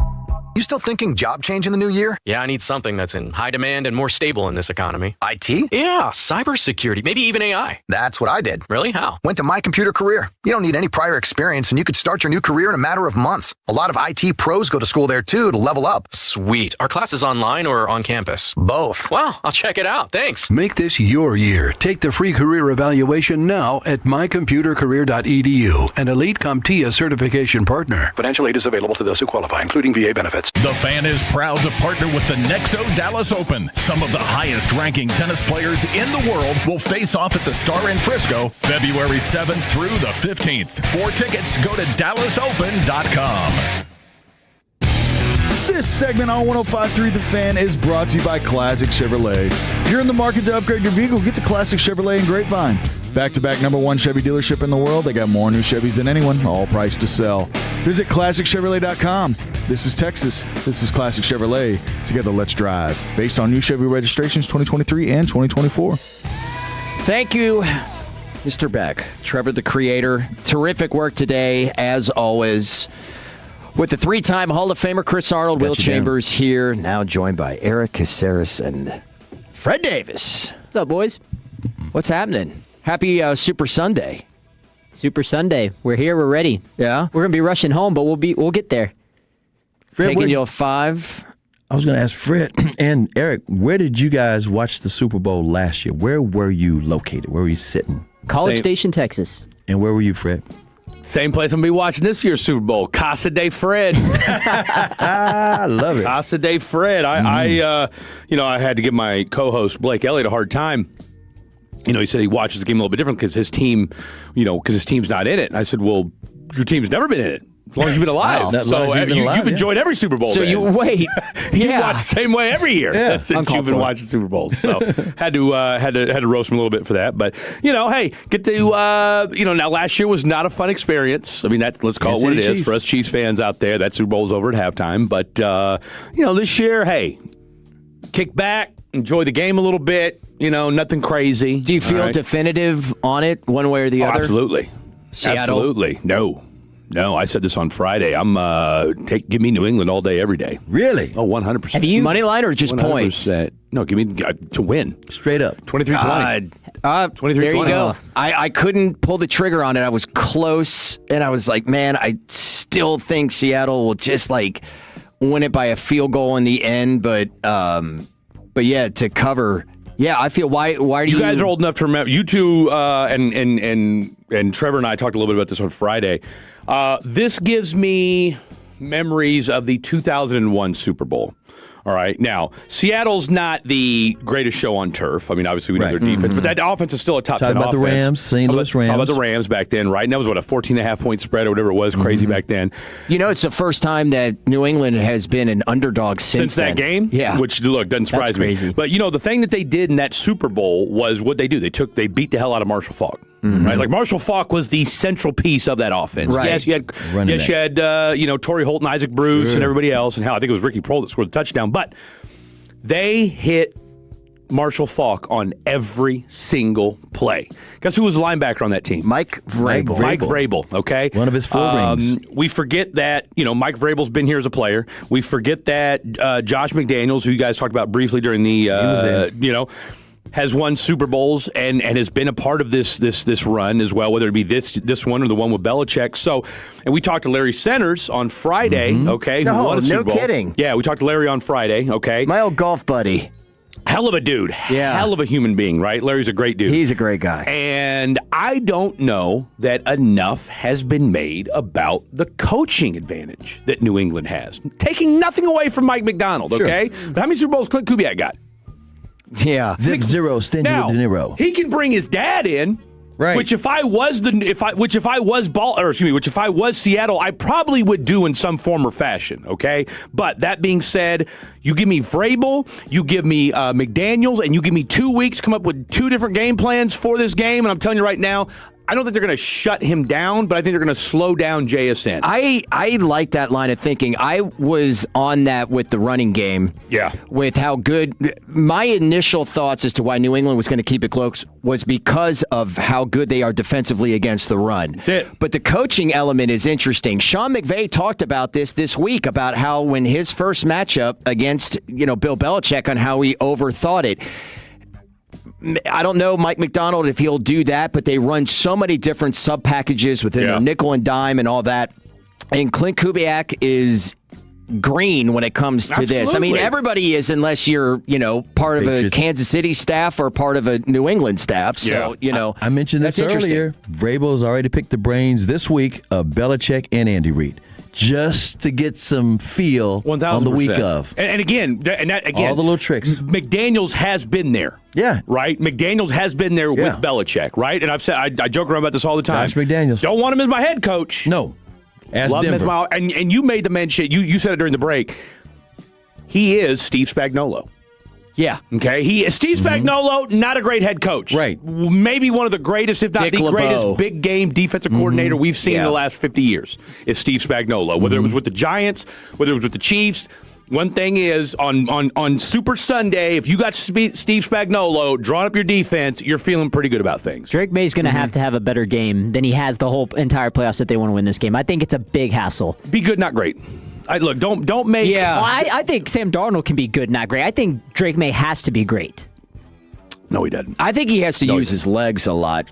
I think this is going to be low scoring. And Drake May has had a sensational year in explosive plays and big plays down the field, insanely accurate. I think this is going to be more than people believe, an absolute just, 3 yards cloud of dust type of deal, and then picking your spots for those big plays down the field. And I think Sam Darnold is capable of doing it as well. I tell you what, one of the elements that I was very curious on is that CA and I were talking about how it's been reported some of the matchup stuff, like the one-on-one between Christian Gonzalez and JSN.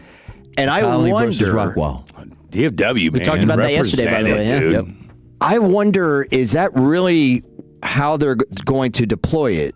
Or do they have, you put Christian Gonzalez on your second and have your corner with some, shell coverage, doubling JSN with your other guys? Well, to your point, I guarantee you Belichick probably gave him a whole, God knows what. Because that's his whole shtick right there, is drawing things up. And, of course, we saw, and, of course, guys like us, we're geeks for this stuff, the documentary they did on the Patriots when they broke down that, Malcolm Butler play. Yes. And how he had given up that touchdown in practice. Right. And then, of course, he knew. obviously, and of course, Brandon Browner had a phenomenal role in that play as well. But I just feel, and again, not taking anything away. Look, Seattle, for as little fanfare as this Super Bowl has gotten over the last 2 weeks, and hell, you could argue the Super Bowl halftime show's probably gotten more pomp and circumstance than the actual game itself.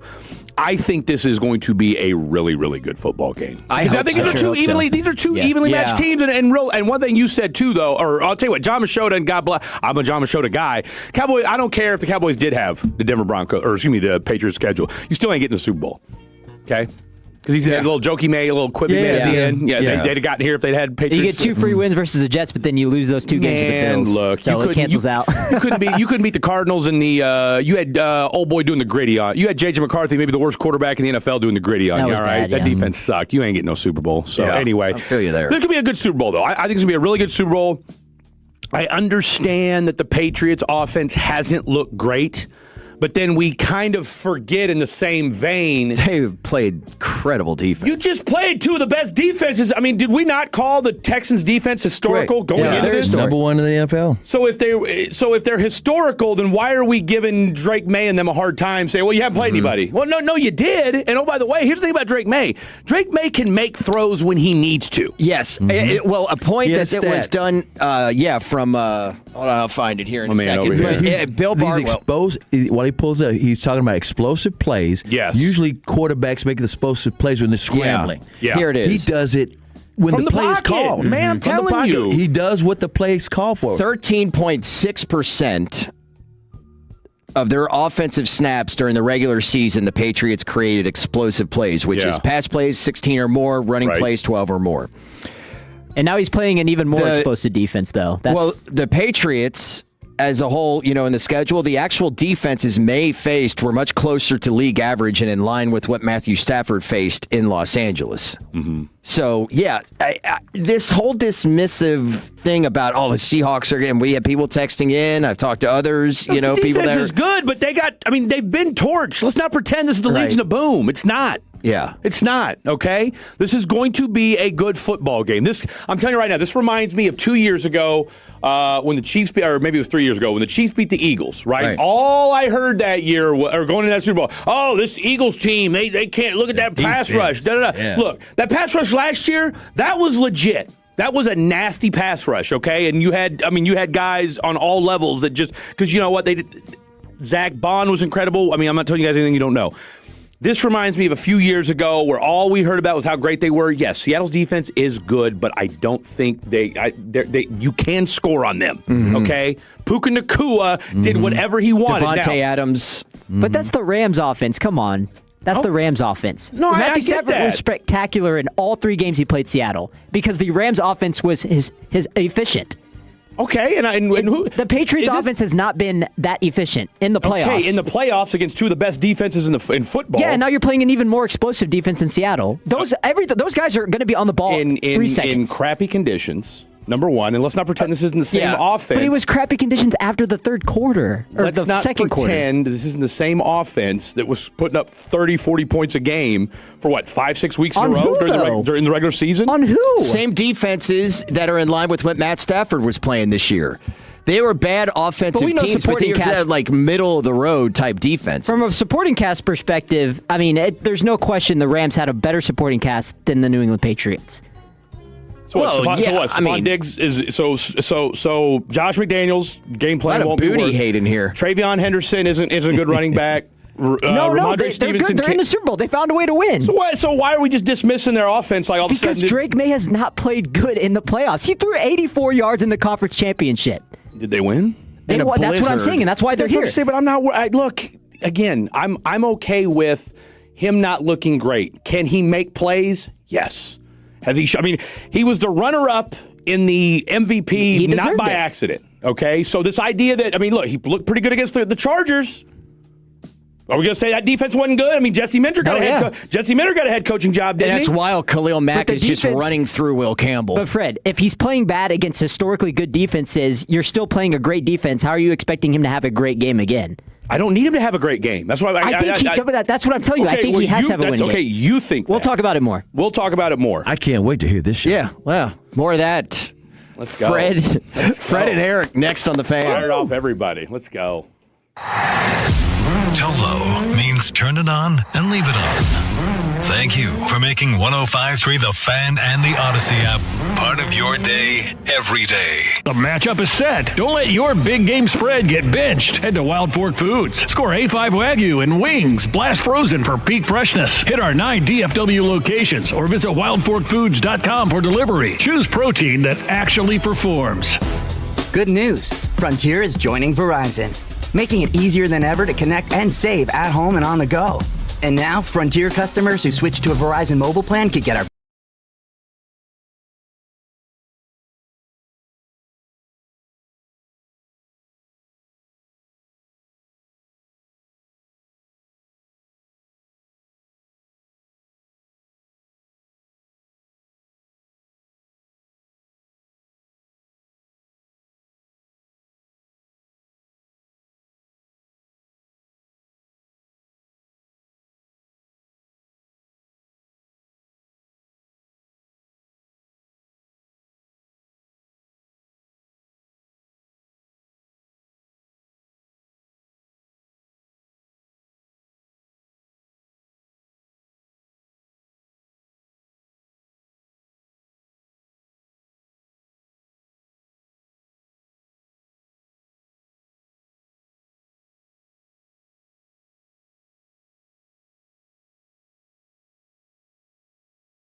program. Super Bowl Sunday is here.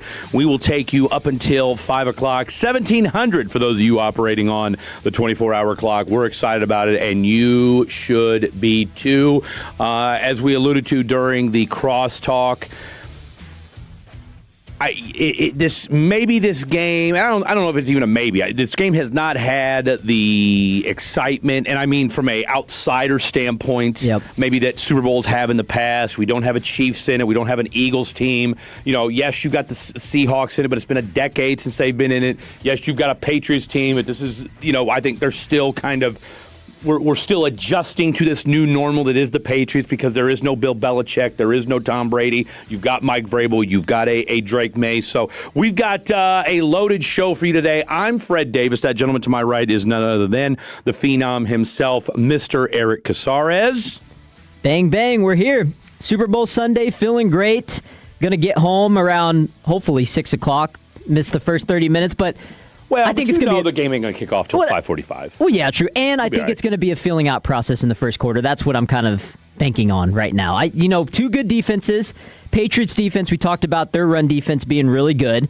And Seattle, they're great at explosive plays, but so are the Patriots. So unless we get like a Rashid Shaheed, 100-yard kickoff return to start the game, I think we might get a filling out process to start. Look, I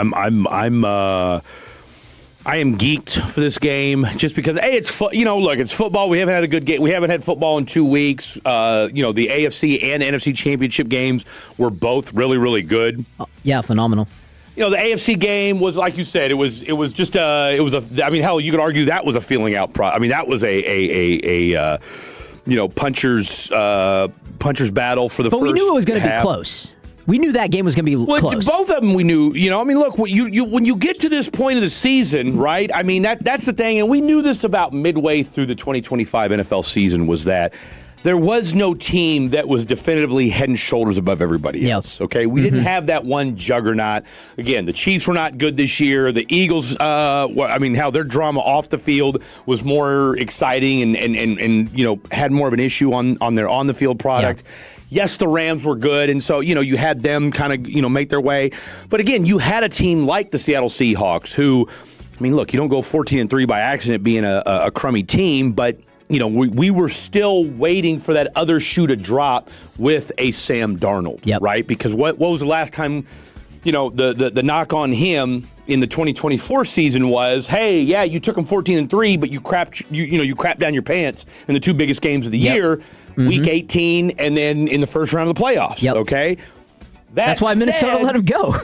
Well, yes and no. They did offer him a contract, but the deal was, and just reading up on this week, because from a couple weeks, or, the Minnesota Viking GM gets fired 2 weeks ago, but so they offered him, he had the same amount of money in year one. So here was the deal, right? So the Seahawks and the Vikings both offered him the same amount of money in year one.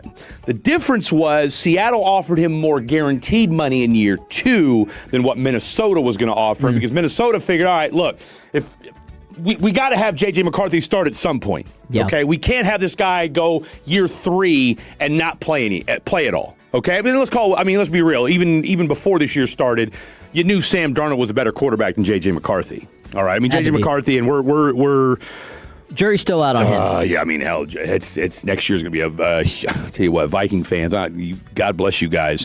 So that was the interesting part about that. So look, that's what's going to make today even more interesting. To your point, we talked a little bit about during the crosstalk was, you've got these aren't two Super Bowl laden experienced teams. Really, probably your most experienced, and I'll tell you what, and this is the one guy that I'll be honest with you, kind of worries me a little bit, because if you guys listen to me on Friday, I picked the Patriots to win the Super Bowl later today. Cooper Kupp.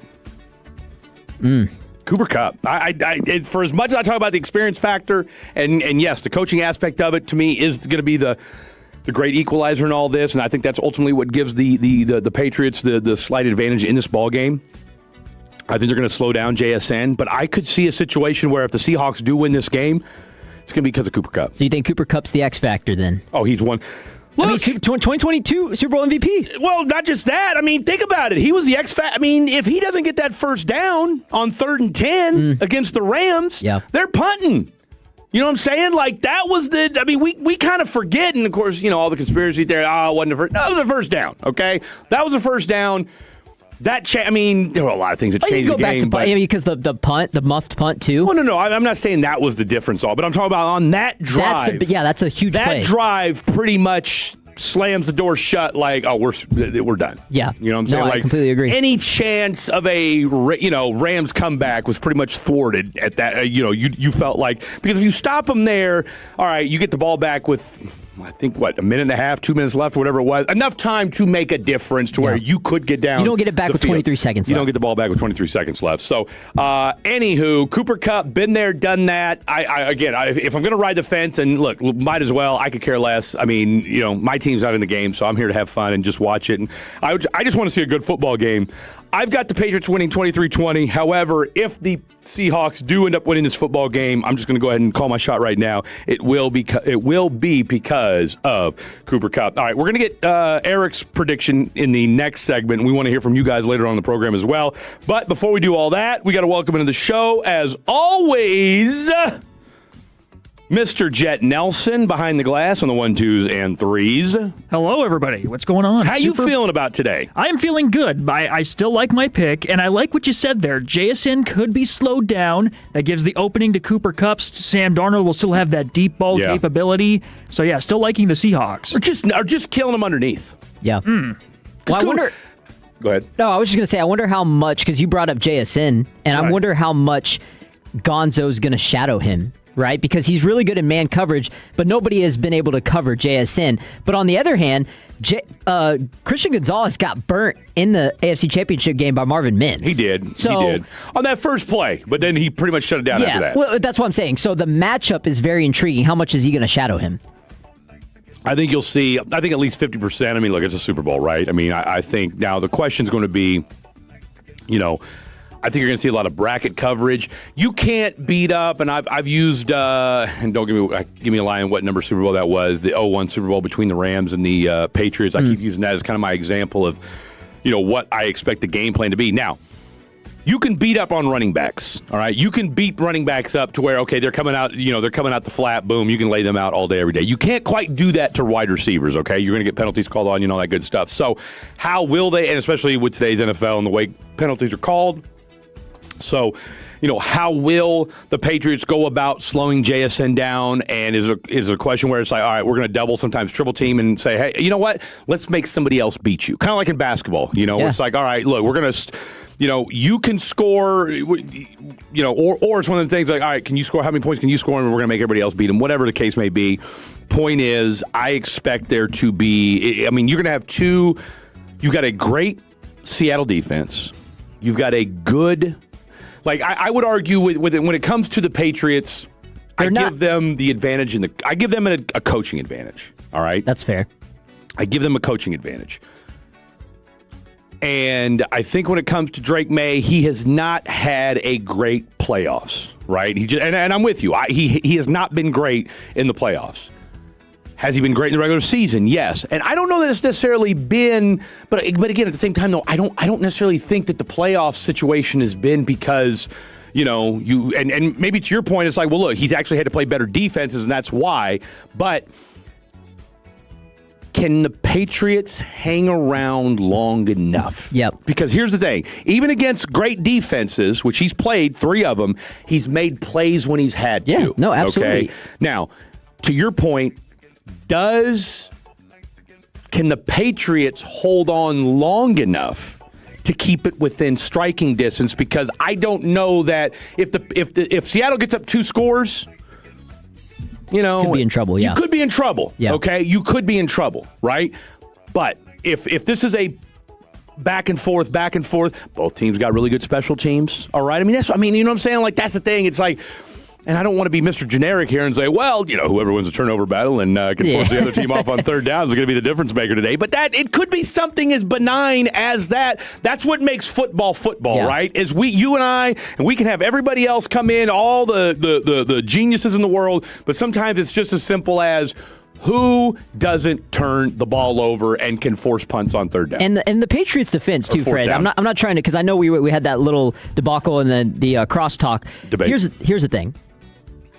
I don't think that I'm not disrespecting the Patriots. I'll make my pick in the next segment, but here's the deal with the Patriots. Something tells me you're winning in Seattle. There has to be something said. Well, we'll find out. Something has to be said about winning games when they're not on your terms. And that's what the Patriots have done all playoffs, okay? Yeah, so you bring up a good point. If they can just hang in there, they have proven that they can win a game. An ugly game, it doesn't matter. Exactly. And I don't care what you say about, well, Seattle's just the better team. They have the more explosive players. They have the better this, they have the better that. The Patriots, I don't even think they're great everywhere, but they're good everywhere. And that's it. That's to me. And that's what it was like the younger Tom Brady, Belichick days. They weren't great everywhere, but they were good. Their defenses were great. Great defenses were great. Well, No, those defenses you think were- even those the 01, 02 teams, 03? Absolutely. No, those defenses were. I mean, look, you had Hall of Famers on all three levels of the game. Of all three levels. I mean, think about it. You had Ty Law. You had Rodney Harrison. Although Rodney Harrison, I think he might have been the later part of it. But you had guys. You had Rodney Harrison, or excuse me, not Rodney Harrison. You had Ty Law as at corner. You had Willie McGinnis. You had Ted Johnson. You had Mike Vrabel. You had Vince Wilfork. Right. You had Richard Seymour. Wilfork. I mean, you had. I mean, people forget. Yeah. We fall so, and part of it is because look, I worked with Ted Johnson. I worked with Henry Thomas. Right. So I worked with these guys that were former Patriots. So we forget, and I'm glad you brought that up.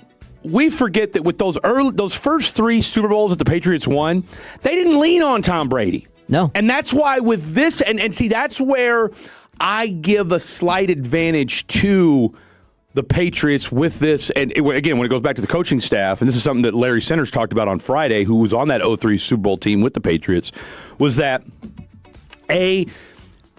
they're going to have different game plans ready to go. Not to say that, and look, for the same, CA talked about how Vrabel's already picked the minds of Andy Reid and Bill Belichick. Well, let's not pretend that, McDonald isn't picking the brains of Harbaugh and probably Pete Carroll. Oh, yeah. And probably, who's the other guys who he's coached with? Gary Kubiak, right? I mean, look, if I promise you Gary Kubiak has helped Clint with some ideas on what to do. Right, yep. Because, I mean, hell, Gary Kubiak's been to 4 or 5 Super Bowls as both the player and won one as a coach, too. Yep. So there's a lot, there's a lot of brain power behind the scenes for both these teams and for this game that I don't think has been talked about enough. But again, going back to your point, what gives this Patriots team a slight advantage is that Vrabel knows, look, we just need to your point, muck things up, slow it down, and can you make Sam Darnold ordinary? Okay, because ordinary Sam, because we've already seen Drake May look ordinary. Unfortunately, Drake May, because here's the difference. Drake May's looked ordinary, and they've still won 3 games in a row. Okay? Now, look, you beat the brakes off of San Francisco, but to Sam Darnold's credit, he went throw for throw with Stafford 2 weeks ago. Yep. Okay? Can he do that again? Can you trust? I guess my question for you would be, and the Tolos and Fatties out there, 877-881-1053, do you trust, if this comes down to a game where it's like, oh, okay, maybe it surprises us all and all of a sudden it's high scoring, kind of like that game, that Thursday night game between between the Rams and Seattle a month or two ago. If for some reason it does, and Drake May's dealing, and so is Sam Darnold, do we trust Sam Darnold to deal the same way he did 2 weeks ago? Have to wait and see. Have to wait and see. But I'm with you, though, man. I'm with you. Look, I think it's going to be a damn good football game. I'm excited about it, and I just, like I said, we haven't seen a football game like this where you don't have. There's really no, outside of the rematch from a year or a decade ago. Like, we don't have any other ancillary plots to this game, okay? We've got a Seattle team that, look, they're going to sell the team after it's over with, right? You got a New England team that's kind of trying to find its way after 8 years. Kubiak's leaving to the Raiders. Kubiak's leaving, okay? So, you've got an up-and-coming quarterback with Drake May. You've got a redemption story with Drake May. So there's just a lot of different, and of course, again, you've got, and let's not forget, Mike McDonald, who's kind of establishing himself as one of the best young coaches in the league. And oh, by the way, doing it from the defensive side of things, all right, which we've kind of poo-pooed in a way where we've said, oh, you got to if you're going to have a new coach, you better be on the offensive side of the ball. Well, not if it's Mike McDonald. So fast. Not if it's Mike McDonald. Okay, let's lay out this show. We've got a great one, and, that's all I can tell you on that front, ladies and gentlemen. Okay, so here we go. Eric has finally given a name to his segment, okay? And it's called? Rick 6.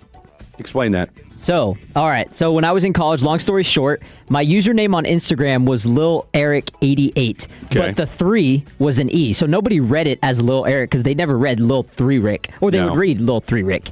Okay. Or they would just skip the 3 all in general and say Lil Rick. Okay. So when I got to college, everybody started calling me Lil Rick. So then once COVID happened, was in my room, I was bored. I'm like, I need a podcast. I want to talk. I want to yap. I made Rick 6. Combined Rick with 6, pick 6, football, favorite sport to yap about. There we go. The rest is history. How do we spell that? Do we spell it R-I-C? R-I-C-K. We are adding the K I did add a K, Okay, we are adding the K. Okay, so I just think Rick, it flows better because K and X at the end. I don't know. I think it flows better. Look, I am not one to. I'm not one here to. I mean, I am one to argue, but look, it's your name, and I'm here for it. Okay, so Rick 6, that's going down at 420. Jet Fuel, that's going to go down at 340. You know how that goes. Jet loves to eat. Sure do. Jet never decline that. Jet loves to eat, and therefore, tell us a little bit where are you taking us for Jet Fuel today? There is a $180 hamburger at Levi Stadium today. We'll talk about that. I've seen crab nachos, so we'll go through the lineup in San Francisco. Can't wait. Nobody talks food better than my boy Jet Nelson. Let's get that straight right. Nobody knows 80s rock and food better than my boy Jet Nelson. Brian Broad, a Super Bowl winning scout, he's going to join us at 3 o'clock. Little fair foul.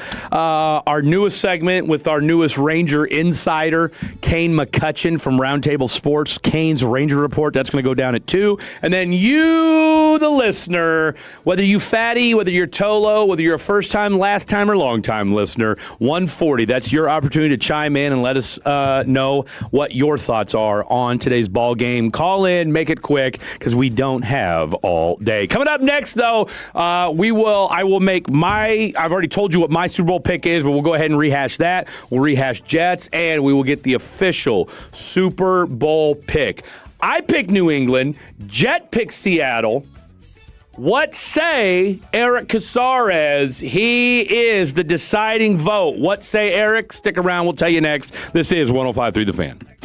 The more time you give, the more our crush grows. Together we continue to build something special. Keep turning it on and leaving it on 105.3 The Fan and the Odyssey, iHeartRadio, and TuneIn apps. When love and luck are in the air, the extraordinary is never far behind. Like a chance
It down on the 1, 2s, and 3s behind the glass. This is Eric Casares. Fred Davis is getting his morning, or I guess afternoon coffee. So he'll be here just in a second. We are gearing up and getting ready for the Super Bowl 60 LX. I've actually been memorizing the Roman numerals, Jet, which actually I used to be terrible at that because you start adding the different 3s and 2s. They trick me up too, specifically because it's always backwards. Yeah. So really? If you have the 1 before the X, that's 9, right? It's like a subtraction. Yeah. I think that's how it goes. I don't know. So I have Roman numerals on my chest because I have my birthday.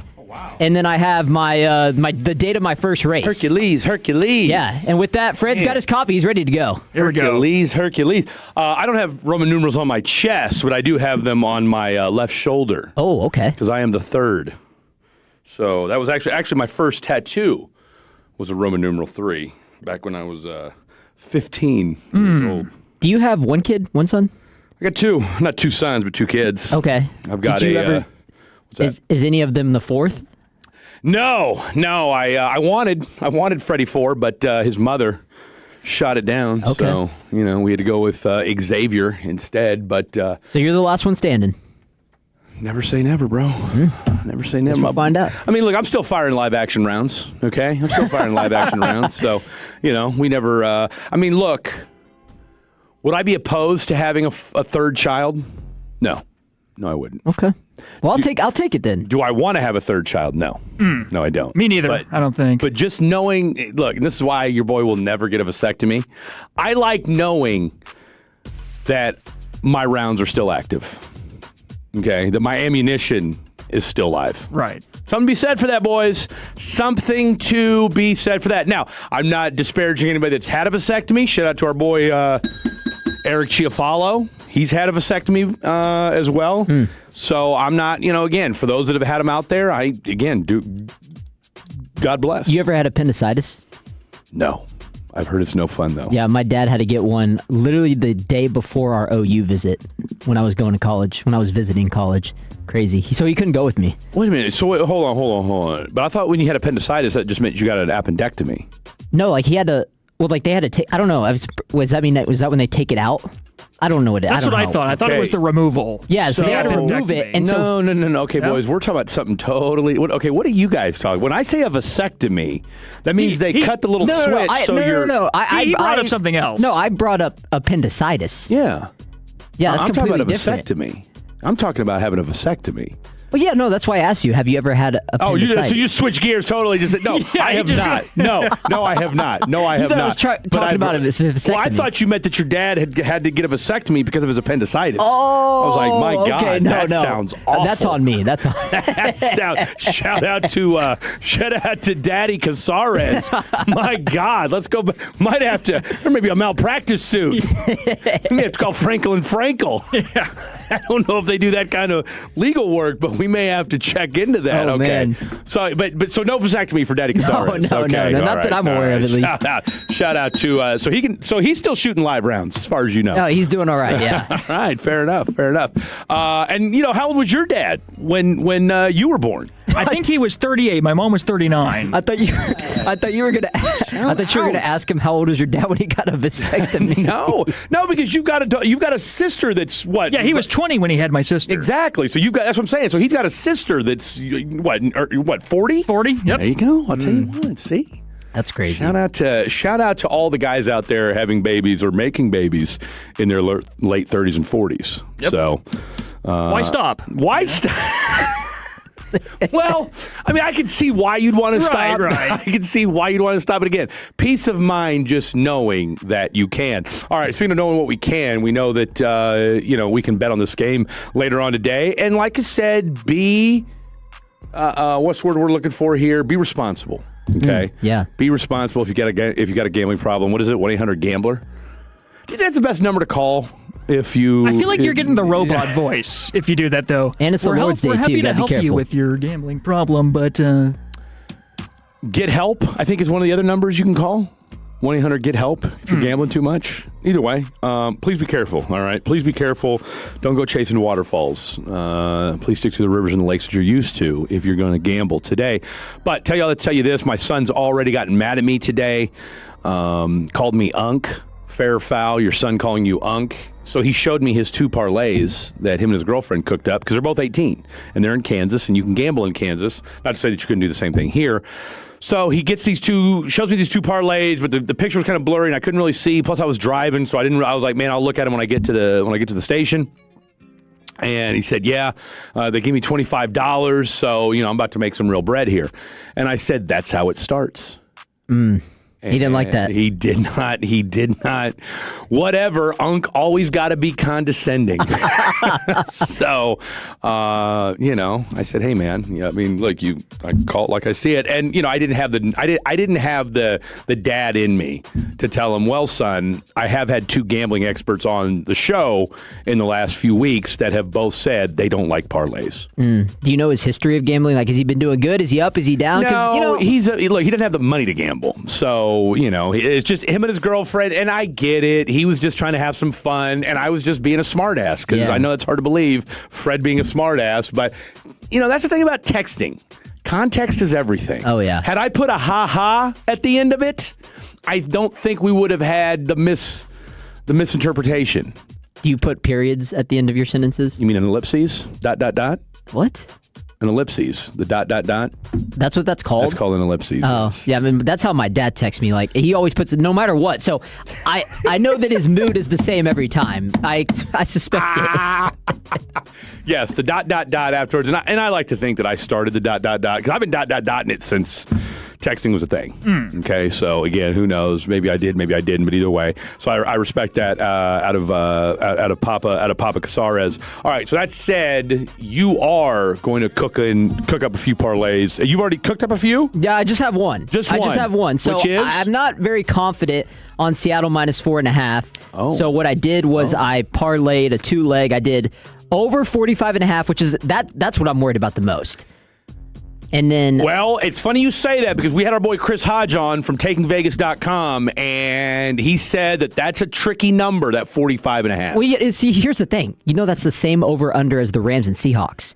And that was over by the first quarter. I was going to say, that one was over quick. Yeah, and we knew that. This game, it's like, that's kind of surprising that 45.5 for them. Yeah, no, because I knew that was going to be a shootout. It's like, you suspected it. But this game, it's like, is it going to be a feeling out process? Are they going to? Is New England going to get punched in the mouth early on and they play catch up? Regardless, I'm hoping that it's not too much of a feeling out process to where the score is like 10-3 at halftime. Because at that point, I'm cooked. I'm hoping that, like, if we can go into half... You never know, though, because you got a long halftime, and then it depends on how that second half starts. Just give me 17-14 at half, and I'm feeling good. You're feeling good about things. That gives you 31. And no, if it's 17-14 at half, you're going over. And my second one bet that I had to complete it, it's 50 to win 100. I took a money line. But I'm not going to say it until I make my Super Bowl pick. Well, what better way to segue into what your pick is going to be? So just let's go ahead and play this as is. I've got the Patriots winning 23-20. So you don't want my over to hit, okay? I said this. I hope it does. I don't know how it would work if my score hit and your over hits. Something's going to give on that front. I've got the Patriots winning 23-20. Jet? I have the Seahawks winning 24-20, so also the under. Okay. Just barely. I have the final score being 30-20. Wow. Okay, so that you've got the overhitting. Yes. If you're Eric Casares. And a 10-point victory to me is not a blowout, but I also consider it to be pretty comfortable, if that makes sense. No, it's very comfortable. So whether that ends up being it's 30-14 and they get a last-second touchdown and they miss a 2-point conversion, I don't know. Whatever gets me to 30-20, I consider that a comfortable win. This game comes down to it for me. 2 field goals, 2 touchdowns. What do you mean? Get to 20. Oh, okay. 2 field goals, 2 touchdowns. 2 field goals, 2 touchdowns, yeah.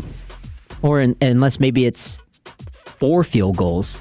And a touchdown with a 2-point conversion. Yes, there you go. If it's 30-20, it's 30-14, and they score a little junk touchdown at the end, I mean, we want craziness. 30-20. This sounds like not a butt kicking per se, but this is what I'm hoping that doesn't happen. And let me just say, if it's going to be a blowout, I think it's pretty clear that one team. I know which one team it's going to be. If it's a blowout, it'll be Seattle. Yeah, and I agree with you. And so I hope that it's not one of those situations. I mean, this would help my over, but I hope it's not one of those situations. I'm talking about just to enjoy the game. I hope it's not a situation where, the score is 28-10 at the end of the third quarter. Patriots are driving. Drake May throws, a late touchdown. They go for 2, and it's 28-18. And it's like, okay, you're down 10 going into the fourth quarter. Yeah. Seattle's getting the ball back. And I'm like, man, they're probably going to waste a lot of clock there. And you're already playing catch up. I don't like that. I'm hoping that we go into the fourth quarter and it's like, man, it's 27-24, maybe 24-20. Seattle's got a lead. Maybe New England's got a lead. It's like, okay, the pressure's on Sam Darnold now. I want a scenario like that. Yeah, we all do. All right, let's tell you this. What's your pick? I think Seattle wins 30-20. Seattle 30-20. Yep. Eric Casares. Tell you all that to tell you this. Who's your MVP pick? MVP, Sam Darnold. Sam Darnold. Got to go with the QB. Okay. Got to go with the quarterback. Give me a stat line. Okay, Sam Darnold. Let's go. Just yards and touchdowns. Yards and touchdowns? Okay, we'll go 230. Okay. He's got to throw at least 2 touchdowns. 230, 3 touchdowns. Oh! 3 touchdowns, 1 interception. Okay. All righty, ladies and gentlemen. So there you have it. The tie has been broken. Both Eric Casares and Mr. Jet Nelson both have the Seattle Seahawks winning today. Fred Davis, the Lone Ranger, Lone Wolf in the group, has New England winning today's Super Bowl. What say you, ladies and gentlemen? 877-881-1053, 877-881-1053. That is the Franklin Injury Training text line. But it's also the D&M Leasing Hotline for you to call in. Let's get this board rocking and a-rolling. Your picks. Who are you? Where you're calling from? And let's get your Super Bowl picks for today. Super Sunday is here. This is 105 through the Fan. Post Malone presents the Big Ass Stadium Tour. Returns for Part 2 with special guests Jelly Roll and Carter Faith. Congratulations. 9-time Diamond Certified Phenomenon, Post Malone. Live at McLean Stadium, May 19th. Get tickets this Tuesday at 10 a.m. at postmalone.com. The Big Ass Stadium Tour Part 2. This time, it's even bigger. This message is brought to you by Pizza Hut. Because if you're yelling "Hut" on Sundays, why not yell pizza first? There is one game of football left. That means you have one more week to score the Big New Yorker for just $10 from Pizza Hut. The Big New Yorker is Pizza Hut's biggest pizza for the biggest game. It's big. So before the first hut,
for the New England Patriot offense.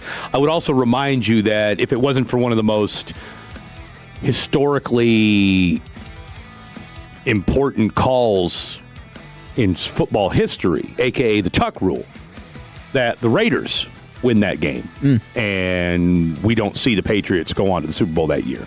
Okay, and I want to say they scored, 13 points? I think 17 points, whatever it was. I mean, it wasn't, and that wasn't, and I get it, the conditions were a little bit different that day, but that said, sometimes it's better to be lucky than good. Wow. All right?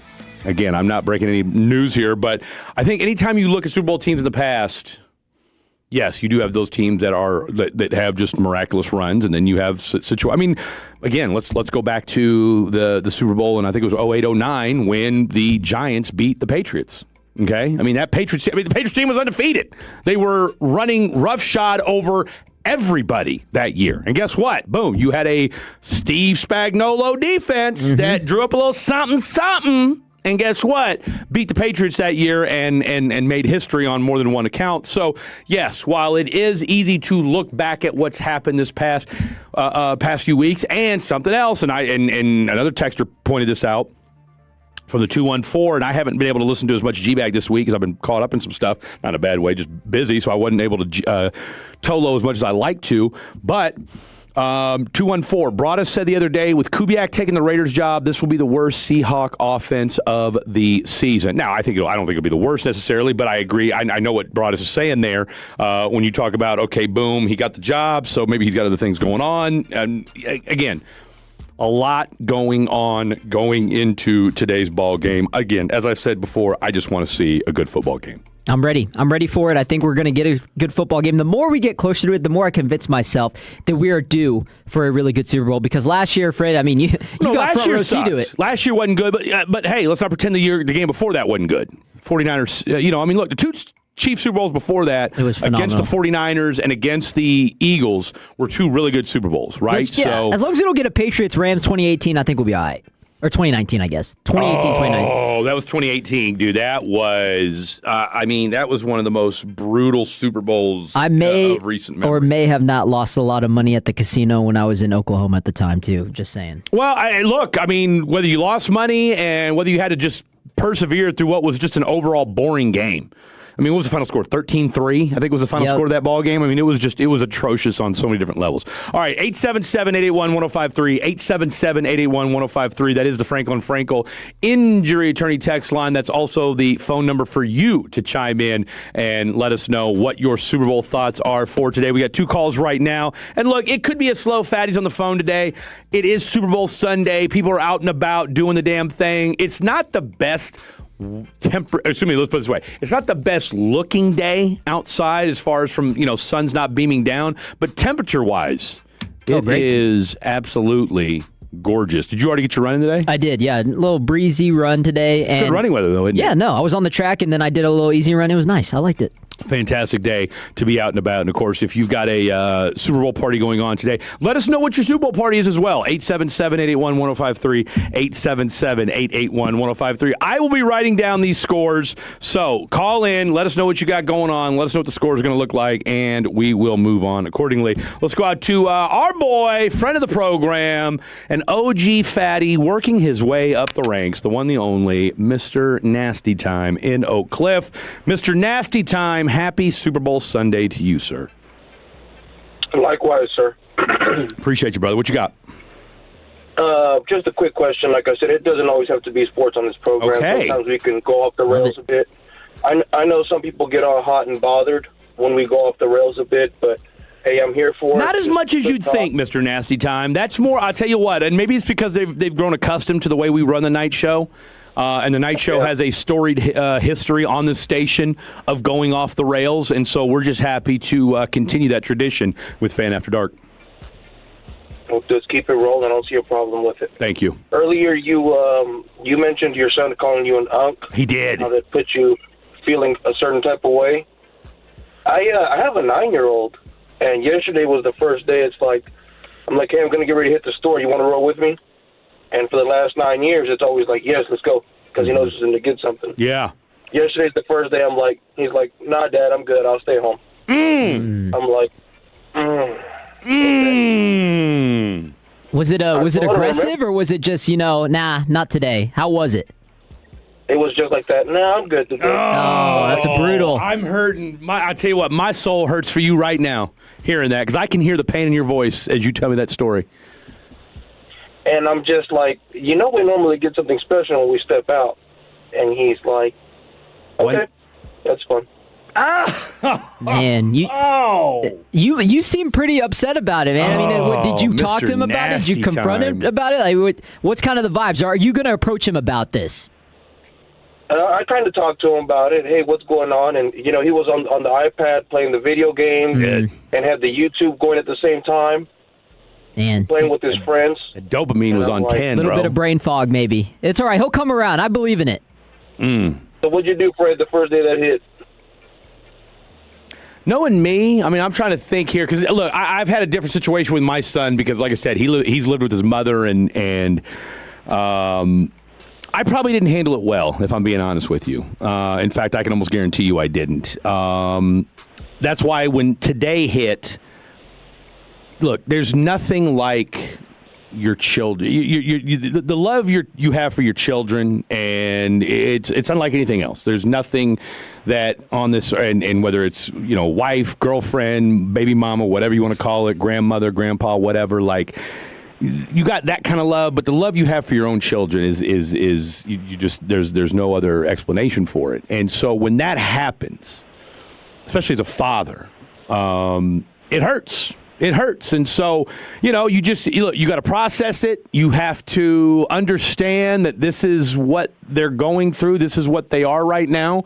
And, I'm guessing, I don't know how old you are, but, I didn't grow up with iPads. I didn't grow up that way. And so if my parents said, hey, because we're looking at it through the prism of how we grew up. So where if our parents said, hey, let's go somewhere, we're in the whip. We're running. We're going. Boom. Because it's going to be something, whether we're listening to the radio with them or we're doing something or whatever, to your point. You're always going to get them something. And today they said no. So don't take it personally. And I'm fine with it. It hit so hard because I have a 1-year-old daughter. Yeah. And that girl right there, she's close to pop no matter what. I'm 33, by the way. Okay. But, I mean, she's rolling with me no matter what. She'll step out. We got to step out at 8:40 to make it in time to buy some pops. And she's coming with me, and she gets something wherever we're at. You know what I mean? No, absolutely. Look, here's what I'll tell you. Don't take it personally. Don't take it personally. That's my suggestion. You got a little kid, and again, that, like I said, and my son's my youngest. Like I said, I got and girl, and that's your son, right? Your 9-year-old's your son. Yeah, the 9-year-old's my son, and the 1-year-old's your daughter. Look, I'm just going to tell you right now, it hits different with boys versus girls, and that's the other aspect of it too that you got to take into consideration. My daughter right now, even at 23 years old, I can call my daughter up right now, and she's picking up. And I'm sure you listened when I told the story about me and her and with the whole dog situation. Look, that hurt. That hurt me. I'm telling you right now, that was the roughest month. That was one of the roughest months of my life. Was not talking to my daughter, and that's my. As she said, that's my bestie right there. So sons and daughters hit different, okay? Sons and daughters hit different, but here's all I can tell you. All right? Number one, never stop letting them know you love them. Period, end of story. Whether it's trips to the store, phone calls, Snapchats, whatever, never stop letting your kids know you love them. And the rest will take care of itself. So what'd you end up doing with the dog? Oh, she learned a lesson. She learned the lesson that, she had to keep the dog herself. And here's the funny part. I ended up taking the dog for a week. Now I say that my boy Dan the Transmission Man, who's got a huge yard, was like, "Look, I'll hold the dog in my backyard for 3 or 4 days if you're good, if you want me to." And he did, and the dog was living the lap of luxury and had a great 4 days, as opposed to being cooped up in my apartment, right? And so it all worked out the way it was supposed to, right? And that's the thing is sometimes, and you're going to realize this as you get older, not to sound all old and everything like that, but sometimes your kids got to learn lessons. You and I learned lessons growing up. And sometimes you got to teach your kids lessons, and sometimes they just got to realize, hey, when you decide you want to get a damn Great Dane boxer mix when nobody told you to, then guess what? Now you got to deal with the consequences. And guess what? She did, and she still got that dog, and everybody, is the wiser for it. Still got that dog. Still got that damn dog. Still got that dog. Real quick, give me a man. Look, I love you, Mr. Nasty Time. Give me a score prediction, real quick. My team is the Bills, and we're not in it, but I can cheer for a former Bill, Stephon Diggs. Give me 23, 30. New England? Yep. Love it. Love it. Mr. Nasty Time. Got to root for the ex-Bills. Got to root for ex-Bill. Do the damn thing. Enjoy your Super Bowl today, big man. Yes, sir. There you go. The one, the only Mr. Nasty Time. All right, Michael in Waxahachie. What's up, Mike? I'm doing great. I just left work. I'm on my way home. We're gonna have our Super Bowl party tonight, and I guess it's a Bills day today because I'm the second guy calling in. I'm from Buffalo originally, so I'm a Bills fan as well. There you go. There you go. What's on the mound for the food? What are we cooking up? It's a good call. It's just a lot of hors d'oeuvres, just your chips and queso. Finger foods. We're gonna have jalapeno poppers, just to name a few things. Just to keep it simple, keep the mess hopefully small if possible. But it's gonna be family. It's gonna be a great time as soon as I get there. Love it, man. They're just waiting for me at this point. Yep, love it. You got some time. So this is actually my first time calling into 105.3. So I appreciate y'all taking my call here. Outstanding. What's your real quick? We're up against it. What's your score prediction? My score prediction. So, real quick question: is Kubiak not coaching for the Seahawks? No, today? he is. No, he's still Okay. coaching. But Broadus's point was because he got the Raiders job. He might be a little bit sidetracked by it. Which again, you always got to take that in consideration. So we'll see. Yeah, for sure. But if he's still coaching there, I don't think it will be as big of a distraction as some people might get out to be. So, with that being said, I say it's going to be Seattle 28, New England 20. Okay. Bang, bang. Seattle 28-20. I like it. Did you say this was your first time calling in, Mike? Yes, sir, it is. 100%. I'll tell you what, call in anytime. We'd love to hear from you, brother. Have a wonderful rest of your day and enjoy the Super Bowl party. I will. You guys too. Appreciate it. Thank you, sir. Let's go out to Josh in Denton. What's up, Josh in Denton? Hey, guys, man. You just turn off the Wi-Fi password, and that solves the problem with iPads. But as it were... shut off the Wi-Fi pass. Okay, gotcha. No, change it out. Or change the Wi-Fi password. There you go. No, you're good. You're good. All right, what you got, big? I already know where you're going with this. We already know where you're going, Mr. You know where I'm going. Mr. Smuggler Extraordinaire over here. He pushes rhymes like weight. The one, the only, Mr. Josh in Denton. All right, so I got you picking Seattle. Give me a score. 146-3, baby. I love it. Boom, that's the over. 146-3. Who's your... Okay, realistically, 35-27. Love it. Okay, that's not bad. Who's your Super Bowl MVP? You know, JSN's the boy. JSN. Okay, perfect. All right, look. All right. Josh, do the damn thing today. And you know what? Look, I'm pulling for New England, but I know you're a Seahawk guy. Look, I'm in a win-win situation because even if my prediction doesn't go right, my boy in Josh in Denton is going to be feeling some type of way today. Hey, whatever you do. I got respect. I got respect for the Patriots, man. Absolutely. Look, all I'm going to tell you is this, Josh. Yeah. Josh, all I'm going to tell you is this. Just do this. Just do me one favor tonight. If you guys win, celebrate responsibly. Okay? That's all I ask. I'm sober, man, so... Okay, that's all. Hey, that's all you had to say. I look forward to hearing from you tomorrow. Okay? I look forward to hearing from you tomorrow.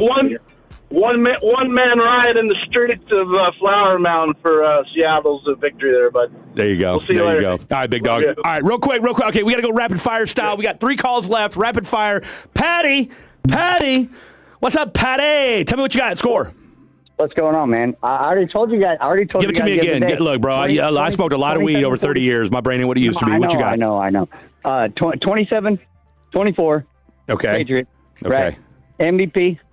Surprise pick, Christian Gonzalez. Love it. Shout out to the colony. Shout out to the colony. Okay, I'm up against it. I got to go. Have a great day. I got it. Love you, brother. Justin, what you got? What's up? What you got, brother? Justin in Rockwall, what you got? Joke of the day, right? To this day. Who's your pick? Hey, we're taking the Patriots, 34-31. Patriots, 34-31. That's a great...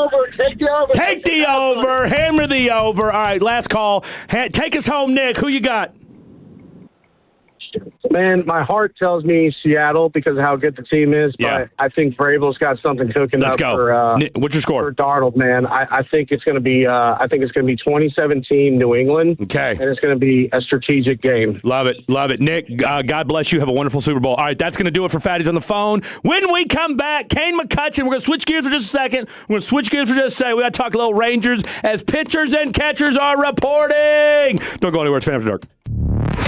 Take us with you wherever you go. Now heard on the iHeartRadio app, YouTube, Twitch, the TuneIn app, our Odyssey app, and of course, with the biggest mother of a radio signal in DFW. Thanks for making your favorite travel buddy 105.3 The Fan. Texans enjoy more ways to save at Kroger, like low prices in every aisle. And you can clip and save more with digital coupons in the Kroger app. Plus, you can earn fuel points to save up to $1 per gallon at the pump. So it's always easy to get Texas-sized savings. Kroger, Texas proud since 1955. Savings may vary by state. Fuel restrictions apply. See site for details. Select 12 packs of Coca-Cola, Dr. Pepper, or Pepsi, or buy 2, get 3 free with your card. Limit 10 with minimum 20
acid reflux, indigestion, and I have had 2 good nights of sleep.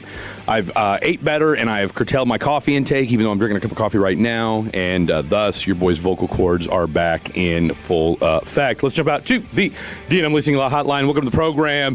One of the newer segments here on Sunday shows, and I've said this time and time again, it is hard in these streets, boys and girls. It is hard in these streets to find good baseball voices. Okay, I can look up TikTok, I can look on Instagram, I can look on Twitter and find any jamoke, Tom, Dick, or Hank that can say he can talk football and basketball. They can do it, doesn't mean they can. But baseball, that's rare. That's why when we stumbled across this young man, Mr. Kane McCutcheon from Roundtable Sports, and heard him wax poetic on all things Rangers that first time, I said, you know what? We have got to make him a normal part of the program, and he agreed to do so. The one, the only Kane McCutcheon from Roundtable Sports. Kane, before we get into this Rangers conversation, your Super Bowl prediction for this afternoon.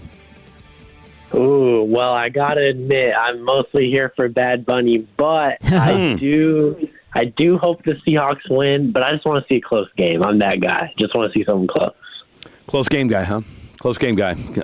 Now, look, because I love you like a foster brother, I'm going to have to bust your chops a little bit. Give me a score. I need something a little more definitive than that, Kane. I need something a little bit more definitive than that. We're going to go Seahawks 35, Patriots 28. Okay. 35-28, Seahawks.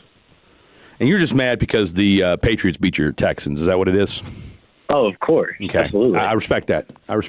You know, no, I get that. Okay. Let's get right down to it. We are, are you going to go to spring training at all, or what's kind of your schedule look like over these next few? Are you going to try to bop in for a little bit, or what's Kane McCutcheon's schedule for the next few weeks as we get ready to rock and roll with some pitchers and catchers and then spring training rolling out in earnest?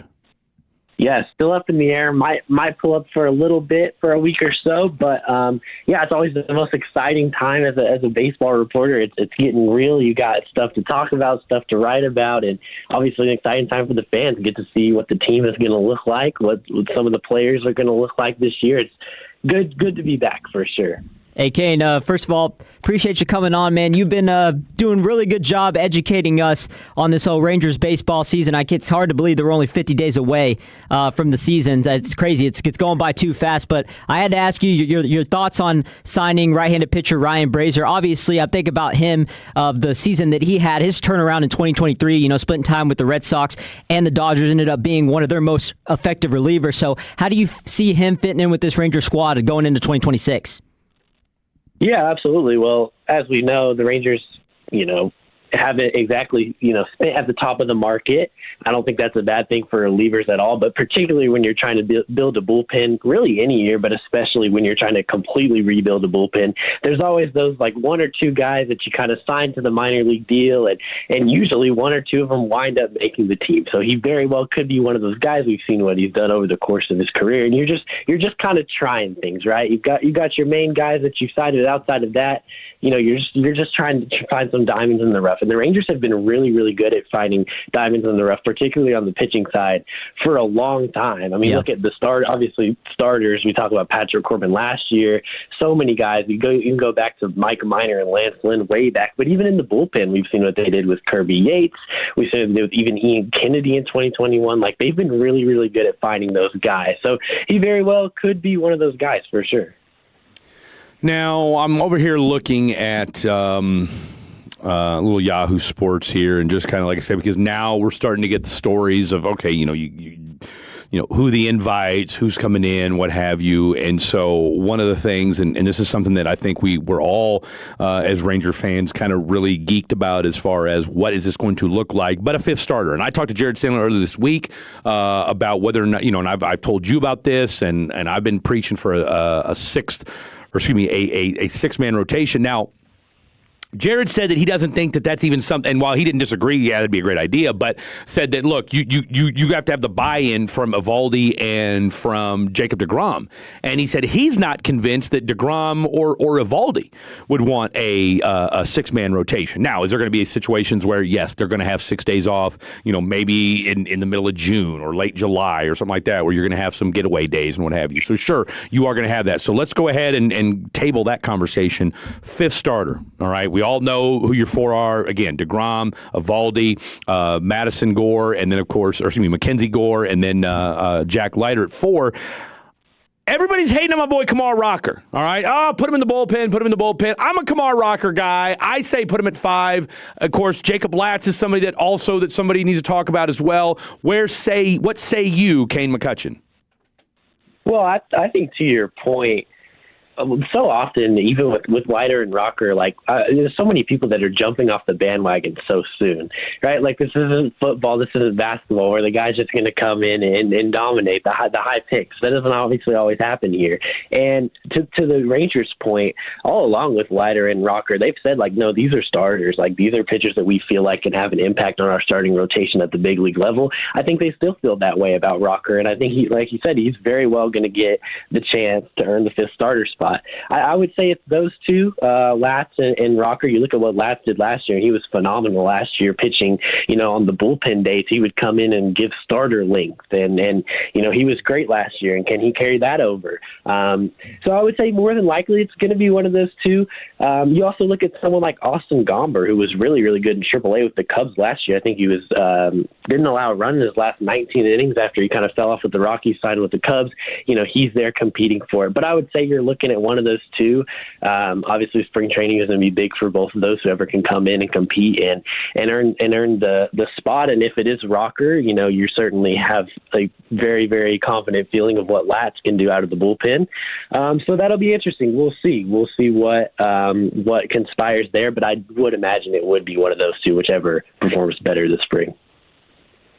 Now we're talking about when it looks at, from a hitting standpoint, I was talking to my boy Bitter Mike Babo, does the Picked Off podcast, and something that when you start looking at, are we expecting too much, or let's put it this way, are we relying too much on guys that just can't either A, stay healthy, or we're saying, okay, well, if this happens, then okay, this should be a lot better. Like, okay, if Josh Young can hit, if Brandon Nimmo can give us a solid right field, if Evan Carter can stay healthy, if Josh Smith doesn't fall off a cliff after the All-Star break, if Jake Berger can get back to the form that he had, if Corey Seager can play 130 games, and I get it. I understand that this isn't necessarily uncommon for a lot of baseball teams, but are we relying on too many speculatory players to have? And I don't necessarily need them to have career years, but I'm just asking for just having average to standard years by Major League Baseball standards. Well, I think you have to look at last year in particular and say that was the case. We were relying on ifs. Going into last year, we were relying on if, basically the whole lineup could bounce back, and that didn't happen.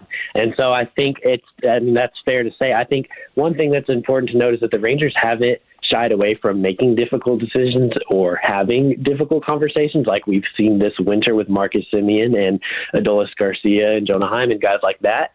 And if we do get those what ifs and it doesn't work out again, then they will certainly have to have some of those difficult conversations again. I think, it's totally fair. I think the fans obviously have every right to be frustrated with what's happened the last 2 years, every right to be frustrated with the fact that this lineup has not bounced back despite, the messaging being, we believe in the guys. And I think the Rangers have every reason to believe in the guys that they have in the locker room. We've seen it before. We just haven't seen it consistently. And it's got to happen, or else bigger conversations are going to have to be had, as they already have been.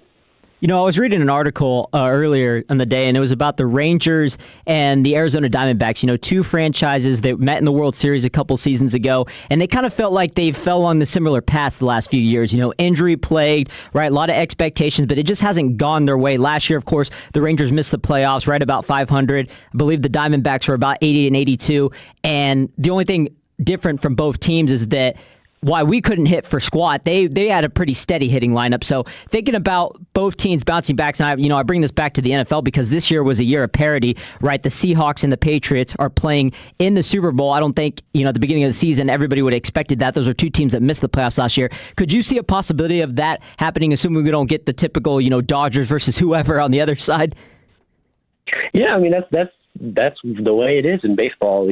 Sometimes and oftentimes it's like it's the unexpected. And obviously last year with the Dodgers, it's been upended a little bit. But like even when the Rangers won the World Series, right? It was the unexpected. And you can sit there and argue all day about what's better, expectations or no expectations, or if it's better for them to fly under the radar, whatever. But I think at the end of the day, like, you don't have to look back very far to know that that's a possibility, right? When they won, they weren't supposed to win. No one thought the Rangers were going to win the World Series in 2023. And I'll even say I didn't think the Rangers were going to win the World Series in 2023, right? But, that type of stuff does happen for sure in baseball. And 2025, if things fall into place, like, I don't think many people – I don't think there's anyone out there that thinks the Rangers don't have the potential to be a really good baseball team. If things fall into place, I think what you have, you have the substance of a good team. Our boy Kane McCutcheon talking all things Texas Rangers here. You can find his work over there on Roundtable Sports. And so what is, again, starting pitching we feel good about? I'm not worried about this bullpen. I'm really not. I do worry. My only concern with this bullpen is that, can we at least solidify who's pitching where, right? We had Jeremy Affeldt on last year, and again, look, he won 3 World Series with the San Francisco Giants, and he talked about as a reliever, you need to know where you're at in that lineup, okay? We talk about batting lineup, guys need to know where they're at. Well, pitchers are no different. I need to know, am I the 6th, 7th, 8th, or am I the closer, right? And so hopefully we get that thing knocked out this year. What is the one position group, infield, outfield, and maybe it is the reliever staff. What is that one group that has Kane McCutcheon kind of not necessarily scratching his head, but is giving you pause and or giving you a long look? Yeah, that's definitely interesting. I think something, I don't know that this is necessarily has me scratching my head. Something that I'm really looking at is the corner infielders, Josh Young and Jake Berger. To me, like, their success and their bounce back has a lot to do with how good this offense is, outside of the staying healthy, right? Because obviously we know what Corey Seager's going to bring if he's healthy. If he's healthy, 100%. Right. We know what Wyatt Langford's going to bring if he stays healthy. It's what can they do at the plate, as in Berger and Young, that I'm really looking at that say if you get something there, like this offense is a lot better. Other than that, I am looking at the closer role because you blew. I know I said this before on here. No, you and I were in cahoots on this, man. Yeah, you blew 29 saves last year. You take half of those games and give them to the Rangers, and they're right up there with the Mariners. So I am looking at closer, and to your point, having defined roles, not just that closer, but outside of the bullpen, the rest of the roles. Because last year that was something that didn't really happen. No, and it was the 4th best bullpen in all of baseball, but it probably caused a lot of those 29 blown saves. So I would say those two things I'm kind of very interested to see how they play out as the year begins. Where are we watching the Super Bowl at, Kane? Yes, big family Super Bowl party over here, or Bad Bunny party, as some people are here for. But I'm excited. This is the first halftime artist that I have actually liked coming into the Super Bowl. So I'm excited for that. I want to see a close game. Okay. Hopefully the Seahawks come out on top. Okay, all right. We'll keep an eye on that as well. Kane, great stuff from you as always. Tell the folks at home one last time where they can find you at on the socials. Yes, I'm on roundtablesports.io, I believe it is. So come there, come join the Rangers community, how they have it set up. You can see all my stories that I write, and then at Kane_McCutcheon6 on Twitter. Purely baseball over there, so you can find all my content, all my stories, and it's going to be rolling. So that's the place to be when the season begins. Kane, great stuff as always, my friend. We'll talk to you next Sunday, big dog. Yes, sir. Sounds good. There you have it. The one, the only Kane McCutcheon, talking all things Texas Rangers. We are right around the corner, ladies and gentlemen. All right, when we come back, let's keep the DFW vibes alive. Let's talk a little Cowboys. Let's talk a little Mavs, and what stars are playing in the Olympics? There's 1, 2, 3, 4, 5, 6, 7 of them. Let's take a trip around the DFW when we return. Our goal is to have you winning every sports debate with your buds. We'll do the homework. You just listen and enjoy. Turn it on and leave it on. The Fan and our Odyssey, iHeartRadio, or TuneIn apps. Imagine finding your dream home and moving in right away. No waiting to sell your old place first. Sounds perfect, right? That's exactly what Orchard's Move First, Sell Later program lets you do. Buy your new home now and sell the old one later on your timeline. No showings, no double moves. Plus, Orchard helps you sell for more with repairs that attract the right buyers. Buy before you sell and get top dollar with Orchard. Visit Orchard.com for your free home valuation. That's Orchard.com. Jack, when you look back on 75 years... Oh, I'm not looking back. I'm bringing back my Chicken Supreme. Comes in a combo and Munchie Meal. This fan favorite starts at just $5.49. And the Munchie Meal comes with a collectible Jibby. Welcome to Jack in the Box. Plus tax. Limited time only. Price and participation may vary. Good news. Frontier is joining Verizon, making it easier than ever to connect and save at home and on the go. And now, Frontier customers who switch to a Verizon mobile plan could get our best offer ever. 4 mobile lines for just $20 per line. And 4 powerful iPhone 17s with no trade-in required. Visit Verizon.com/WelcomeFrontier to learn more. $20 per line after $40 monthly promo credit applied over 36 months. In times of congestion, unlimited 5G or 4G LTE may be temporarily slower than other traffic. Domestic data roaming and 2G speeds. Additional terms apply. Hey sports fans, it's Becca and Michaela from Boomer Jacks, and $2 domestic drafts are here all February. Head to Boomer Jacks where the beer is cold, the games are always on, and the vibes are just right with $2 domestic drafts. That's right, just $2. Kick back on our dog-friendly patio, bring your crew, and don't miss a second of the game. From late night bites to the best drink deals in town, Boomer Jacks has you covered. We're open till 2 a.m., serving our full menu late. Get in here for $2 domestic drafts all February long. Find your location at boomerjacks.com. $5,000. That's the average amount of money people in the U.S. are now spending on gas in a year. $5,000. That's crazy. If you drive, you have to download Upside, the free app that gives you cash back every time you get gas. That's right. You can earn real cash back with Upside just by buying the gas you're already buying. You can literally start earning cash back today. I use Upside every time I fill up, and top users make $200 to $300 per month. You're putting gas in your car anyway. Why not get real cash back? If you like free money, download Upside. I'm saving the cash I earn from using Upside to help pay for a vacation later this year. Download the free Upside app now to earn cash back every time you buy gas. Use promo code WHEEL25 to get an extra 25 cents per gallon on your first tank. You can cash out anytime right to your bank, PayPal, or a gift card for Amazon and other brands. Just download the free Upside app and use promo code WHEEL25 for a 25 cents per gallon bonus on your first tank. That's code WHEEL25 for a 25 cents per gallon bonus.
Actually ever tried them?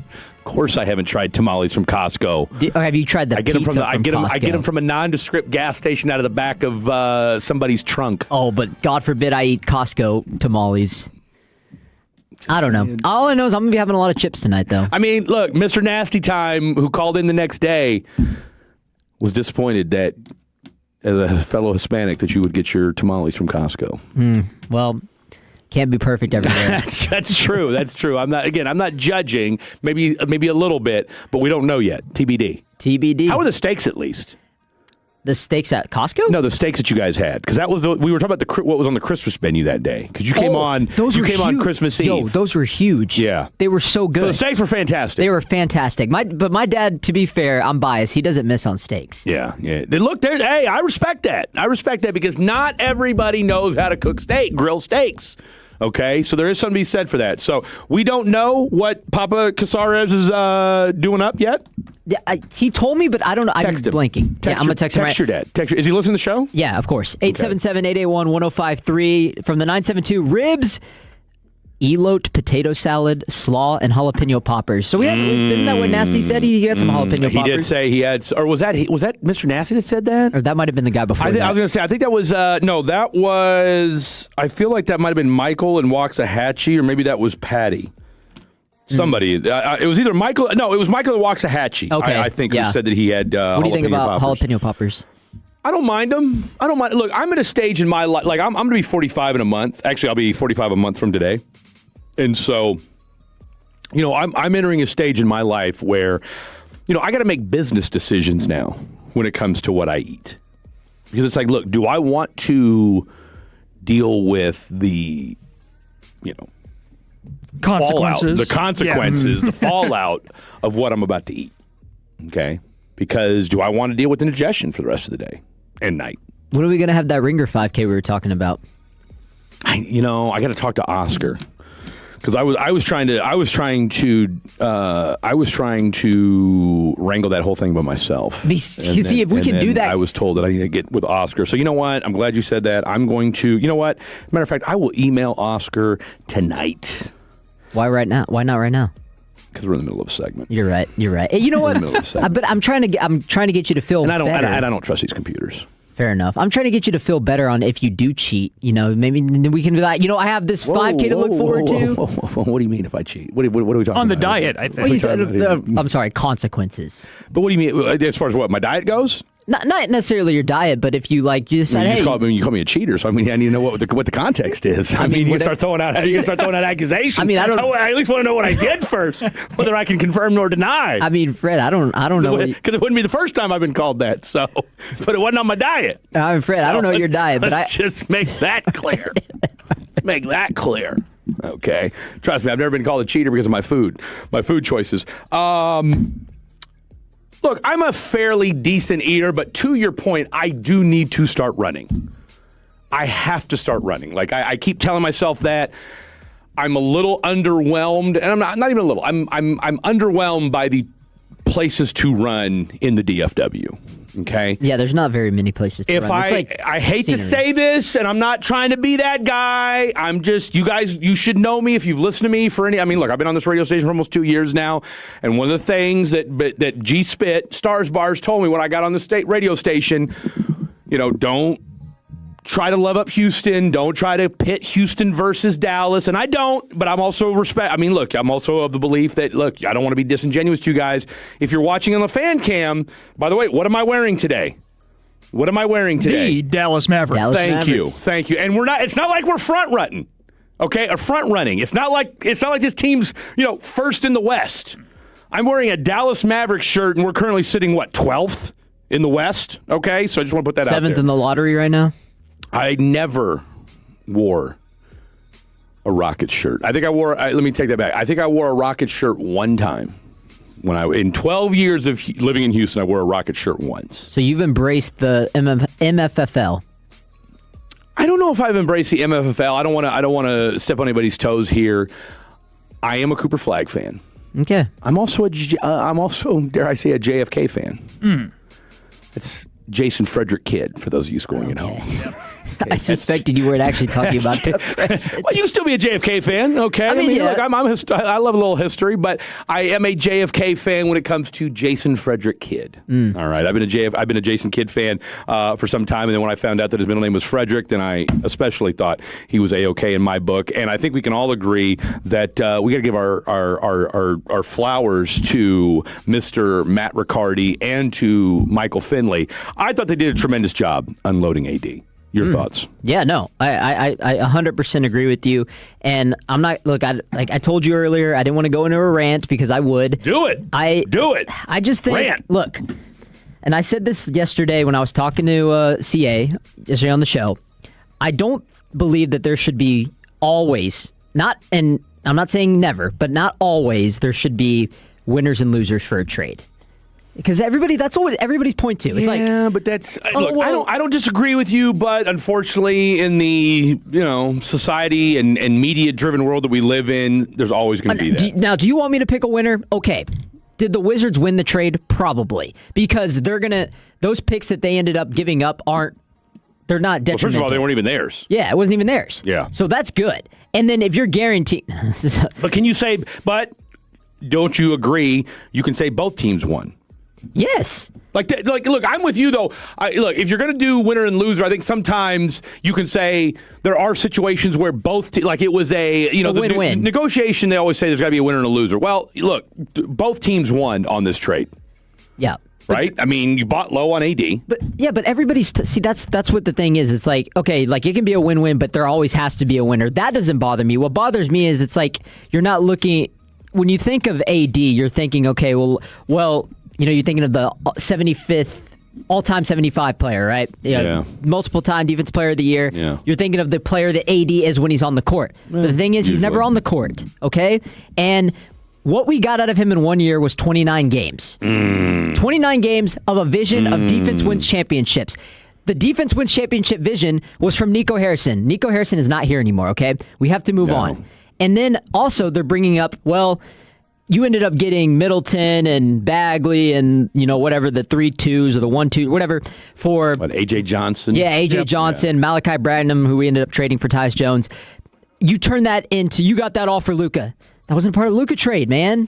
It's a different trade. It wasn't, but I would also... I mean, and look, I know exactly where you're going with that, and I don't disagree with you one bit, because that's the lens that everybody wants to look at it through, right? And I understand it. I don't respect it, but I understand it.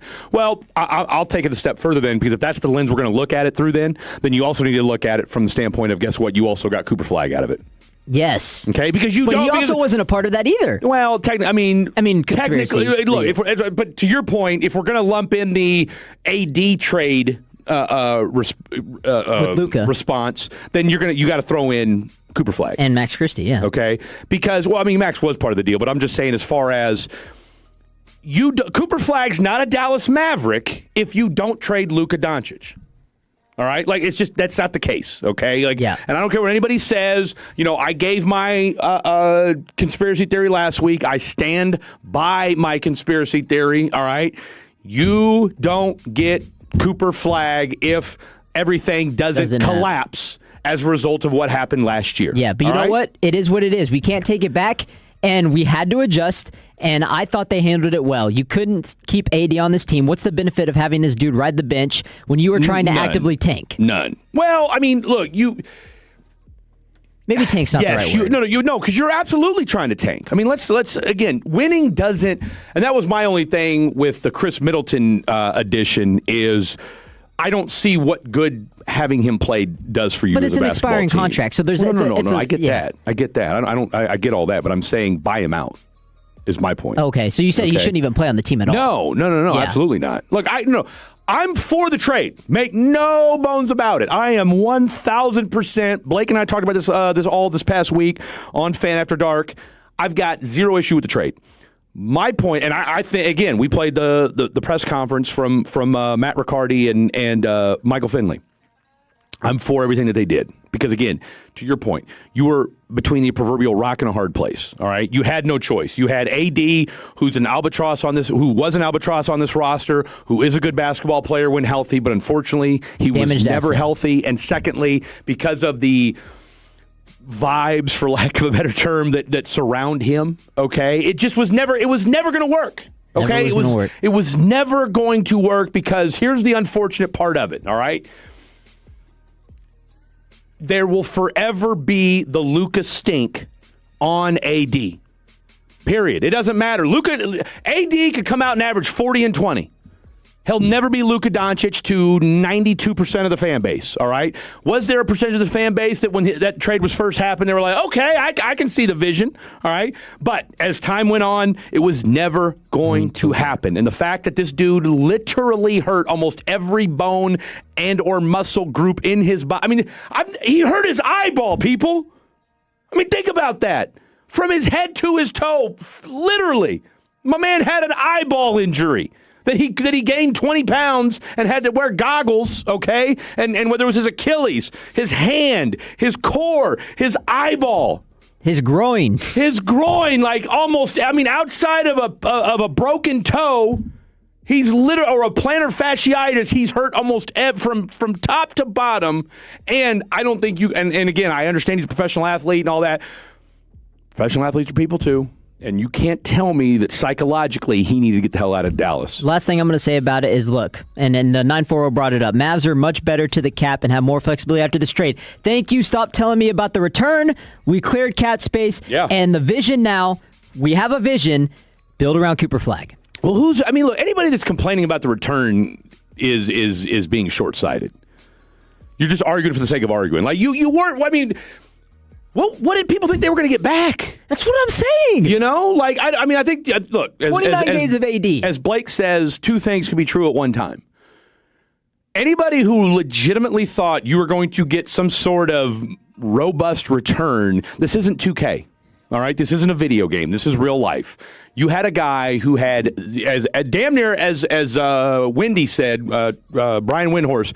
I'm not going to say he had negative trade value, like John Morant did, but at the very least, he had almost negative trade value, okay? You traded him for Chris Middleton, expiring contracts, and I'll say this, and we said this during the break, or we said this during Crosstalk, right before Crosstalk with CA. Shout out to my boy CA, the three-time Hall of Famer. I was digging that Mavericks hoodie that he had on. I don't hate the Marvin Bagley edition, okay? In fact, if anybody has a long-term future here with the Mavericks if they keep anybody. And, of course, we'll see what happens with Tyus Jones, which pretty much tells me Ryan Nembhard's days are not necessarily numbered, but I think we're going to see less and less of him as time moves on. I don't mind Marvin Bagley. Now, he can't stay healthy, so that's an issue, but I think that might be insurance for Derek Lively.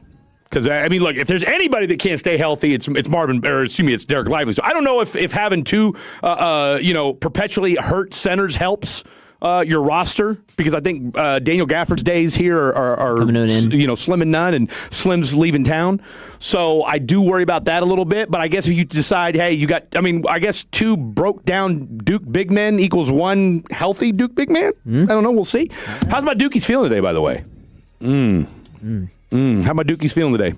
877-881-1053, 877-881-1053. I kid, but I don't, because they lost yesterday. But again, that was a close game to North Carolina. I'm a John Shire guy, by the way, so take that for what it's worth. All right, coming up next, let's do a little fair or foul, plus your text messages as well. 877-881-1053, 877-881-1053. This is 1053 The Fan. Hey, it's Tony from East Dallas Diesel. And look, we all know how it goes at those big box dealerships. They lure you in,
7th through the 15th. For tickets, go to DallasOpen.com.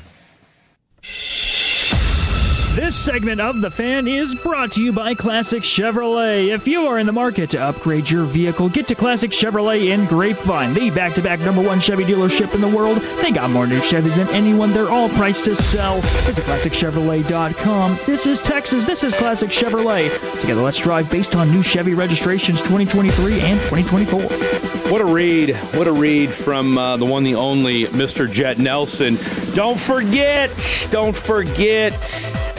jet fuel coming up at 3:40. Jet will be looking at all the concession items at the Super Bowl, or at least some of the concession items that we'll be talking about. That's going to go down at 3:40. And then, of course, we finally have a name to it, and I believe we have music. We do have music. Now, is this going to be the permanent music, or is this just something we're doing? We're workshopping today. We're workshopping today because it goes along with the theme of the Super Bowl. Okay. I'll just put it that way. Also, got a little bit of an update for you, Fred. I'm all for the. Is this from Papa Casares? This is from Papa Casares. He said ribs and chicken legs. Ring the bell. Sounds good to me. That's what I'm talking about. Now, will there be any side dishes? Side dishes? I'm not sure. Any finger foods? My mom might make some mashed potatoes. I know she's any good with finger the sides. foods? Oh, yeah, I'm sure we'll have, Okay. Who's all going to be... Now, here's the question. Who's going to be at your place? Okay, so I know for sure that my aunt and uncle are coming. Okay. And then it's going to be my mom, my dad. Now, me. is this... When you say aunt and uncle, is this on the mom or dad's side? This is my dad's side. So most of my dad's side lives in the DFW area. Gotcha. Yeah. Shout out to the Casares clan. Shout out to the Casares clan. And then I'm not sure if my sister's coming. Okay. But that's TBD. TBD. And then one of my other buddies who I went to college with, he might be pulling up because he's driving in from Tahlequah, Oklahoma, if you know where that's at. I have no idea where that's at. Yeah, it's middle of nowhere. So you're not close missing to the Panhandle a little bit. Yeah. Yep. Let's look at check out the big brain on Jet. That's geography. Right. Little geography nerd. Yep. Wow. What you do a drug deal up there sometime or what? How do you know about that? I mean, we drive through Oklahoma on family vacations a lot. The text line is roasting me right now, For Fred. what? 877-881-1053. So apparently it's pronounced elote. I guess I said elote. I didn't want to call it out. You but should. I No, heard do it. Call it out. Yeah, elotes. That's never be afraid to call me out. No, I mean, look, that's how we get better. Yeah, people. that's literally. That's how. Look, when you said it, it sounded wrong, but I don't. It wasn't enough to obviously say something. Well, but I didn't know how to pronounce it. But so I thought, well, hey, he if that's the way he said it, then that's the way he's always said it. So I'm, I've heard of what is it, elote? Elotes. Yeah. And what is it? What makes that? It's potato salad, right? It's where I've seen it on the cob or like off the cob. So like on the cob, you just throw it on the grill. Yeah. And then like some tahini, right, Eric? Like I have no idea what it is. Oh, I've seen tahini. Yeah, that's why I pronounced it wrong. Some of that strong. That's why you're jet fuel. Yeah, that's why you're jet fuel. So there's some of that hungry. strong Hispanic seasoning on there. I've also seen it with like people put mayo on there, mayonnaise to kind of like lighten it up. And hey, you know what? That's what I'm talking you know about what? right there. I will say it's fair that the text line is giving me crap for that. But you know what else I want to know? What else? What's fair or foul? That's a great question. That's great. I mean, look, you can do a whole show based off of that. All right, so here's the deal. Let's get right into it, ladies and germs. I've got it brought up here on the old telephone here. All right. By the way, we've got our boy Brian Broaddus at 3 p.m. So let's make sure everybody gets their minds right about that. Here we go. All right. And you know what? Look, this kind of dovetails with what we said earlier when we had Mr. Nasty Time call into the program and ask about his 9-year-old son who, had kind of an emotional moment. Yeah. And would you argue that he opened up to us here on the program? Yeah. No, I'm glad he did, too. All right. Now, I'd like to think that we gave him a satisfactory response. Okay? I'd like to think that we gave him a satisfactory response in light of today's Fair or Foul. A study found that 65% of men reported being met with judgment, shame, or silence after opening up emotionally. Researchers say this discourages future vulnerability and reinforces emotional suppression. Mental health experts warn that lack of emotional support contributes to higher rates of depression and suicide among men. Social expectations often penalize emotional expression rather than encourage it. The findings highlight the need for cultural shifts in how male emotional health is treated. Fair foul! 65% of men say the one time they opened up emotionally, they were met with shame, judgment, or silence. Jet, what you think? It's kind of tricky for me. Yeah, me too. When my emotions come out, they're going all the way. There's tears. There's yelling. When my emotions come out, they don't hesitate. Yeah. So that could get me judgment, or that could get me, hey, I'm glad we're seeing that emotion, that energy come out of you. So it can go either way. That's just when you're mad about what's for dinner. Right, yeah. If it's something gross, if we're having just a full salad, I mean, gosh, tears, anger, beating on the table. I mean, it's a full display. Yeah. So if I'm more willing to just let it all out, right, and just be like, I'm putting all my emotions 100%. I don't care. I'm going to cry like Jet. I'm going to let it out. Am I going to agree with fair, or am I going to say foul? Well, it's less about how you react. It's how is your reaction responded to. Okay. So it's more about like, all right, hey, like for instance, if Mr. Nasty Time says, hey, my 9-year-old son, I normally say, hey, let's go, and he decides not to go, and I wasn't sure how to feel about it. I'm feeling some type of way about it, and I say, well, don't be a pea, bro. Get on with it. Okay, that's kind of met with shame. Like, I'm being shameful when I tell him that, or I'm like, hey, bro, that sucks to be you. That's your problem. I don't know what to tell you. Like that's kind of like silence or whatever. So that's what people are saying, that, hey, 65% of people, when dudes do what you guys are saying they do, all right, they give you shame for it. Like, look, I'm going to put it like this, and I'm just going to give you an example. Okay, I'm just going to give you and I'm not trying to shame my grandfather because he's part of the quote-unquote greatest generation. He's 97 years old, all right, 96, 97. Grew up during the Great Depression, okay? Not a lot of emotion shown back in those days. I see my man last Saturday, all right? See him last Saturday, and again, he's still driving around doing the damn thing, outlived 2 wives, tells you all you know about my boy JD. Go to give him a hug on the way out.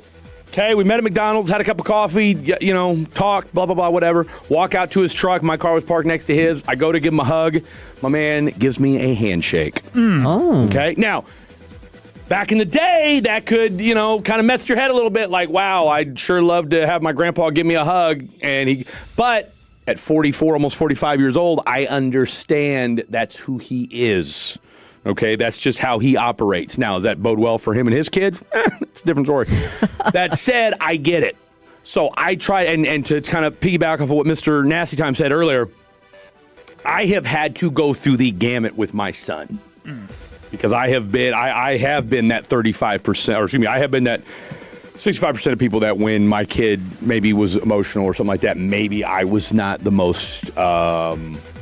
What am I trying to say here? Maybe didn't respond the best. Yeah. Okay, because of the way I grew up and the way I dealt with emotional, and probably even to the way I still do to some extent, even at my age. So, look, I say it's fair in the sense that guys go through it. It's foul that you have to go through it, I guess, for me, riding the fence. I mean, a foul. Now, I think there's a fine line. Like, do you want to be too emotional about it? There's levels.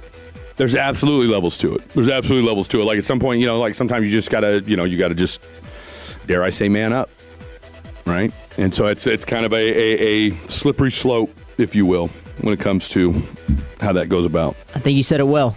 Yeah, I think your parenting actually, it gets a fair for me, because I was always glad when my dad was like, hey, come on, Jed, get it together. Like, you need that voice in your life, too. As much as you need someone who's like, hey, it's okay, we'll get through this, you need that, all right, here's what to do, and here's how we're going to get out of it. The percentage does make sense, in a sense. Yeah. I thought it was kind of, honestly, I thought that was a little high. Especially in today's, I figured like in my generation growing up, 65%. Of course, might have been even higher then. So maybe that is the whole point, that number is going down, because it sure seems like maybe that would have been a little bit higher back in my day. The proverbial rub some dirt on it generation. So, and even before then, like I said, it's just. All right, so we've got the Super Bowl today to get into. We are, right at 2.5 hours from this thing kicking off for real. We figure it's going to 5:30, 5:45. And who's calling the game? Is it Chris Collinsworth and Mike Tirico? Yep, that's my guess. NBC. Fair or foul? Chris Collinsworth. Like just him in general. Just him in general. Chris Collinsworth. Don't let his off the field, old school. He's fair as a broadcaster. Yeah, he's fair because he catches a lot of flack. Yeah, I mean, when he's not glazing your boy. He's only talking about the greatest quarterback in the history of time. Fair or foul? I'll give him, this will be my final fair on him. If this was like his ride into the sunset, go off on Super Bowl 60, and then hung it up, okay. But yeah, he's declining. You think so? I think so. Here's what I'll say about Chris Collinsworth, okay? I do get a kick out of how every time a big play is made, it's the greatest thing he's ever seen. Yeah. That's the greatest tackle that's the greatest kick block I've ever seen. He does. I mean, here's a guy. I mean, it is he a bit much? I mean, look, for my money, I'm a TB12 guy. Love Tom Brady. I think, and I'll tell you what, I don't think he's gotten, and because he's Tom Brady, I don't think he got enough credit for how much he improved. So much better. From year one to year two, the stuff he talked about, and I think somebody else brought this up too, but I thought it was incredible listening to it in real time.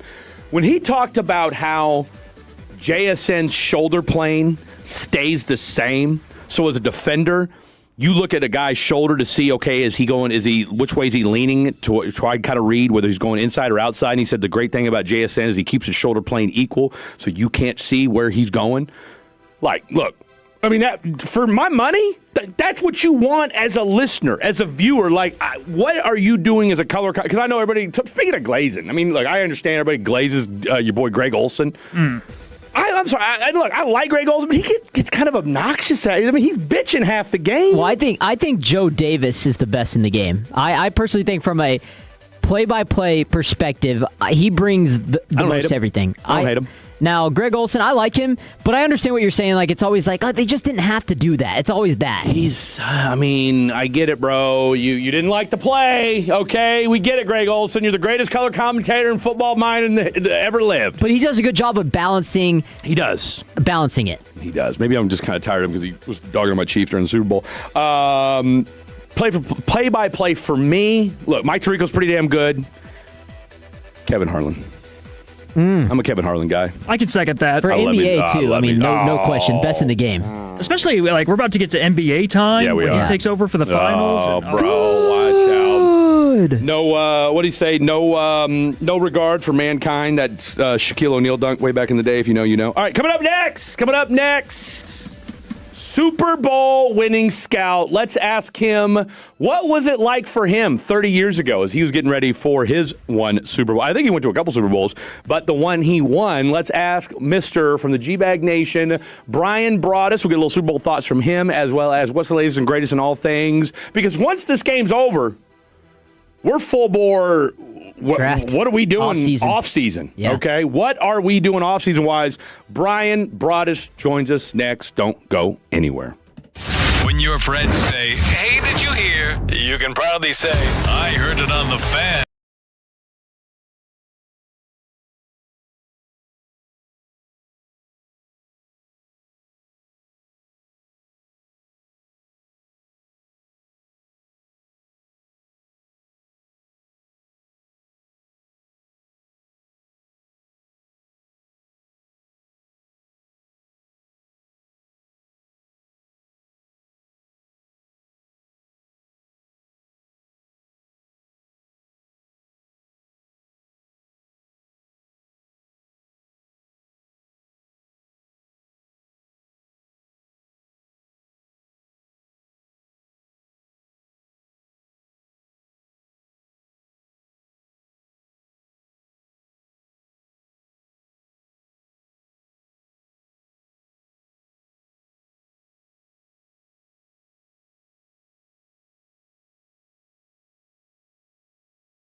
Right now, 2.5. I don't know, 2 and some change hours away from Super Bowl 60 getting underway. Let's jump out to the D&M Leasing Hotline. Welcome to the program. Super Bowl winning scout. Now, Brian, were you a part of? I know you were with Green Bay.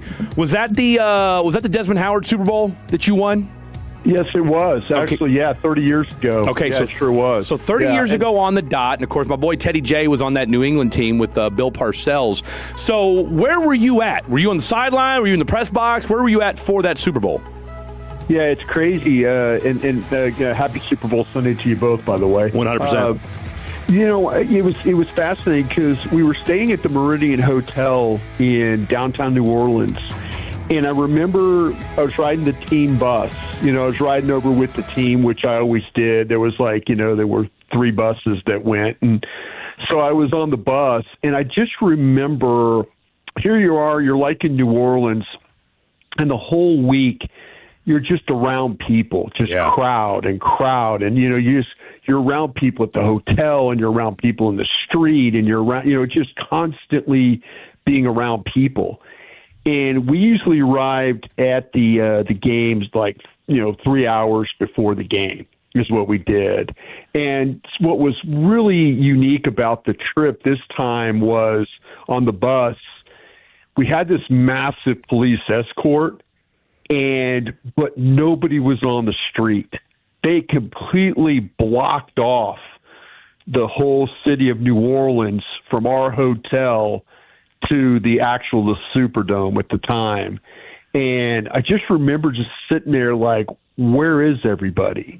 Right. And in the NFL, it's just so much security involved and stuff. And you literally, the day of the game, you have no interaction with anybody until you step on the field. And I did something really weird this game, boys. I usually watch the game from the field. I didn't have a field pass. I didn't have a Super Bowl game day credential to be on the sidelines. Oh, wow. And I went down on the field anyway. I mean, this is where I learned my, we're supposed to be here kind of thing. Yeah. That's where I learned my, no, don't worry about it. Just follow me. We're going to be standing on the field. Just come on. We're going to be down there. But yeah, what I didn't realize is we had passes for the week, but I didn't have a actual credential. So I stood down there the whole game, basically trying to avoid any type of detection from what was going on down there. And I don't know how I did it because which of at the 6'4", that's hard to do. You have to have. Yeah. It was crazy because, the playoff games and stuff, we had the 2 playoff games at home, and I didn't even think about it. I thought, well, naturally, my credential will be fine. And it's like, wait, we don't have a game day credential kind of a thing. Yeah. And I was like, don't worry about it. I'll make it work. So I just I always wore like coaching gear anyway, whether it was sweat tops or jackets or, I always looked kind of like coachy when I went down on the field. I respect and that. so I just blended right in. It was crazy. There's a pretty good picture, and I might, I'll send it to you guys. Please do. There's a picture of me, Mike Holmgren's after it's like during the game, the head coach. He's smiling. I mean, he's just got this big smile, and you could see me behind him, and I'm looking at the scoreboard, and I'm trying to figure out how many plays we have to run to get this game over with.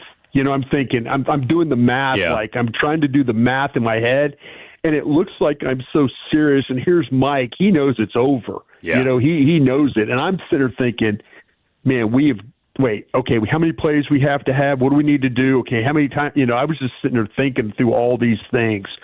But, I remember there was our defensive coordinator, Fritz Shermer at the time. And I remember Fritz, and he was a much, much older gentleman. He had been coordinating defenses forever and the inventor of the big nickel and all that. I mean, he'd had some great defenses through his career.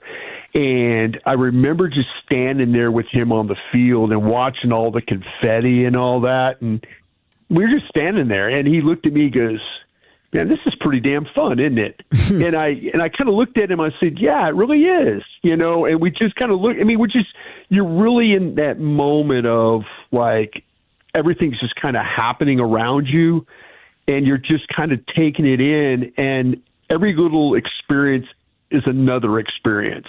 You know what I'm saying? How is Mike Holmgren not in the Hall of Fame, by the way? Yeah, that's... You know what I'm saying? Like, we're talking... Yeah, we're up... Mike's got the wins, and he's, if you look at the other Hall of Fame coaches, and please don't get me started on the Hall of Fame, but... Yeah, I'm sitting here looking at Mike Holmgren and like, come on, are we kidding ourselves? Yeah, no, Mike did a great job for us to Green Bay, and he did a great job in Seattle, and so... Got to a Super Bowl with Matt Hasselbeck. Like, are you kidding me right now? Matt Hasselbeck, who was a dog back in the day. Let's not pretend like Matt Hasselbeck wasn't a good quarterback, but man, although that might have been one of the more boring Super Bowls of all time. All right, let me ask you this. Can I say something real quick? Please do. Real quick. You don't know. I mean, they hand you the trophy at the end, and you're holding it, and you're like, it's cool.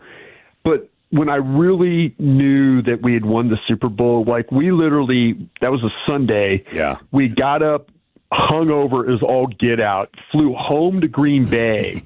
We had the parade that day when we arrived. Okay. We did the parade. So we went through the city of Green Bay. It was just a little short parade. We just went through. Everybody was there, cheering for us. The next day, we started our draft meetings. That Tuesday, we started our draft meetings. So it hit me when they came in and measured us for our Super Bowl rings. That's when it hit me that we actually won this thing. That like, okay, well, we had to stop the meeting, and everybody all the scouts and stuff had to do their ring sizes. Yeah. The company came in and measured us for rings, and that's when it really, really, really hit me. But yeah, 30 years ago. So I'm sorry, Fred, I didn't mean to interrupt. No. Look, you and I can interrupt each other all day. Okay. One thing, and look, I've said this on a couple podcasts. I've said this on with CA and Will today, and for whatever reason, both times I've said it, people are like, man, I hadn't really thought of it like that, and Larry Sanders chimed in on this Friday. I don't think enough is being made of the coaching discrepancy, and I don't want to use discrepancy because that's not the right word. No, I agree. But I don't think enough people have. I mean, look, Vrabel, yes, I get it. He hasn't been there as a coach, but he's been there as a player. Okay. Last I checked, Josh McDaniels, you may not want him as a head coach, but you love him as an offensive coordinator / game planner for this. And secondly, the Super Bowl that I think this emulates the most, at least to me, and you tell me if I'm crazy for saying this, isn't the rematch from a decade ago. No. This game reminds me of the 2001 Super Bowl between the Patriots and the Rams. And the one thing that they did in that game was what? They beat the crap out of Marshall Faulk and made you beat them other ways. Now, I don't you can't do that with wide receivers, but I think Vrabel and company are going to do enough to slow down JSN and put the ball in Drake May's hands to say, look, I don't need you to go out and win this game for me, but just don't go out and lose it.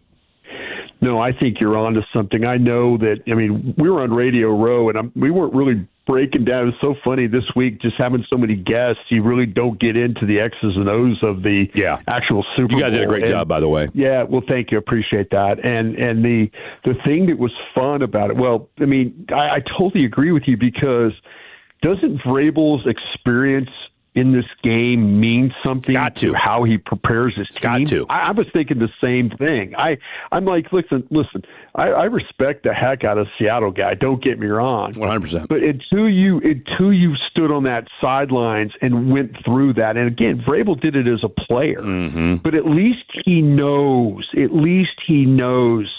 the nuances of this game. Seattle clearly is the better team. Sure. But you're right. But New England does have the experience of the coaching staff. Think about the offensive coordinator. Yeah. Listen, this game to me, it's going to come down to, I think both teams are going to struggle to really play offense. I really do. Yeah. And so what it could come down to is, could there be a huge, block it up play, bomb down the field, bootay, somebody? It might turn into a huge penalty that makes, gets somebody field position. I wouldn't be surprised if somebody faked a kick in this game, and just to try and steal another possession. I don't think points are going to be very easy to come by. And so any time that you could steal points somehow, some way, I think you're going to kind of maybe have to coach this game a little bit differently. I think both teams want to initially run the football and see if they're good enough to do it. I think Seattle without Charbonneau is going to be, with the two-headed monster, that's a little bit different, attack. New England, they really didn't use Henderson all that much in the championship game, but could this be a breakout game for him? So I mean, that to me, there's so many things that could factor into this, but I totally agree with you. I think the fact that the one coach has been through this before will help his players.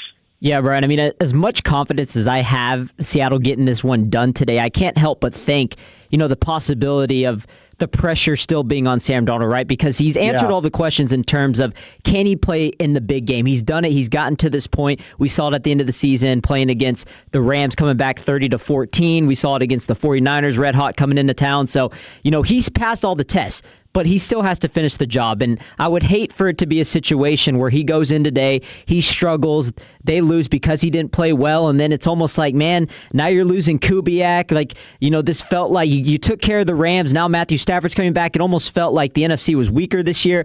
It almost feels like a missed opportunity if Seattle doesn't win. When I look at the Patriots, I think they're not going anywhere with Vrabel and Drake May. Yeah, no, that's a really good point. And, the thing with this, there's a lot of pressure on Sam Darnold. How many teams has he been on? 5 or 6 now? I mean, it's 5. He's, if you're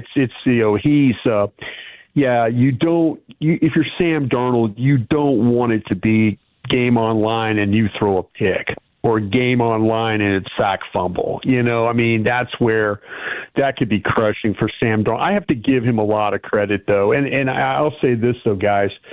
The thing about Seattle is, and my guy John Snyder there, I mean, he will retool things if he has to. I mean, he will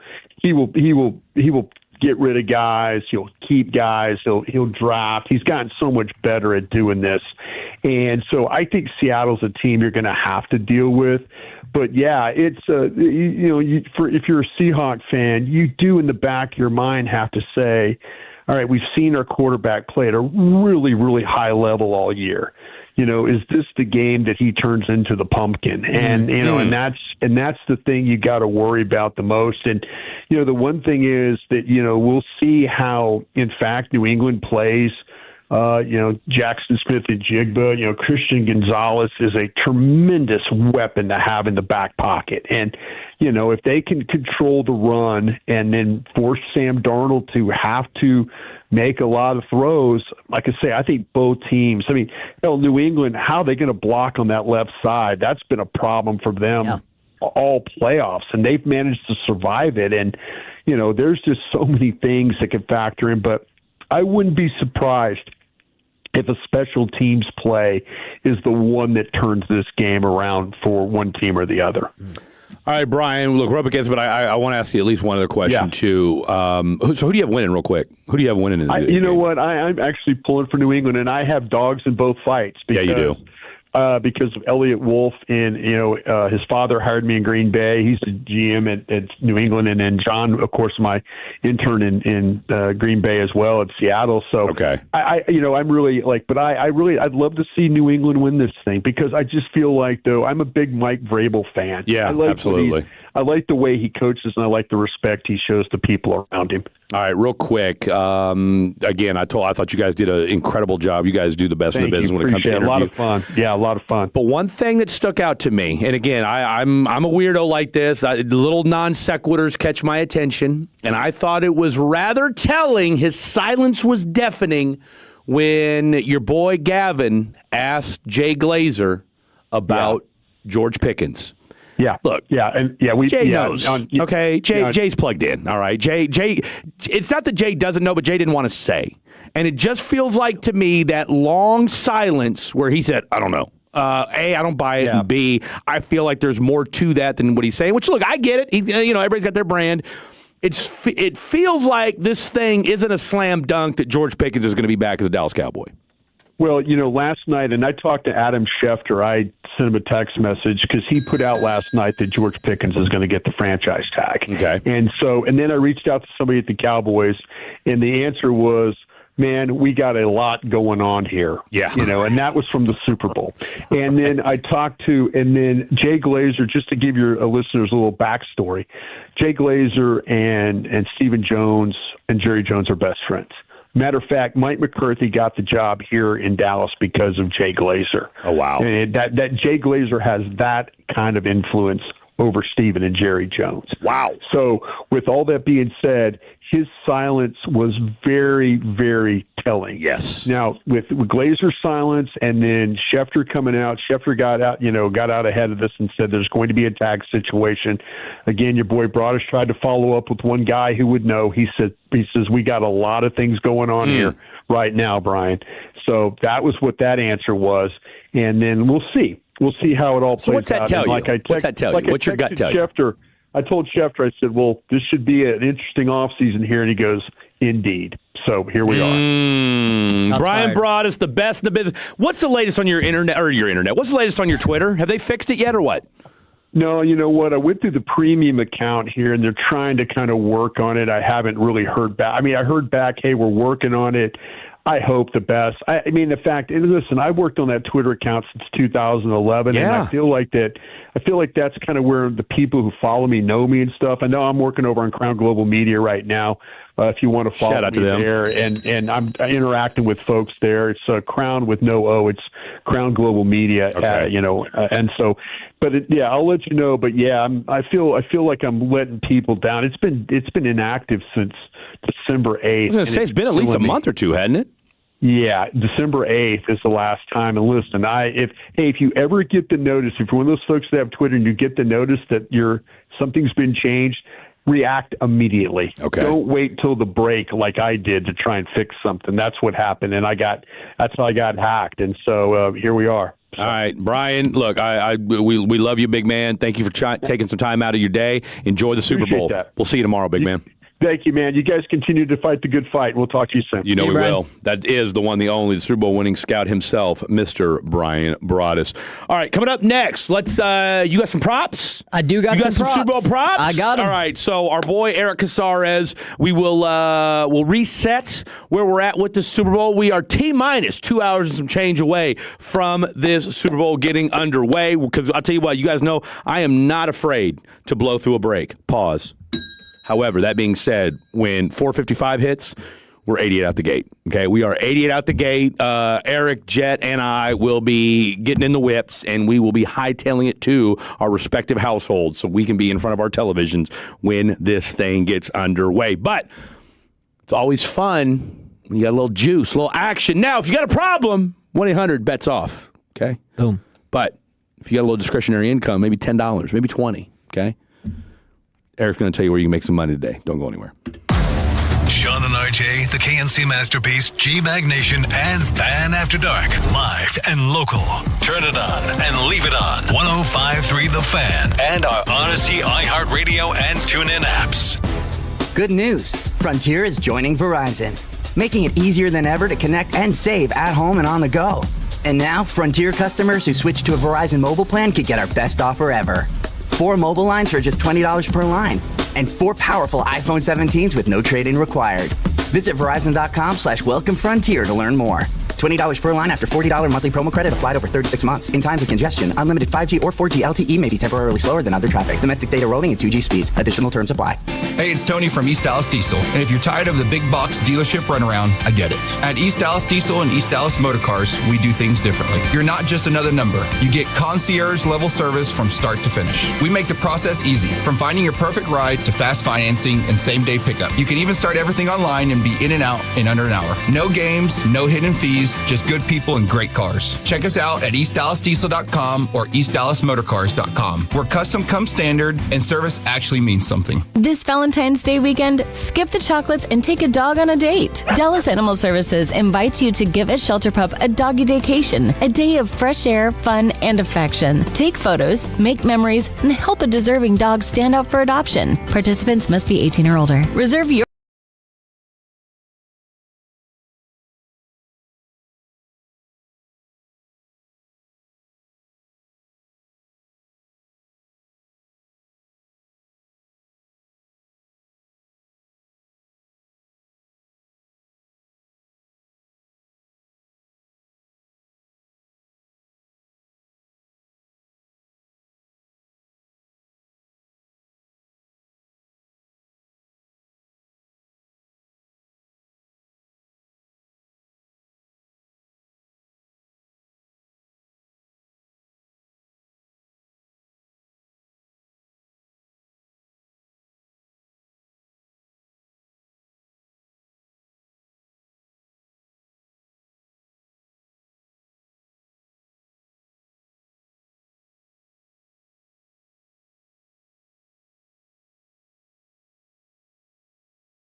I'm torn. Okay, I'm torn. I mean, look, I'm a recovering alcoholic and pothead, so I have an addictive personality. I mean, I think anybody that's listened to me for any amount of time knows that. But I do want to put a little something on this game. Now, I don't bet a lot. I really, really don't. You can ask Blake Elliott that. He tried to get me to do some sleeper parlay bets, and I think I got $50 initially on the sleeper app. So I put this $50 in. I match it. Okay, I did. They give me 50, or I think it was they match or whatever it was. And I think Blake got 25 out of it or something like this. So anyway, your boy put down 50, and I had $100. Boom, I'm done with like 3-4 days. Gonzo. I mean, if again, in Fred's brain, everybody's like, and again, this is the old, and this is what you tell people that don't have addictive personalities is like, well, just. Do it in moderation. Just put a little bit on it. Or, and of course people don't say this to me anymore because they know I don't drink, but it's like, well, just have a drink. You don't need to, you don't have to clear out the bar. You don't have to start a fight. You don't have to, go buy a bag of Coke afterwards. Whoops. Sorry. If I could, I would, okay? If I could, I would, but I can't, all right? That said. That was just me sniffling people, okay? Don't get any ideas. Don't get any ideas. I kind of want to, especially if you're talking to Broadus, I kind of want to put like $50 on this Patriots. So you are getting excited then? I am. When I hear Broadus say that he agrees with me wholeheartedly. Oh, yeah. When I hear Larry Centers. Giving you a big head. 14-year NFL veteran. Talk to us on, Friday night? Yep. And what did Larry Centers say? That he talked to, what was it? Donovan McNabb, and I can't remember who. Do you remember who the other guy he said that he talked to was? I might have been working on something back here. It was. He said it was him, Donovan McNabb, and somebody else, former NFL great, and they all agreed that they thought the coaching for the Patriots was going to make a difference. And so I'm just, your boy's feeling some type of way. So anyway, long story short, I'm trying to get my. I forgot that I had a Robinhood account that's got like $3,000 in it. So, your boy's going to put $50 down, doing a little Robinhood prediction. I'm going to put $50 in the game. Well, let's see if you want to Why not? Let's see if you want to put anything on these prop bets. How about that? Well, and I'm going to say no, and I'm going to tell you why, but go ahead and make these props first. Okay. All right. So I decided to make them a little fun. I'm not doing the typical, over under for Sam Darnold's passing attempts or that. It's not you want to have fun with it. I want to have fun with it. Will there be an ice protest outside of the stadium? And maybe not that crazy, but. Okay. That's Jacob Ray. That's a Jacob Ray special right there. That's a Jacob Ray special. Shout out to Jaking Off. Yes. So. I mean, come on. It's one of the best segments on radio here in Dallas. Yeah. Let's be real. All right. So the first one I wanted to bring to y'all because, you were talking about Mike Vrabel. Yes. And you were talking about the Patriots. Yes. Is he the first coach to be shown on the broadcast, or is it going to be Mike McDonald first? Which head coach will be shown first? Oh, that's a good one. Give me Mike Vrabel. Of course he will be. I agree, too. I think it's, everybody thinks Seattle's going to win. I mean, at least that's a consensus pick right now. Okay, it does feel that way. That's the obvious. That's what Vegas is picking. I think, underdog story, Patriots, Drake May, Mike Vrabel coaching. They've been here before. You talked about it. Well, I guess Drake May hasn't been here before, but Vrabel has. I think they're going to show him first. What do you think, Jet? I think I'm right there with you. And he's just a good-looking guy. I think we got to throw Shout that in out to there. good-looking men in 2026. What a man comfortable in his own skin right there. There you go. All right, next one. Here we go. All right. National Anthem. The over-under is set right now at 119.5 seconds. Charlie Puth is doing it. Now, I don't know about you guys, but Charlie Puth, to me, everybody think... I don't know who he is. They might... You ever heard the song See You Again? And I'll see you again. No? That's Furious. I'll tell you what, you two might want. I mean, look, as somebody who can't sing, I appreciate that half-hearted attempt. Fred, I said that because I didn't want to sing. And no, I appreciate that. And look, I can't, but I will do it anyway. So I respect the hell out of both of you for trying to hit those high notes. That's the only song you would know if you have never heard his music. So let's go ahead and get that. I feel like I have heard that song. But go ahead and bring that up for us real quick for anybody that's like myself. You ever seen the Fast and Furious movies? I saw the one. I've seen Tokyo Drift. That's a good one. And then I saw the one where the Fiero went out into space. What? Is that the most recent? I don't know. I stopped watching after the 6th, I think. Or maybe whatever Paul Walker died and then they used him as like brother as CGI. They played this song in this one. I think it was the seventh one. I know this song. Yes, I've heard this song before. It's very emotional song. Oh, look at the echo. Yeah. So this is a slower pace song, right? But Charlie Puth normally is more up tempo in my opinion. What's one of his other? Does he have any other bangers? Light Switch. You could play that one. How Long? How Long is pretty popular. You might know How Long, Jet, but why he's doing that? You might know How Long. I think I'm going to take What's the over-under to what? 119 and a half. 119 seconds and a half. A minute 19? No. 119 seconds. So that's okay. So a minute 59. Okay. Yeah, 2 minutes. Yeah, roughly 2 minutes. Yeah. Okay. What's his song? Oh, that was just my background song. Oh, never mind. Yeah. So there we go. This one. See, this is a little bit more up tempo. You know, it's kind of clapping. You know. Don't know it. Just kind of going. See, it's a little. It's not See You Again by any means. No, it's not. And then he has another one called Light Switch. He doesn't have to play that one, but it's quite the catalog. Point is, he's a pop singer. So I'm gonna take the under. I think he's gonna be a little bit quicker. I'm going with the under. Really? See, here's the question you need to ask yourself, boys. If we're gonna, go down the degenerate Jake route, has he ever sang a national anthem before? Do we have any tape on him singing previous national anthems, and where were they? But what's the fun in knowing that?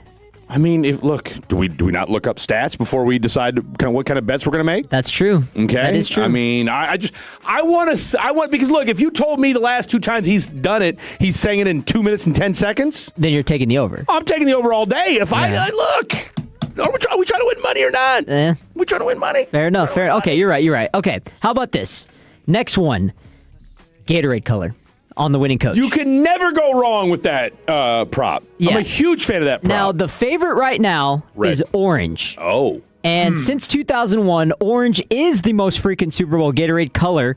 5 times, often associated with the Chiefs, Broncos, while blue, purple, and yellow and clear water have each appeared 4 times. It looks like orange has been 5 times since 2010, 2020, 2016, 2014, 2011, 2010. Purple 4 times. The Chiefs in all their Super Bowls, or I guess 2024 and 2023, they were purple. Okay, so you got that going for you. We were. Yellow and lime, which was the Eagles last year, 2025. So what are we thinking? I think we're due for orange because the last 5 have been yellow, purple, purple, blue, blue. I think we're due for an orange. I'm going orange. So red's never happened? That's a good question. It hasn't said anything about red. Not recently, at least. Not recently, at least. I can tell you that. It hasn't been recent with red. I was like, I felt blue? yellow. Is nobody's going blue? Blue, the last time was in 2022, which was the Rams. Okay. I think Mike McDonald, because I'm picking the Seahawks, it's going to be orange. We're due for orange. I'll stick with lemon lime. The yellow. You'll keep the trend going? I feel like that Seahawks a little bit. What do you think, Fred? I'm actually giving you some. I'm about to give you some Charlie Puth national anthem info he's still here. on this, Fred. Look, your boy ADD. This segment sponsored by ADD. No blue. 2022, I said last time. Was blue? Was in 2022? The Rams. So you're getting purple and yellow lime the last few times. And, yeah. Blue. Okay. Give me blue. He's going blue. Fred's going and also, Fred's you mentioned blue. red. The last time that we had a Gatorade color for the Super Bowl, I believe... no, there's no way this is correct. January 1992? That can't be right. That's a hell of a pull right there. While you're searching that up, let me just give you a few nuggets here. So Charlie Puth, who is doing the national anthem, and of course I didn't know that till you guys just said it. So I asked, hey, ChatGPT, has Charlie Puth ever sang the national anthem before? And if so, what event was it and how long did it take him to sing it? No. Charlie Puth has not previously performed the U.S. national anthem live at a major public event before. And, of course, he's going to do it at the Super Bowl. Come on, Fred. Now, while they're now, real quick, he has previously posted. You got something? No, I was just saying under. Take it. Well, here's why you might want to go ahead and take that, Eric Casares. He posted a short piano rendition of the anthem on social media where he played it instrumentally, but that was not a live, full-scale national anthem vocal performance. But it took him 72 seconds to do it on the piano. Okay, so he's giving us a little teaser. So it took him 1 minute and 12 to do it on the piano. So I gotta believe he'll knock it out under 1 minute and 59 seconds even if he goes when he a little sings bit it. slower, you're telling me 48 seconds longer? No way. Yeah, no, I think he'll. I'm again. We don't encourage gambling here, but if you're gonna do it, hammer the under. Red has not been associated in the Super Bowl in the 21st century. Are you serious? According to AI overview on Google, it has not. Here's how you can tell. Did he get a Gatorade bath after the AFC Championship game? Who's he? Vrabel. I mean, because I'm going with the Patriots, so take that for what it's worth. Yeah, I guess, that'd be a good time to use Red. I would feel like because here's the thing, if he got, and I guess if you, and they probably didn't. I'm guessing you don't give a Gatorade bath to a coach after an AFC or NFC Championship game. Right? In the snow, too. In the snow, and of course, granted, Seattle was in Seattle, but I mean, yeah, you're saving the Gatorade bath for the championship. All right. Speaking of, we've talked beverages. Now let's talk food. Jet Nelson, where are you taking us? So we got the most expensive hamburger I've ever seen, some very creative nachos. We got 2 coastal regions in the Super Bowl. What is at Levi Stadium food-wise next on The Fan? Imagine finding your dream home and moving in right away. No waiting to sell your old place first. Sounds perfect, right? That's exactly what Orchard's Move First, Sell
name to it. We got some music, and he's going to. This thing will continue to evolve. But Rick 6 in its entirety makes its debut at 4:20. But at 4 o'clock, we will read your text messages. It's been kind of a busy show today, so we will make sure to read your text messages at 4 o'clock. And, of course, the big game starts at, 5:30, 5:35. Kickoff should be around 5:45. So the three of us should be in front of our televisions ready to rock and roll by the time we get to our respective domiciles. But until then, ladies and gentlemen, let's hear from the one, the only Mr. Jet Nelson with...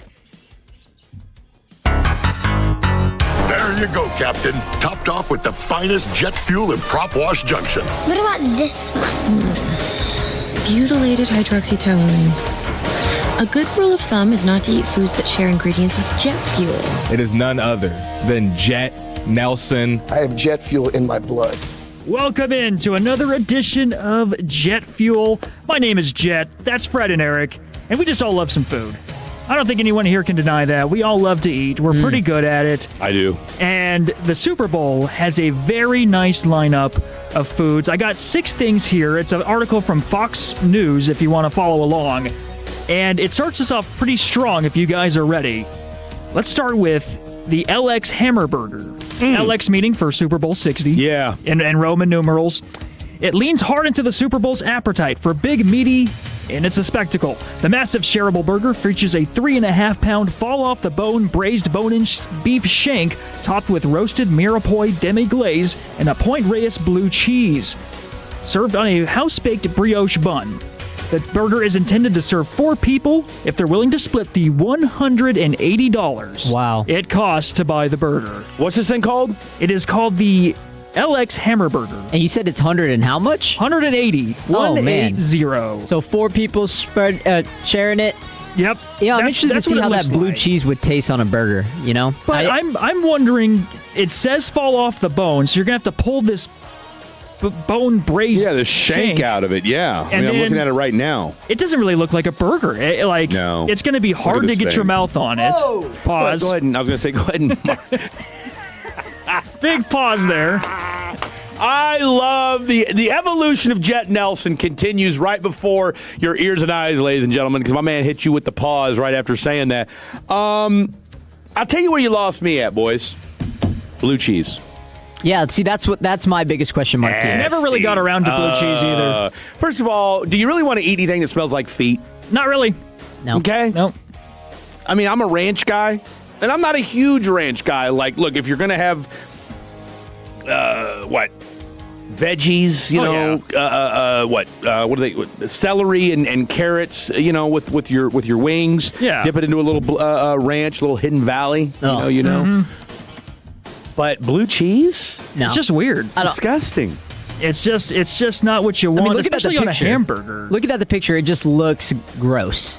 There's a lot going on in this. Too much going on.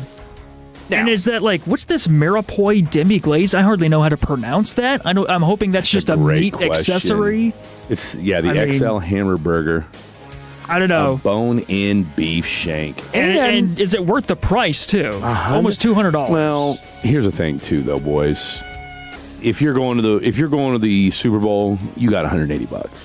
That's true. We looked at the price. What was that Friday night? Yeah, it was up to $2,000. Yeah, I was going to say 3 to 4 Gs. By the way, real quick. Well, I'll tell you what. We'll get into it at 4 o'clock. We'll give you an update on the spread. All right. So, yay or nay on the burger? I would not get it. I think we're going nay. Nay. All right. Nays across the board. But I would go yay on this next one. Dungeness crab potato. They went weird on it. It's a combination of nachos and potato chips. Oh, so wow, that sounds phenomenal. Potatoes? Potatoes? Potatoes.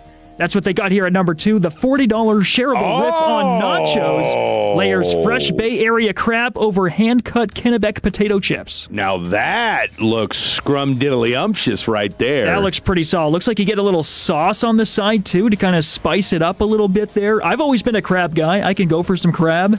And that Bay looks Area perfect. Crab too. Yeah. Fresh out of the bay, it says. It's doused in Petaluma white cheddar fondue sauce. Mm-hmm. You had me at white cheddar fondue. Y'all mess around with fondue? If I have the money for it, I'm a fondue guy, man. Same that way, fondue is delish. It looks phenomenal. Start with the cheese. It does. I like this better. Now, look, I would eat the burger without the. I mean, look, if you had to eat the burger, I'm sure we would all eat the burger if we had our druthers, but are we dropping a bill $80 for it? No. But $40 for this doesn't seem, I mean, $40 for nachos, but you can do a lot worse. And it's finger food, too, so. It is. And you're getting fresh bay crab on there. Looks like some lemon. Nice zesty look to it. I'm here for it.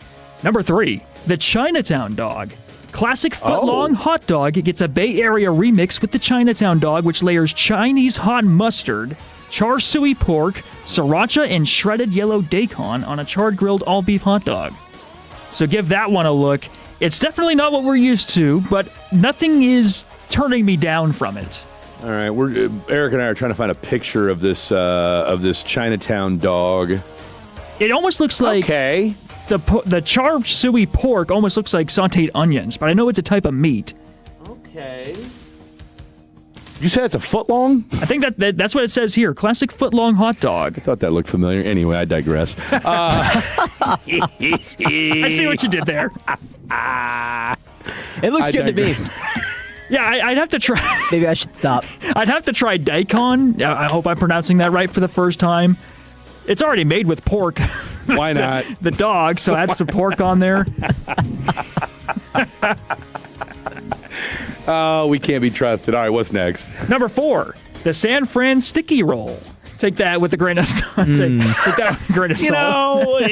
San Francisco, why does this not surprise me, any of this? What'd you call that? The what? The San Fran Sticky Roll. San Fran Sticky Roll. It's apparently a sweet tooth favorite made out of sourdough. $30, made from scratch cinnamon roll ice. It looks just like a cinnamon roll. It's giant cinnamon roll with some mascarpone cream on top. Spun sugar. I think that's what that delicate sugary topping is. Those big cinnamon rolls are different, man. They're different. Do they still stay soft on the inside? That's what's the best about a cinnamon roll, when it's nice and gooey in the middle. I agree with that. I completely agree with that. Okay, I would give that a try. And $30. They're not going crazy with the prices outside of the here it is. Here it is. You want to take a look at it real quick? Yeah. It's the, what'd you say? The sourdough cinnamon bun topped with white chocolate mascarpone cream? Yep. Topped with spun sugar, and then that's the fuzzy stuff looking on top. I don't think I can finish that. I'll give it a whirl. Yeah, we'll give it a try. I think everything here is shareable, pretty much. That's their goal. I think the question for me is, would I be able to finish it? Because it looks very filling, but I would definitely try it. Yeah, it looks pretty huge. It gives you a wooden spoon there. Could you imagine eating all these things at the game? Oh my gosh! You would have to be in a suite. Imagine mixing it with a beer too. Oh god! Yeah, you're gonna need some water to wash this down. You will definitely need some water to wash this down. All right, what you got? And speaking of alcohol, there, Eric, the Fortune Cookie Martini. Okay. Luckily, the Super Bowl beverage menu does not go over $22, but does not go under $19. So take that with what you will. But this one creatively mixes whatever's whimsy. I've never heard of that. But it includes Chinatown's Fortune Cookie Martina made with vanilla vodka, amaretto, Bailey's Irish Cream, and cold brew. We've talked about the cold brew on here in the past. We're pretty nay on that one, but you know what? If it's with the martini, I could take it. But then you also get a chocolate-dipped fortune cookie on the side as a little garnish. Some good luck then, huh? I was going to say, does it have the fortune inside the cookie as well? I would imagine so, right? Yeah, you're not going to put a fortune cookie in there with no fortune. All right, I get that. And I'm guessing you get a glass, a keepsake glass to go along with it. I'm seeing the Super Bowl logo on the glass there, so take that home. Hopefully it's not plastic like at AT&T Stadium. That's what we're used to get. Or in the press box. I get that. The fortune cookies, it's appetizing. Got to be. Oh, yeah. It's got to be. And by that time, I mean, you're either half crocked or half full. So either way. Hopefully getting lucky with Fortune Cookie Martini. So we'll give it a try. Jet, the 214 said, I think it's pronounced potachos? Potachos, okay. There you go. So like nachos and potatoes. Potatoes and nachos combined into one big word. Potachos. Okay. And then we'll wrap it up here. The frozen Irish coffee. This is part of San Francisco's famous drink catalog here it's got, but doesn't give us too much of a description. Irish whiskey, vanilla bean ice cream, and cold brew, topped with an ice cream cookie sandwich. Love it. So you just can't go wrong there. You're getting your sweets, you're getting the alcohol you're looking for there with the whiskey. I mean, it sounds like a tasty dessert. It sounds like a tasty dessert, and if you've had all this other stuff, you go ahead and knock this off and down it, and a little Irish whiskey, a little ice cream, and you could do a lot worse. So there you have it. 6 items to sink your teeth into and or wash down your gullet. Either way, that is just some of the fare that you can expect at the Super Bowl here in just a little bit. All right, we are down to the final hour of this program, ladies and gentlemen. We're excited about that, and you should be too. All right, final hour. Here's what's going to go down. We've got we'll do a quick show rewind. Sports wise, I mean, there's nothing going on today. I mean, I don't know. Yeah, I think the NBA wraps up at 2 o'clock. You got no hockey going on today, right? Mavs played last night, and then of course the Super Bowl is here in about an hour or so, and I don't know that there might have been a college basketball game here or there. So we will. And oh, by the way, there has been some movement on the line. So if you're waiting till the very end to decide, all right, if you want to have some action on this game or not, we'll give you the latest and greatest from the Las Vegas Journal-Review coming up next. 420, Rick 6, that is Eric's segment, so stand by for that. And then, of course, we will put a bow on this program as we always do. Lots to get to, don't go anywhere. Your text messages and an update on the spread for this Super Bowl coming up next. Don't go anywhere. This is 105 through the Fan. Tolo means turn it on and leave it on. Thank you for making 105.3 The Fan and the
Tennessee Sports Station. Driven by our D&M Leasing Studios. Thanks for turning it on and leaving it on. 105.3 The Fan. Final hour of the program happening right now. Glad to have each and every one of you, ladies and gentlemen, out there joining us for this final hour of the program. And want to thank everybody as well because, look, it is a Sunday. It is the Lord's Day today. And more importantly, not more importantly than being the Lord's Day, but it is a Super Bowl Sunday on top of that. So when you throw all those things into the mix, people got things going on, Eric. And so they may not have time to, turn it on and leave it on a day like today. And if you are, maybe you're watching, you've got, the pregame going on. We should probably turn it on to the Super Bowl pregame, but we're over here watching. It looks like we got the Olympics going on here. In fact, I don't know. That's how locked in we've been on this show, is that we haven't been paying attention to what's going on the television. So, that said, want to thank each and every one of you that have hung out with us today while you're doing whatever it is you're doing, gearing up for the Super Bowl on this, by the way, lovely Sunday. 76 degrees, bro. Can't believe it. 76 degrees Last out Saturday, there. it felt like 10. Oh, it was cold. It was cold out there this past weekend. And, of course, I'll be gone next Friday. I'll be gone Saturday, but it's not like I'm on the radio Saturday anyway. But I'll be back next Sunday for our show, 1 to 5. But, all right, so, again, thanks to everybody for being here. Let me give you guys a few things real quick. Where's my nugget here? All right. This is from Todd Dewey from the Las Vegas Review-Journal. They have taken some money at -5, but then, of course, the Westgate lowered it to 4.5, and this is the spread, talking about the Super Bowl, by the way. The South Point, which I'm guessing that's a Vegas sports book, still has the game at 5 points. So just an update for anybody that's still, kind of wondering where is the spread at now, Okay. I'm liking it. I don't mind the 4.5 seems to be kind of the where it's at. And then, of course, you got some folks. I want to say when I was looking at I was looking at Robinhood. I was going to do a little prediction there, and they've got it at 4.5. So 4.5, like I said, it looks like it got up as high as 5, but it seems that 4.5 is kind of where things are at right now. Let's see, DraftKings. Let's see, the money line. They've got Seahawks -240, Patriots +195. Is where that's at right now. So take that for where it's at. Let's see here real quick. Game props. Any team to score 30-plus points. Yes, +115. No, -150. Well, I have Seattle 30-20, so you may want to jump on that. May want to jump on that one. You may want to jump on that. All right, let's read some text messages here real quick. We've got a full segment. Let's see. And again, if you want, 877-881-1053, 877-881-1053. Let us know, what are you doing for the Super Bowl now that we're about an hour and a half away, 90-plus minutes away from this thing kicking off for real, for real. A, what are you doing? And B, what's on the menu? Okay. Oh, and then go ahead and throw in your Super Bowl prediction as well. From the 682, we're having a lot of snacks and drinks. Go Seattle. Love it. Okay. Am I in the Fatty Hall of Fame? I don't know. Only one way to find out. Let's see. From the 972, Patty the Fatty here. Patty the Fatty in Arlington. If I brought y'all some smoked meat, which would you prefer? Brisket, chicken, or pulled pork? Oh, brisket. I think it's got to go brisket, right? Brisket, 100%. I mean, look, I'm not. Fred's one of those people that I'm not very good at cooking. So, therefore, I will pretty much eat just about anything. But, yes, I would definitely take brisket. From the 682, from the Snacks and Go Seattle, he said, or she, I can hear Not Like Us in the background, and that is true because no one is like you. In referring to who? I think like us, me, you, us, all three of us? I interpret it as all of us. That's what I think. And I'm okay with that. I enjoy being different. Let's see, from the 469, Joe from Terrell, weed and wings on the menu today. Nice. Looks like that's not the only. So wings and brisket aren't the only thing he's smoking. Joe from Terrell. Some of that Oski Woski, Peesky Weesky. Okay. Oh, here we go. From the 214, there was a big thing around the red dyes in Gatorade in the late 90s. NFL really cut it out. So that might be why. And people bringing up the stains, too. That is a good point. You know, you don't want to get that all over. I guess it would, leave a mark. Yeah, but I guess it's... But are you really worried, though? If you win a Super Bowl, are you concerned that you're because the only person that's worried about it is the coach. I'm sure they can make another jersey to put on a frame. That's what I'm saying. Something. They got to have just a bunch of duplicates of the same shirt, right? I would think so. From the 903, blue cheese sauce on a Nashville hot chicken sandwich. It will give you heartburn, but it will be worth it.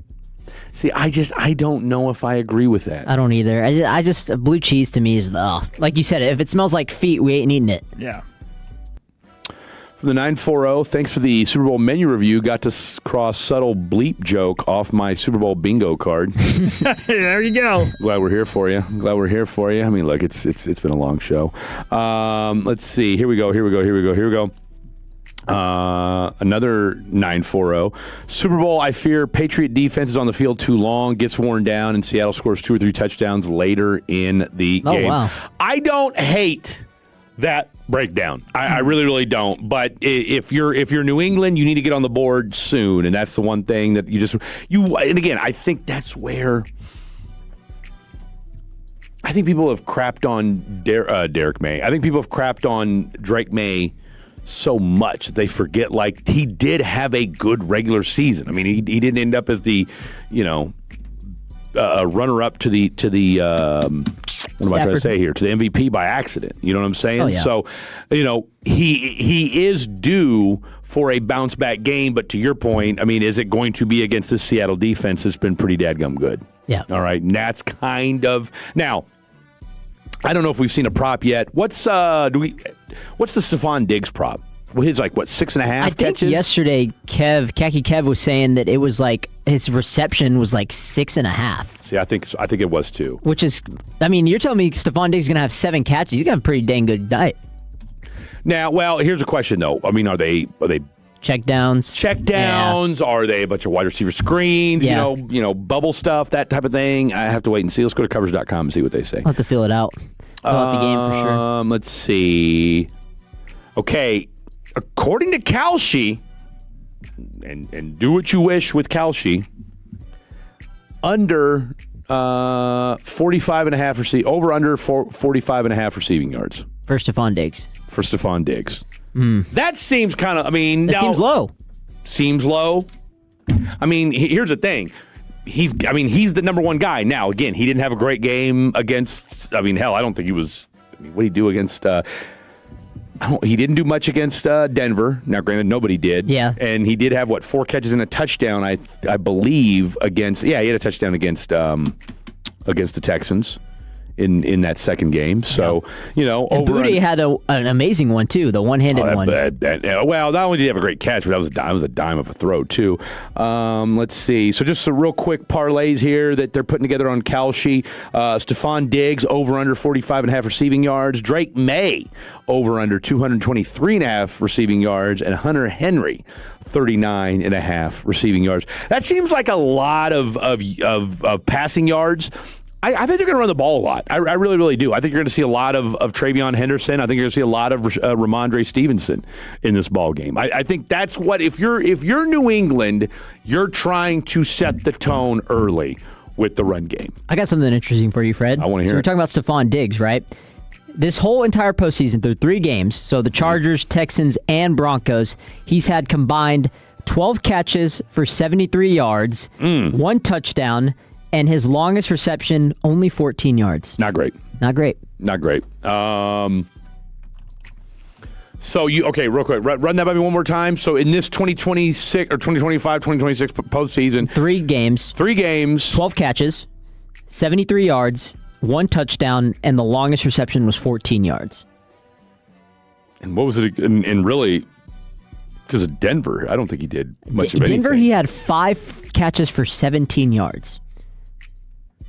Wow. So very non-existent. Well, I don't want to say because you and I were on during that game. Yeah. So Yeah, because didn't what's-his-name only throw for 83 yards the whole game? It was like 84, yeah. No, it was ugly. It wasn't crazy. It was really the second half was where the snow started coming down pretty good. So it just got more ugly as the game got on. Let's see here. I tell you what. One thing about this Seattle defense, when it comes to running the ball, let's see, they gave up 114 yards to the Rams, and they gave up 108 yards to the 49ers. Now, you could argue that, that game was so out of whack. Yeah. They only gave up 1, 2, 3, 4, 5, 6, 7. They had about a 6-game stretch where they didn't give up 100 yards. Their highest of the season, they gave up 157 yards in a 38-14 slobber knocker against the Commanders. They won. They gave up 129 yards to the Cardinals. Won. And then they gave up 124 yards to the Rams. So the Rams, they gave up 100 yards each time. 119, 124. Well, Stafford was great in all three games, like I said. Yes. He he wasn't pressured that much. I don't think did he throw a pick in any of those games? I don't think he did. Unless he threw one in the NFC Championship, which I don't think he did, yeah. I don't think he threw a pick in all three of the games that they played each other. Let's see. There are three, I'll put it like this. So they gave up 508. Their three highest performances this year, as far as yards are concerned. The Thursday night game, we all remember that. All right. Yeah. They gave up 581 yards to the Rams in that game. They gave up 479 yards to the Rams in the conference championship. Yep. And then they gave up 426 yards to the Tampa Bay Buccaneers. Yeah. And that was in week 5. Yeah, that was back when, we didn't even know how great they were at that time, so. So, look, but then you turn around, all right, so you could, if you're a betting man, you could look and say, all right, well, 2 of the 3 worst performances defensively came in the last 3 weeks, right? Week 16, let's put it this way, came in the last month, because you had the Rams game, the second Rams game. Well, what I mean is you had the bye week, right? Yeah. So you had in week 16, like I said, you gave up 581, and then you gave up. Now, granted, you can say, okay, well, that's to the Rams, who a lot of people thought was the best team in the NFL all season long, and then again, you give it that 426. Other than that, you look at what this team's done defensively. And now you got. Look, Eric, you might be onto something here. Outside of the Tampa Bay Buccaneers, who they gave up 426, the only other times they've given up over 300 total. And this is total. This isn't just passing. This is total yards. Okay, as defensively, all right, was to the Cardinals and the 49ers in division weeks games. 1 and 10. Division games. Otherwise, every other game. 1, 2, 3, 4, 5, 6, 7, 8, 9, 10, 11, 12, 13, 14. 14 other games, they didn't give up more. Yeah, and they were playing some pretty good offenses too. Like they played that Panthers offense. That wasn't. But it was on the road. It was in week 17. It was on the road though. It was in week 17. It was at Carolina. Now I'm not going to say I don't know. That Carolina offense was funky. But the counter argument, they also played Max Brosmer and the Vikings, and they couldn't even throw the ball in that game. And then. Who else did they play? You played the Colts in week 15. With Phillip Rivers. You played the Jacoby Brissett Cardinals. I understand. There's 2 arguments for that. Fred, this one's funny. 214. Do they have a bet on how many times they show Megan Thee Stallion on camera? I think he means Cardi B. Yeah, no, that's I don't know they're going to show. I don't think they would show Megan Thee Stallion. Maybe unless Clay's there. Game. But I don't think Clay would be there because. Do we think Clay's a big football fan? Maybe not. Look, we know he played in the Bay Area for all those years, but I don't know that he's a diehard Seattle. Oh, actually, but isn't he a Seattle fan though? Is he really? I think he might be because he grew up around Seattle. So he must have taken a flight up to San Francisco. Well, I guess he's from he played in the Bay for years. He played it. Well, look, he went to Washington State. He played in Golden State. Now I don't know. Are people like, oh my God, there's Klay Thompson? Maybe. Obviously they would know. They would notice Megan Thee Stallion first. I'd feel like. Oh, you're definitely going to notice Megan Thee Stallion before you notice Klay Thompson. With all due respect, but I can see Klay Thompson being a Seattle fan. That makes sense. The Mavs play in Phoenix on Tuesday. I mean, look, they played in, where were they at last night? San Antonio? It's not out of the question. It's not crazy. He's a veteran. Hey, I'm going to go fly up we'll go watch the game real quick. I'll meet you guys in Phoenix. He corrected himself. He meant Cardi B. So there answers that, Stephon. So what was the question? Now that he's fixed How many times do they show Cardi B on camera? What's the over-under? Are we getting an over-under? No. We need an over-under on that. Yeah. We need an over-under on that. I'll tell you what, man, you got me kind of sweating this thing now, now that I look at these numbers. I don't know. We'll see. I do, like I said, I'm you know what? I'm sticking with it. Sticking with it, boys. I'm sticking with it. All right. It is time. We're down to the final 2 segments of the program. Ladies and germs. It's time for a little Rick Six. Eric Casares. Where are you taking us? Yep, I'm taking you guys. So we got to stick on the themes of Super Bowls. So we're going to do a little bit of start bench cut with Rick Six, and I'm going to throw out some Super Bowl halftime shows at you coming up next here on The Fan. The more time you give, the more our crush grows. Together we continue to build something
late. Get in here for $2 domestic drafts all February long. Find your location at boomerjacks.com.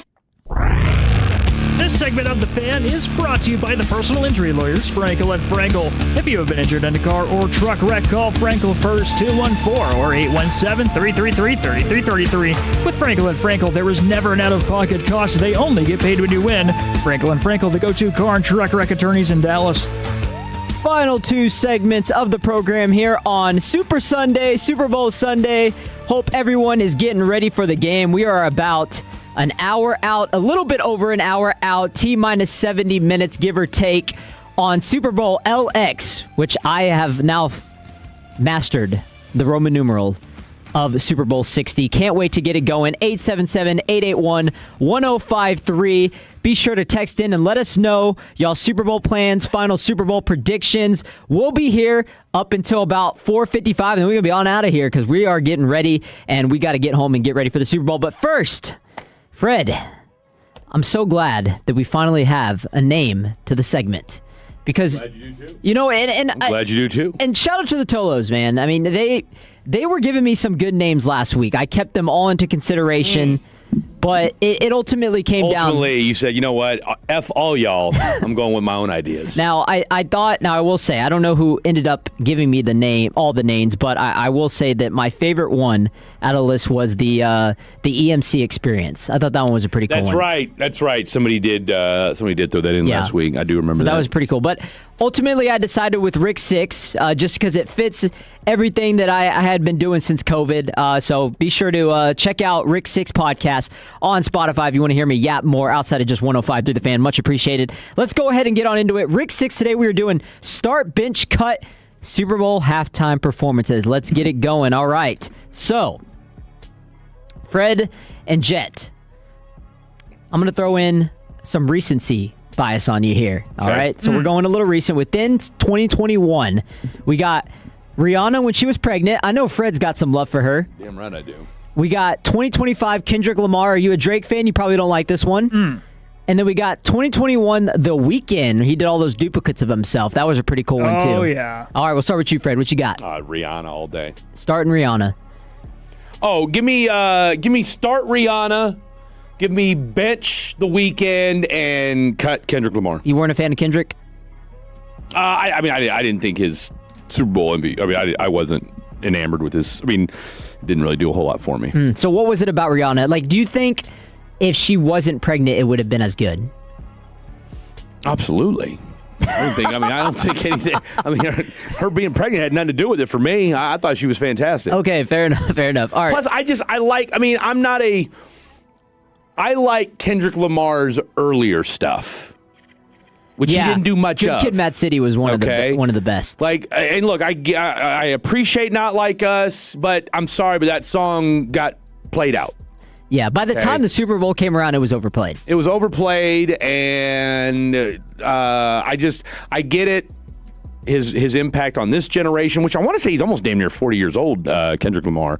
But I prefer his early stuff. He didn't really play much of it, and so I just wasn't. And I was on the Drake side in the Kendrick Lamar Drake beef. There you go, Fred Davis on Team Drake. That's Team Drake. Yes, that's right. All right, Jet, what do you got? Are you Team Kendrick? I'm Team Kendrick, I think. Okay, so not that I'm huge on rap. Let's not bury the lead here. Let's address the elephant in the room. Yeah, you still got to pick and choose, man. All right, are you cutting Kendrick though? No, I won't cut him. Okay, but oh man, that weekend performance, I remember that one. You know, hard to cut that one, but I think I have to. I can't throw Rihanna. Wow. Down the gutter. No, you can't. She's number one. She's number one. Only Chris Brown can do that. So it's funny because I remember. First of all, I'm a big Rihanna fan. I think I'll die on this hill. Would you say you're a bigger fan of Rihanna than Jacob Ray? Is he like a huge Rihanna? He's a super fan. He's a Rihanna super fan. Well, I know for a fact that Jacob Ray would start Rihanna, and if he was a super fan. Oh, he absolutely would. I don't know if I could. 1,000%. He had songs at the ready. That night. Yeah, he did. Yeah, when we did our white girl anthem. Yeah. Oh yeah. No, Rihanna was well represented. Yeah, no, for sure. Now, I will say, I remember when Rihanna was performing in 2023, and I was like, man, I got to rank my top 5 Rihanna songs. And I always thought Umbrella was her best song. Like, I still bop that song every day when I'm on a run or if I'm in the shower.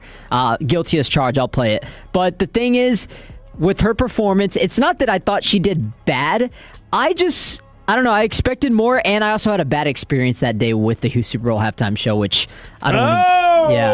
The plot thickens. But look, I respect the fact. Is that valid? That you mentioned that. No, because I'm telling you right now, you can have the greatest event going on, but if something goes on to your person while watching it, that can change, alter. It ruined it for me. Everything. What happened? So I was in the so we were flying back from Boston. Okay. I had a track meet, and I was watching the first half. It was Eagles and Chiefs. Yeah. So we watched the first half on the bus, and That's then the reason why I like that game so much. Halftime show so we were much. going Anyway, over. Continue. We were going over to my buddy's house to watch the second half, catch the second half. So halftime, we knew it would take at least 20 to 30 minutes with the songs and everything. So we're like, hey, let's stop by Cane's. We'll go to the Cane's drive-thru. Cane's was closed. Yeah. So we went to the default College Station lanes, which is really big in Bryan College Station. Okay. Alternative Cane's, not nearly as good. We waited in that line. There was like 2 people in line. We waited for like 30 minutes, ended up missing the entire halftime show. Oh. Like we watched it in the truck, but because the service was so bad, it wasn't the same. So it ruined it for me. I have to cut Rihanna. Yep.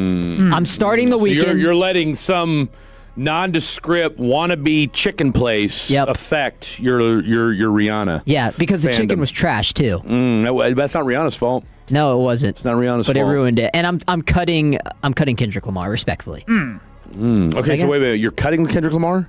I'm cutting Kendrick Lamar. I'm starting the weekend, and I'm benching Rihanna. Wait, get it together. No, I'm sorry.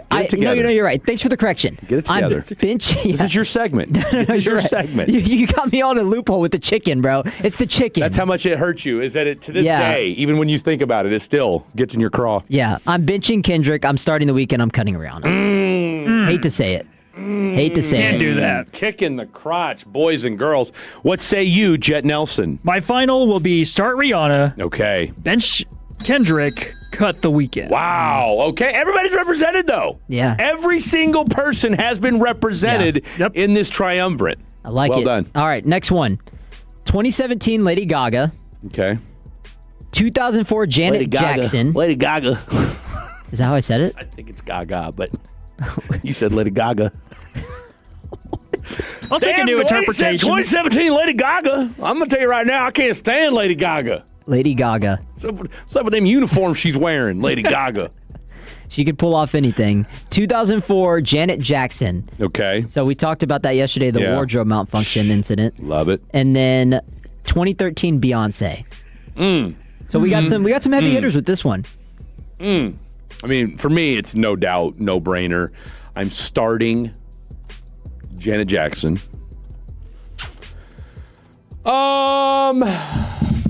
I want to say, did Beyonce had a couple? She still had some Destiny Child in there. I know that for sure. Who did she bring out? Didn't she bring out Missy Elliott, or am I thinking of somebody else? I don't think she did. Not the 2013 one, unless she did it earlier, which I don't think she did. Looking at pictures here, this was the leather and lace one. Yes. Yep. Correct. I mean, look, I can't stand Lady Gaga, and it's nothing personal. I'm not a fan of her music. So I will start, and I don't want to get the Beehive after me.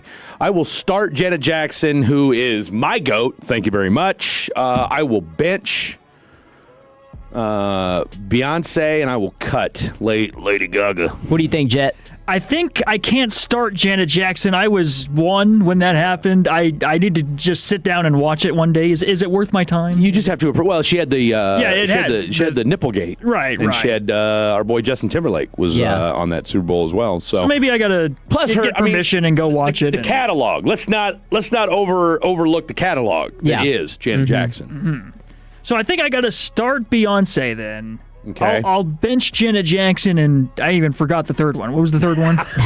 Lady Gaga? Lady Gaga, yeah. Lady Gaga. Lady Gaga's getting cut. Lady Gaga getting cut. Okay, so I agree with you, Fred. I'm going to definitely start Janet Jackson. I can't overlook what happened, even though I was too young when it happened. Yeah. I mean, it's just it's iconic. Iconic moment, yeah. So I'm starting 2004 Janet Jackson. This is tough But I'm ultimately going to bench Lady Gaga just because I kind of grew up in Lady Gaga era. Cutting Beyonce. I'm cutting Beyonce. Cutting Beyonce. Yeah. Ho. I mean, Poker Face, Bad Romance. I mean, she was literally hanging from a harness. She like hurt herself. Carry my Poker. No, you can't read my poker face. I think Lady Gaga put more on the line for that Super Bowl than Beyonce did. Put more on the line as far as what? Her body? Her body. Well, I mean, look, you might. I mean, didn't Lady Gaga jump from the top, like allegedly? I mean, she had like a harness. Yeah. I mean, I know she did, but I'm saying. I mean, look, I don't. I mean, if we're talking just the performance itself, I mean, I respect your choice. I respect your choice. Okay. All right. I respect your choice. You know, I'm not. Look, I'm a Janet Jackson fan first and foremost. So when it comes to Beyonce and Lady Gaga, I mean, I don't. It's. Tolos are weighing in right now. 903 says the Lady Gaga was very Harry Carey Fred. Do you know what that is? I think I've heard of Harry Carey. I mean, I know who Harry Carey is. He's a former broadcaster for the Cubs. So take with that as you will. Did I sound like Harry Carey? Is that what he sounds trying to say? I mean, look, I'll take it. I'll take the Harry Carey. 214. I'm cutting them all and starting Prince. That all time. Well, I mean that's a given. Yeah. Come on. Yeah, I can't be too obvious with these. And then 810 said Katy Perry brought out Miss Elliott, which brings me to my final three. Brings me to my final three. I'm glad you mentioned it. You're thinking the same thing I am. Katy Perry 2015, and not only that, she was riding on a tiger, I believe. Yep. Sounds accurate. Yeah. Sounds accurate. 2015, Katy Perry. You got Jennifer Lopez and Shakira 2020. Okay. And then you have Usher in 2024 with Lil Jon. Usher, okay, that's, I mean, this is a no-brainer for me. I'm starting Usher. I mean, that's a given. And Usher went through, I mean, he played like 10 songs. Yeah. Like, I mean, my man went through damn near half his catalog through that. And I mean, come on, it's Usher. So anybody that was raised in the 90s, if Usher's not on your start list, I don't know what to tell you. So I'm going Usher. I'm going to go with the fact that Katy Perry brought out Missy Elliott and she stole the show. So I'm going to bench Katy Perry. And I'm cutting J-Lo. All right, I mean, her music isn't great. And look, I get it. I love Shakira as much as the next person, but I like Missy more than I like Shakira. So from a music quality perspective, we it's you got to cut. Oh, first of all, there's nothing that Shakira has that, again, I'll be 45 next month, that even is on the same wavelength as Get Your Freak On. I mean, that's an iconic tune. That alone, if it wasn't for Usher being in this conversation, then that would have gotten my start. But I have the same list as you, Fred. I'm starting Usher with Lil Jon. I mean, classic. And he went through all those songs, like you said. Benching Katy Perry, because Katy Perry's a lot like Lady Gaga for me. It's like that same era. In her prime, had some of the best songs. War, Eye of the Let's not pretend she's not easy to look at. Well, you don't think Katy Perry's easy to look at? Are you asking? No, I think she is. That's what I'm saying. Yeah. I mean, let's factor. Let's not bury the lead here. Let's factor that in. She was riding on a tiger. She can be on mute for me. Is what I'm getting at. Okay, I don't need to hear what she has to say. Katy Perry in her prime was different. Katy Perry. And then I'm cutting Jennifer Girls Lopez. video. All right, Jet. My final three here. I think you guys are slandering J-Lo and Shakira too much. She's at least on my team. They're at least on my team. But we'll keep them on the bench because the music quality does factor. Yes. But Katy Perry was doing too much. If you're a great performer, you don't need a tiger. She brought out Miss Elliott, bro. You don't need all that stuff. No hate to Katy Perry. She's great, but I think she gets the cut for me, starting Usher. I don't. Hey, if you got the goods, you don't need a tiger. Right. Wow. That might be the line of the day. If you've got the goods, you don't need a tiger. So wait, so you're cutting Katy Perry? Cutting Katy Perry. Wow. Hard to do. I respect that. I'll say that. Hard I respect to do. that. Shots fired. You know but the other two just had that. the vocals. They had what it takes. That's the point of start, bench, cut. I'll tell you what. I love it. That's what we're going with, man. 616 says, did you miss and flat out leave Michael Jackson? No, I didn't. Michael Jackson and Prince are my two favorite halftime shows of all time. I just couldn't put him in there because it's just a mismatch. Maybe you should, though. Maybe that. I mean, that if you want, I mean, if we're talking debate, start bench cut. But I mean, automatically. Who's the third show? That's what I'm saying. The third show, no matter who I put, they're getting cut. They're definitely getting cut. Yeah, there's no other. I mean, I'm trying to think. So at this point, the last question could be who you starting or benching? Yeah. For Michael Jackson and Prince. Ooh, man. Can I tell you right now? The only thing I'll say is this. When it comes to MJ, where I might, and I get the rain falling, he's doing Purple Rain, all that kind of stuff. Michael Jackson stood there for 30 seconds and didn't say a word. And just straight mugged everybody for 30 seconds, and the crowd went crazy. Yeah, but imagine how many, because I'm pretty sure he broke the Super Bowl attendance record for, most people watching. Well, it was 93? I mean, that's when, and we did this during Extra Credit the other day, that's what kind of propelled when the Super Bowl halftime show went from being just hey, it's the halftime show and the Bud Bowl for all of us that are old enough to remember the Bud Bowl, where it was, beer bottles playing football against each other, to okay, now the Super Bowl halftime show is a must-watch event, and Michael kind of took that to another stratosphere. And I want to say it was 1993 when he did that. So, this is going to sound sacrilegious. I'm starting MJ. Wow. Okay. I just think the guitar. I'm starting MJ. Yeah, that's where I'm at too. The guitar solo from Prince was just too much to put. I get it. And I'm not mad at either one of you, and I see both y'all's points, and I'm willing to take the L on this one. But the fact that MJ could pop out of the floor, stand there in whatever, pseudo military. He had the whole world in his hands. I mean, I'm telling you, look, when you can just sit there and just stare into space for 30 to 45 seconds, and the crowd is going, you're not even saying anything, and the crowd's going crazy.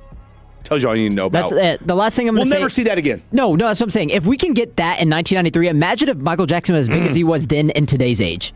Been insane.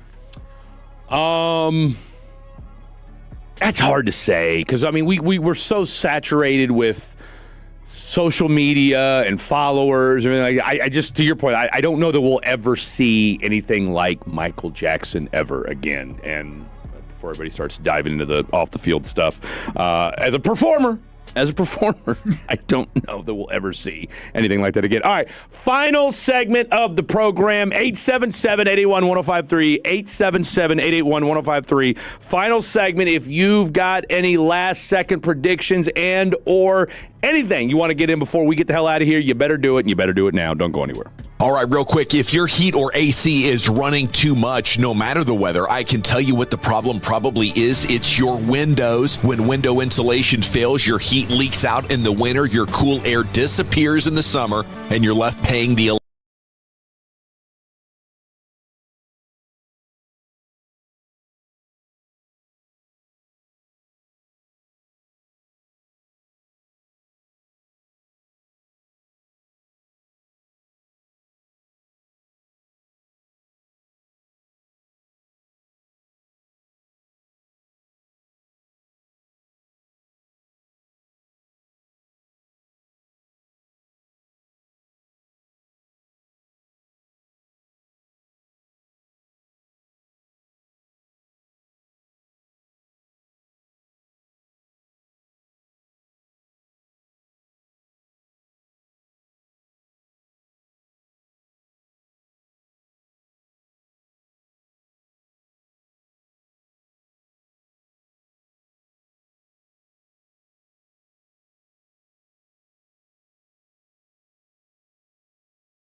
This final segment of The Fan is brought to you by Classic Chevrolet. If you are in the market to upgrade your vehicle, get to Classic Chevrolet in Grapevine, the back-to-back #1 Chevy dealership in the world. They got more new Chevys than anyone. They're all priced to sell. Visit ClassicChevrolet.com. This is Texas. This is Classic Chevrolet. Together, let's drive based on new Chevrolet registrations 2023 and 2024. All right, so we've caused a little bit of controversy here with the Missy versus Shakira debate.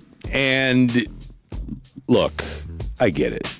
If we're judging off of aesthetics, maybe you give Shakira an advantage. Okay? I get it. You got people pulling out the Spotify streams. And I get it, okay? And look, Shakira is from the same hometown as my grandmother in Barranquilla, Colombia, all right? So, look, I get it. Shakira's wonderful. I mean, and hats off to her. She, learned English.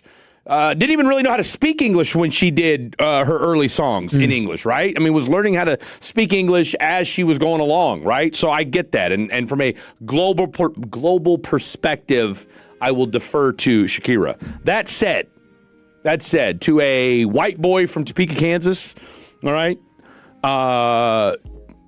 you're not going to convince me on Get Your Freak On, okay?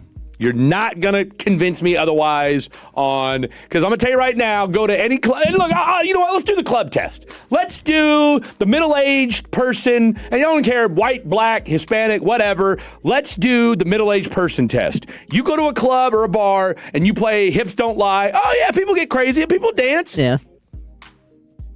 Tell you what, play Hips Don't Lie right now. Put Hips Don't Lie on right now. He said almost... I want to do this live. I want to do this live right now. Oh, good. This is too good. And again, I think both songs are great. I love Shakira. Okay, lots to love there. Lots to love when it comes to Shakira. But this is Hips Don't Lie. And who'd she do that song with? Was it Wyclef? She did that song with? Oh. Wyclef Jean. There you go, Jean, but Jean. close enough. Oh. It's all right. It's the Arlington. You can't Joe help Decky. yourself. It's okay. Joe Decky, Wyclef Jean. If anybody will butcher a 90s hip-hop name, it's none other than. And we love it because he does it not on purpose, okay? That's him. That's with his love. Art. With love. Joe Decky and Wyclef Jean, brought to you by Jet Nelson. All right, so you got Hips Don't Lie?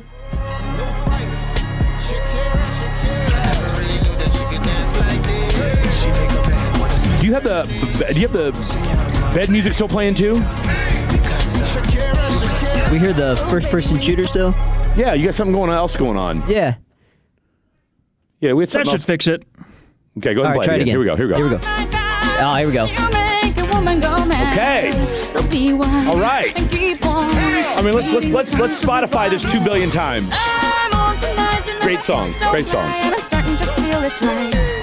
do you think? I've always liked this song. Always liked this song. Yeah. Love it. Now, go ahead and play "Get Your Freak On" by Missy Elliott. We got to give them the both love. Go ahead and get your freak on. This is Missy Elliott. Coming up, And just pretend Here we go. you're getting your freak on at a club.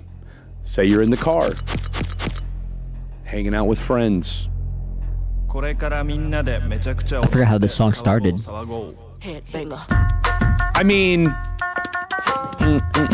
this song, as soon as that beat hits, I don't care where you're at or who you're with, you stop everything you're doing right now. What is that thing called in Hawaii where they like swing the fire things around? That's a great question. Don't ask me that because I have You know no what I'm idea. talking about, though, right? I think I know what you're talking about. I'd like to imagine that this song is playing in the background when you're doing that. Y'all can stop me now. I mean, look, this song comes on, you're stopping what you're doing and losing your mind. Period in the story. I don't care who you are. Get your freak on. Hips don't lie. That's cool. But some women's hips do lie, okay? Sometimes. Some women don't have hips to lie, to tell the truth. I don't care who you are. You can always get your freak on. Period in the story. I'm done. Conversation's over. So I appreciate everybody that is on the Shakira side of things, and rightfully so. And this is just one conversation Fred will not back down from. I am on Team Missy Elliott. I'm on Team Shakira too, but when you tell me one of the two songs, it's a no-brainer. 877-881-1053. Missy by a mile, according to the 469. Also, music makes you lose control. Oh, I see what you did there. Yeah. I see what you did there. All right, real quick. We got about 5 minutes left to go, and then we're getting the hell out of here. All right, last thing. Let's go ahead and round this thing up real quick. One time for the gram, ladies and gentlemen. Fred Davis says Rams, who aren't even playing in this game, won't be here. I don't know why I said the Rams. Either way, I may have written it down somewhere, maybe in the back of my head. Who knows? Point is this. You're doing your hypothetical Super Bowl. I'm doing my hypothetical for next year, Rams-Chiefs. But for this year, I've got the Patriots 23-20. I've got Ramondre Stevenson as my Super Bowl MVP. Really? Yes, I do. Yes, I do. I think there's going to be a pivotal turnover that's going to flip the field for this New England Patriot team. I think it's going to be a very close game, and I think the Patriots do just enough to win. 23-20 is my final score. What say you, Eric Casares? Yep, 30-20. Seattle Seahawks will get it done. It'll be a filling out process. The score will be 17-14 going into halftime. Okay. And the Patriots will only score 3 points for the remaining of the game. Wow. Seattle will have a monster second half. Super Bowl MVP, Sam Darnold. Wait, hold on real quick. You got that? You got Patriots winning 17-14 going into half? No. I said Seattle is going to be winning 17-14. Okay. Or no. You're right. You're correct. So you keep throwing me off. Well, I'm just basing off what you told me. Yes. I've got your score written down here. 17-14. The Patriots will have a lead, and Seattle will blow it up. Outscore them 16-3 in the second half, is what you're saying. And Sam Darnold will be the culprit. Super Bowl MVP. Let's get it. And guess what? I'm going to be calling in Fan After Dark on Monday with a smile on my face. Yeah, you better be. You better be, Mr. He says he Tolos. He says he fatties. Okay? Put your money where your mouth is. Put your money where your mouth is.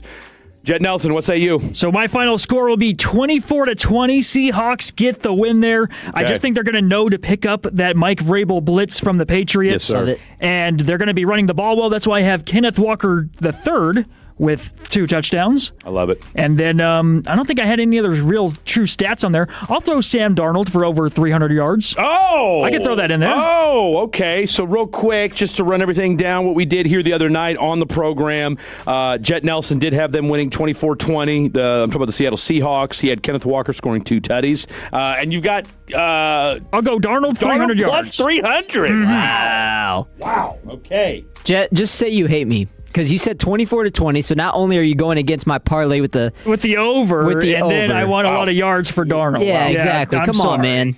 Okay. Let's see here. We've got Trevor Beck, everybody's favorite Trap House Uber Eats driver. He's got Seattle winning 20-17. He has... Who was his? Oh, that's right. He's got our boy Lawrence. DeMarcus Lawrence. D-Law. Yeah, he's got D-Law winning the MVP with 2 sacks, a strip sack for a touchdown, and 2 TFLs. We've already said mine. Your boy Freddie D, New England 23-20. Ramondre Stevenson with the Super Bowl MVP, and then last but certainly not least, the Blakiest of the Blakies, Blake Elliott. He's got New England winning 27-20. He's got Drake May throwing for 2 tutties. He's got Diggs with a touchdown, and I want to say he's got Travion Henderson with a touchdown as well. And I think he's got Drake May winning the Super Bowl MVP as well. So there you have it, ladies and gentlemen. So, I mean, look, the eyes have it. 3-2 in the house for the Seattle Seahawks. So you're in Fort Worth. You said about a 40-minute drive, give or take? Yeah, give or take. Hopefully no traffic. Everybody should be at their Super Bowl parties by now, right? I can't imagine there's going to be that many people on the road. No. I mean, let's be real. This is an American holiday. Yep. Even if you don't have a dog in the fight, which, let's be real, most of us don't. I'm not I don't mind New England. I mean, again, I was in New England when they won their first Super Bowl, so I'll always have a special place in my heart for the Patriots. But, I can see where a lot of Cowboy fans are pulling for the Seahawks because of DeMarcus Lawrence. So, and we really didn't touch on that too much. But, again, both you guys have Seattle winning the game today. So you got about a 40-minute ride home. Are you out of here as soon as we're done? Pretty much. I might wrap up a couple things here, get that drop we had earlier, and then absolutely not too far behind you guys. How far is your drive to the crib? It might be 30 minutes with today's traffic. I think people are are done driving. Hey, shame on me, bro. I didn't even ask. What are you doing for your Super Bowl party? I'm going to the folks as well. Okay. I told my buddies, but they're iffy on it. They might do their own thing. So I mean, that's the thing about Super Bowls, man. Everybody's got something that they're getting their hands into some way or the other. So will it just be you and the wifey and the folks? Yep, both my sisters and both parents. Yeah, we'll have a good time. What's Papa Nelson cooking up? He dropped the ball today. He's going with the pizza route. We are ordering some Pizza Hut. Hey, there ain't nothing wrong with that. There ain't nothing. I had pizza last year. But again, is he one that usually goes off on the grill? Oh yeah, it's normally prime rib for Super Bowl. It's normally a heavy hitter. Yeah. And I think he's retired now. He's taking it easy now. I'll confront him when I get there. Don't worry. Don't worry. We need an answer. You're back on the show. Are you doing any TSN this week? I got another light week here. I don't think I'm back here till Thursday, Friday. That's unfortunate. We got to talk to Tim Collins about that. So we won't hear from you again till Thursday. We need to find out what the hell's going on with Papa Nelson. Did he decide this year? Maybe it wasn't exciting for him. Right. And I respect that. Real quick, final 15 seconds of the program. Shout out as always to Kane McCutcheon. Shout out as always to Brian Broaddus as well. Jet Nelson, another stupendous 4 hours from you. Eric Casares, my man, just keeps getting better and better every single week. I'm Fred Davis. Have a wonderful Super Bowl. Have fun. Good night. God bless. Be safe out there. We'll see you tomorrow. Take us with you wherever you go. Now heard on the iHeartRadio app, YouTube, Twitch, the TuneIn app, our Odyssey app,